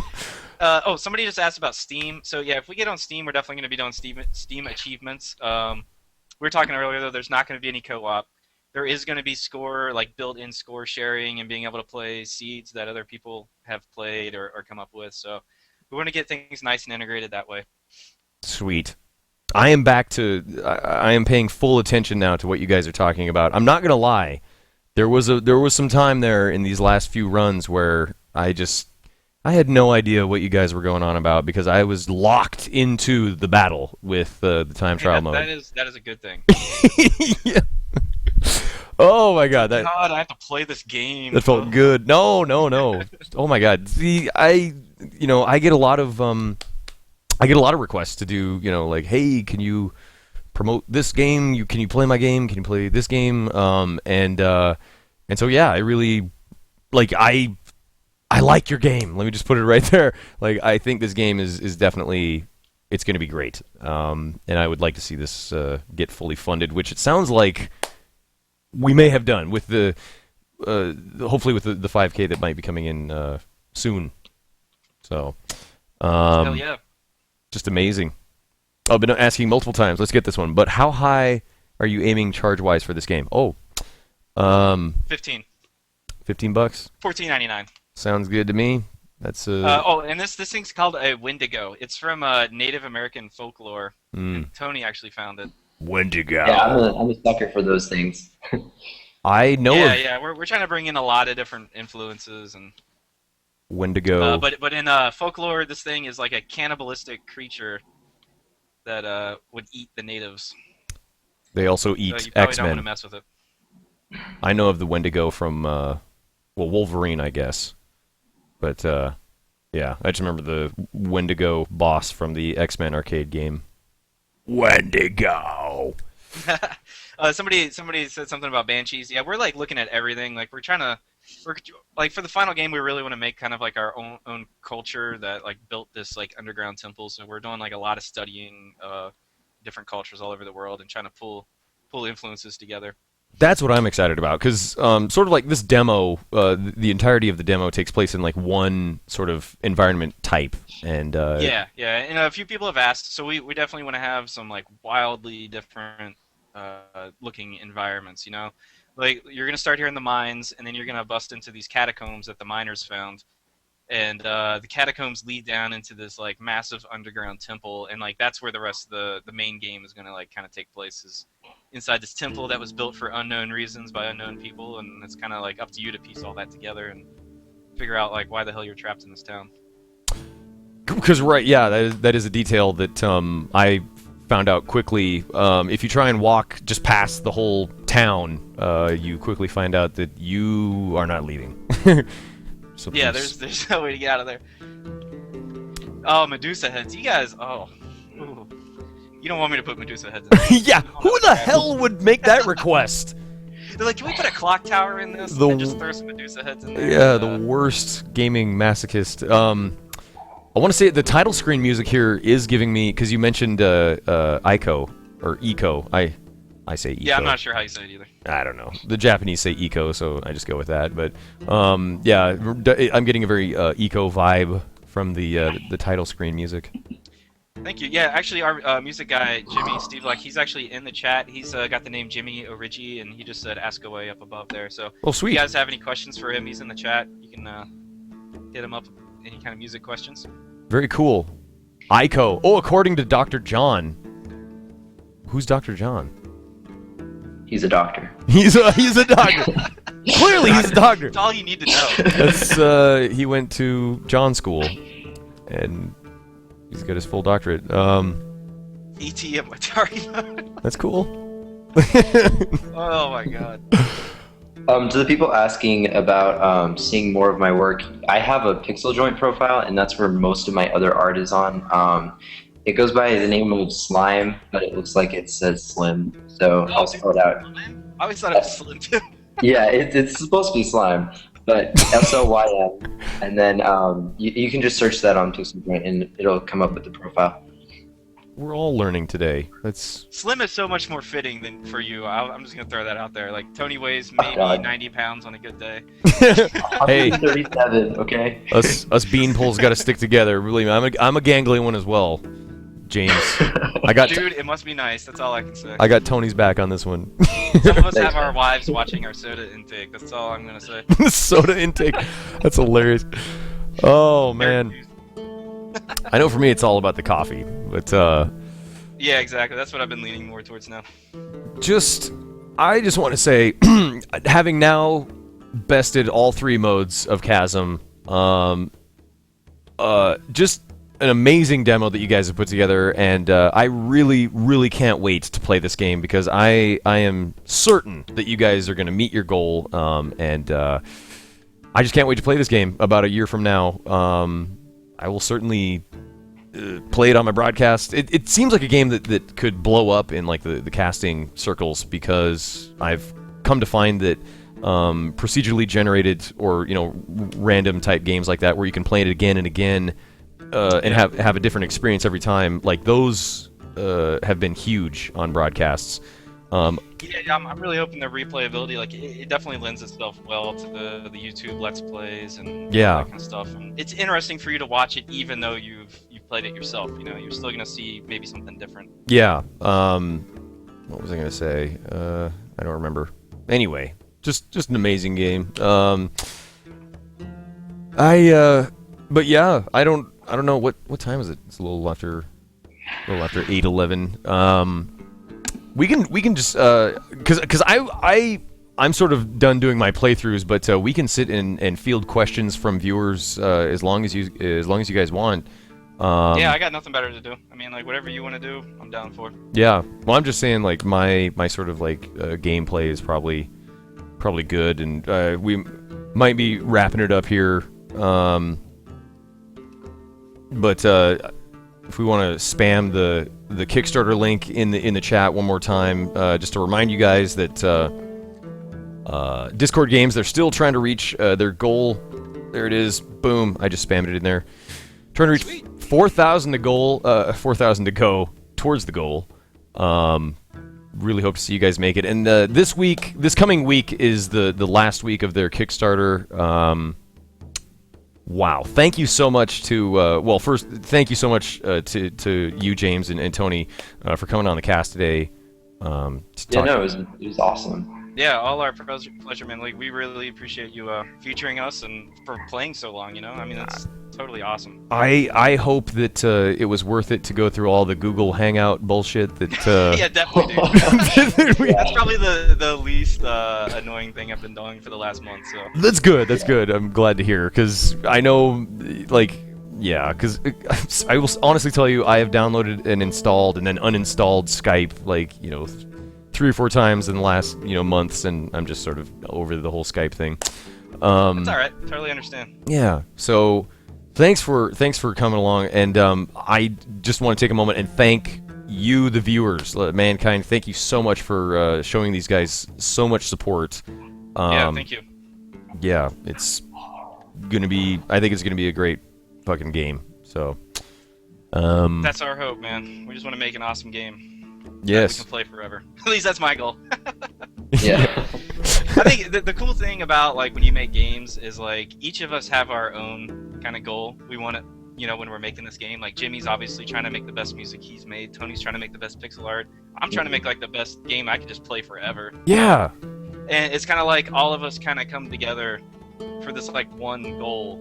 And it's just incredible. Oh my god, Avasectomy has just thrown a Wendigo emote into the chat. See, that's that's what I'm saying. Also, I just want to throw Danny Baranowski's quote in here, because I think he made a very poignant when he said, Danny Beastall has said, "Good luck with the game, guys. You a good thing going." And anytime Yes. anytime you have when you a good thing, it can only get better. Hell yeah. So, What I'm talking about. yes. There's a. Damn, I'm sorry. Anyway, this this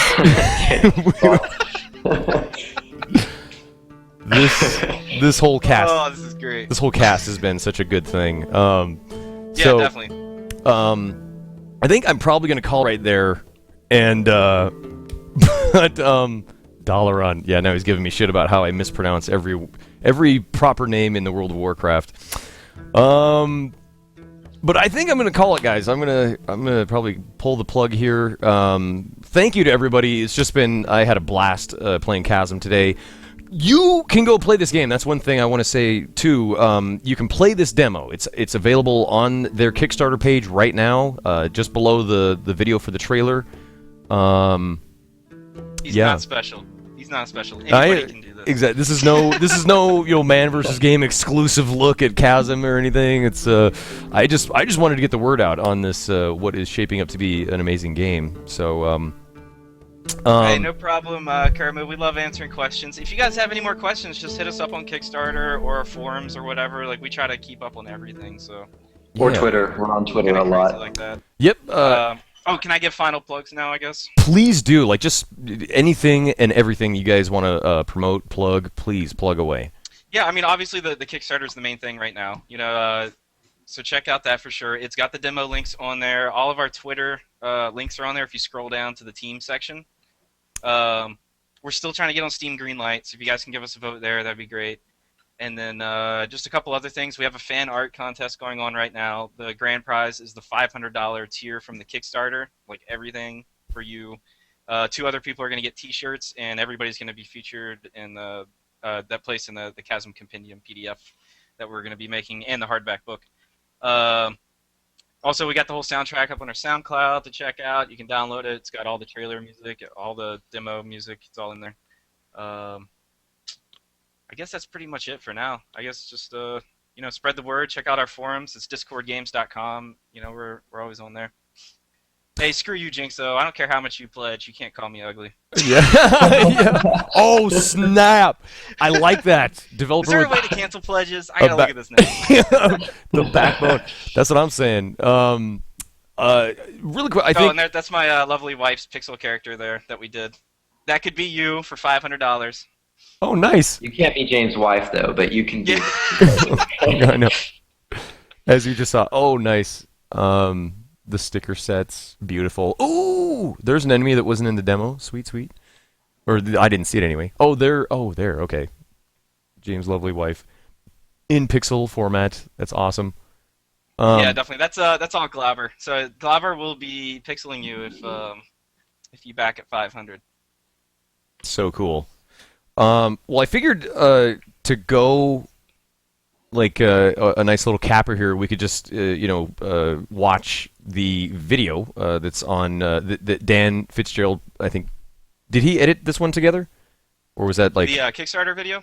Yeah. Yeah, that's all Dan, and the trailer right below it. Sweet. So hold on. Where's the trailer? Is the trailer on the Kickstarter? Yeah. If you just scroll down just a tiny bit, it should be the first thing right after the demo links. Let's see. Stretch goal, Linux. Oh shit! Why isn't it on there? It seems to be gone. What? Maybe I accidentally deleted it. No wonder you're having trouble. No, I'm just kidding. Oh man! All right, I'm gonna have to add it back on here. I did not realize that was not on there. Oh, Dan. Okay. So I'm just gonna play this video really quick. Just the Kickstarter, and you guys you can see what James actually looks like. So I'm gonna. I just pasted the trailer link in the chat. I'm gonna put that back on the Kickstarter right now. Okay. Cool. And I will press play on the video. So here we go. Hello, my name is James Petruzzi, and I'm the founder of the independent game studio Discord Games. We've been developing 2D games together for the past few years, and after releasing our second title, we decided it was finally time to focus on our dream project. For the past 5 months, we've been hard at work on our third title, Chasm, a 2D action RPG featuring procedurally generated Metroid-like dungeons, tight, responsive control, and authentic pixel art. Chasm takes influences from some of our favorite old-school games like Castlevania, Metroid, Zelda, and Diablo. In Chasm, you play the role of a soldier who becomes trapped in a remote mining town on his journey home from war. Days before you arrive, rumors began spreading among the miners of a discovery deep in the mine. Not long after, a mysterious earthquake occurred and the miners never returned to town. With no one able to leave for help, your only hope of escaping is to explore the mines below the town, find the missing miners, and piece together the mystery of what happened. In the town, there are several NPCs that you can converse and trade with, as well as a tavern to rest at, store your loot, and save your progress. From there you can enter the mines and explore the procedurally generated dungeons, battle enemies, find unique and legendary loot drops, and gain special abilities to access new areas. We plan on the final game having 6 massive areas to explore, as well as a hardcore mode for roguelike fans featuring permadeath, scoring, and leaderboards. In the past 5 months, we've developed the game engine and toolset, fleshed out the art style, and began prototyping gameplay. As a demonstration of our technical and artistic capabilities, we put together a prototype for GDC that you can download for free right now. This demo is a rough take on the first area of the game, and is only a glimpse at what is to come. Unfortunately, producing a game of this scope and complexity full-time takes a lot of resources. We've invested every dollar earned from sales of our previous games, but we're now out of funds. Retro-style games like this one are a big risk for publishers that only target the mainstream. In order to get this game made, and keep full creative control of the project, we've turned to Kickstarter to have you, the fans, help us. Remember, if we don't reach our goal, the project won't be funded, and the game can't be made. With your pledge today, we can finally make the game we've all been waiting for.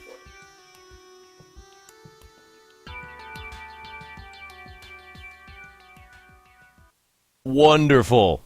Oh, Hell yeah. Such masterful editing there. That was like the worst thing I've ever done, by the way. I was just getting over being sick in bed literally for 10 days after GDC, and then like crawled out of bed and wrote the script for that. And then Yeah. and then there's that moment where you sit down in front of the webcam and you're just like, oh god, here we go. Yeah, yeah. And my wife is behind the camera, like slowly trying to move like these giant printed like cue cards up so I can like read it at the same time. Yeah. I never want to do it again. Wait a minute, you were reading from that? Yeah. First I did it like 30 times, so it was like half memorized. Oh, okay, cool. So I just added the Kickstarter trailer back on there. It should be, if you refresh the page, it should be like right underneath the Let's main video, and I'd love if we could show that off for everybody. Absolutely. Let's do a quick reload. Oh my god! Hold on, I misclicked. What is this other tab? This looks like an amazing website. Oh my god, it's MVG.TV, home of MANvsGAME. That's amazing. Anyway, let me. What are the chances? Yeah. Let me. I'm gonna reload the page. There it is. Oh, there's the trailer. Awesome. Let's check out the trailer. Sweet. I'm glad you noticed that, by the way. Oh yeah, yeah. All right. So really quick, let's just watch the trailer here. I'm gonna go quiet. Actually, let me jump out first. I know, shameless self-promotion. God, I'm horrible. All right, here we go.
What a fantastic trailer. I am sorry, guys. I don't know what is going on with my audio. The sound was a little low there. I tried to jack it up, but all the more reason for you guys to head over to their Kickstarter page. You can watch the trailer there yourselves. You can also download the demo and play through the game. I highly recommend doing that because it will show you just like how much promise there is in this game. Because it plays beautifully, and I can't wait for the game to have all these great features that we've been talking about today. So yeah. Hell yeah. Well, thanks again, guys. It looks like we're rounding out at 7,500 raised in just like 3 hours.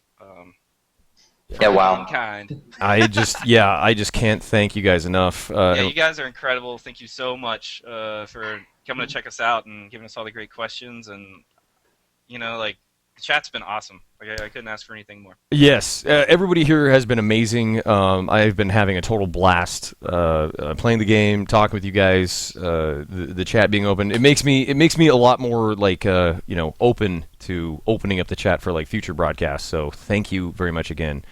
I feel like, let's see here. I suppose I'll go full screen, but I wish I had any of like the Chasm music. So that we could go out on like a Chasm song, but I don't have any. No, we got the SoundCloud. One second. Oh, nice. Do you? Okay. We can make this happen. Okay. If you link anything, you could link it through the Google Hangout. That would be great. Oh, sure. Just because Find it.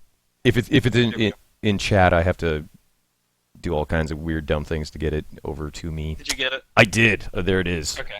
And it's got the whole soundtrack on there, so you can pick whatever you want. Oh, sweet. Wow. Well, I don't want to... And there it is. Wow. So, let me just play some real quick here. Beautiful. Well, before... See, and here's the shitty thing is that you guys and the music are all on the same audio channel, so I can't, like... Oh.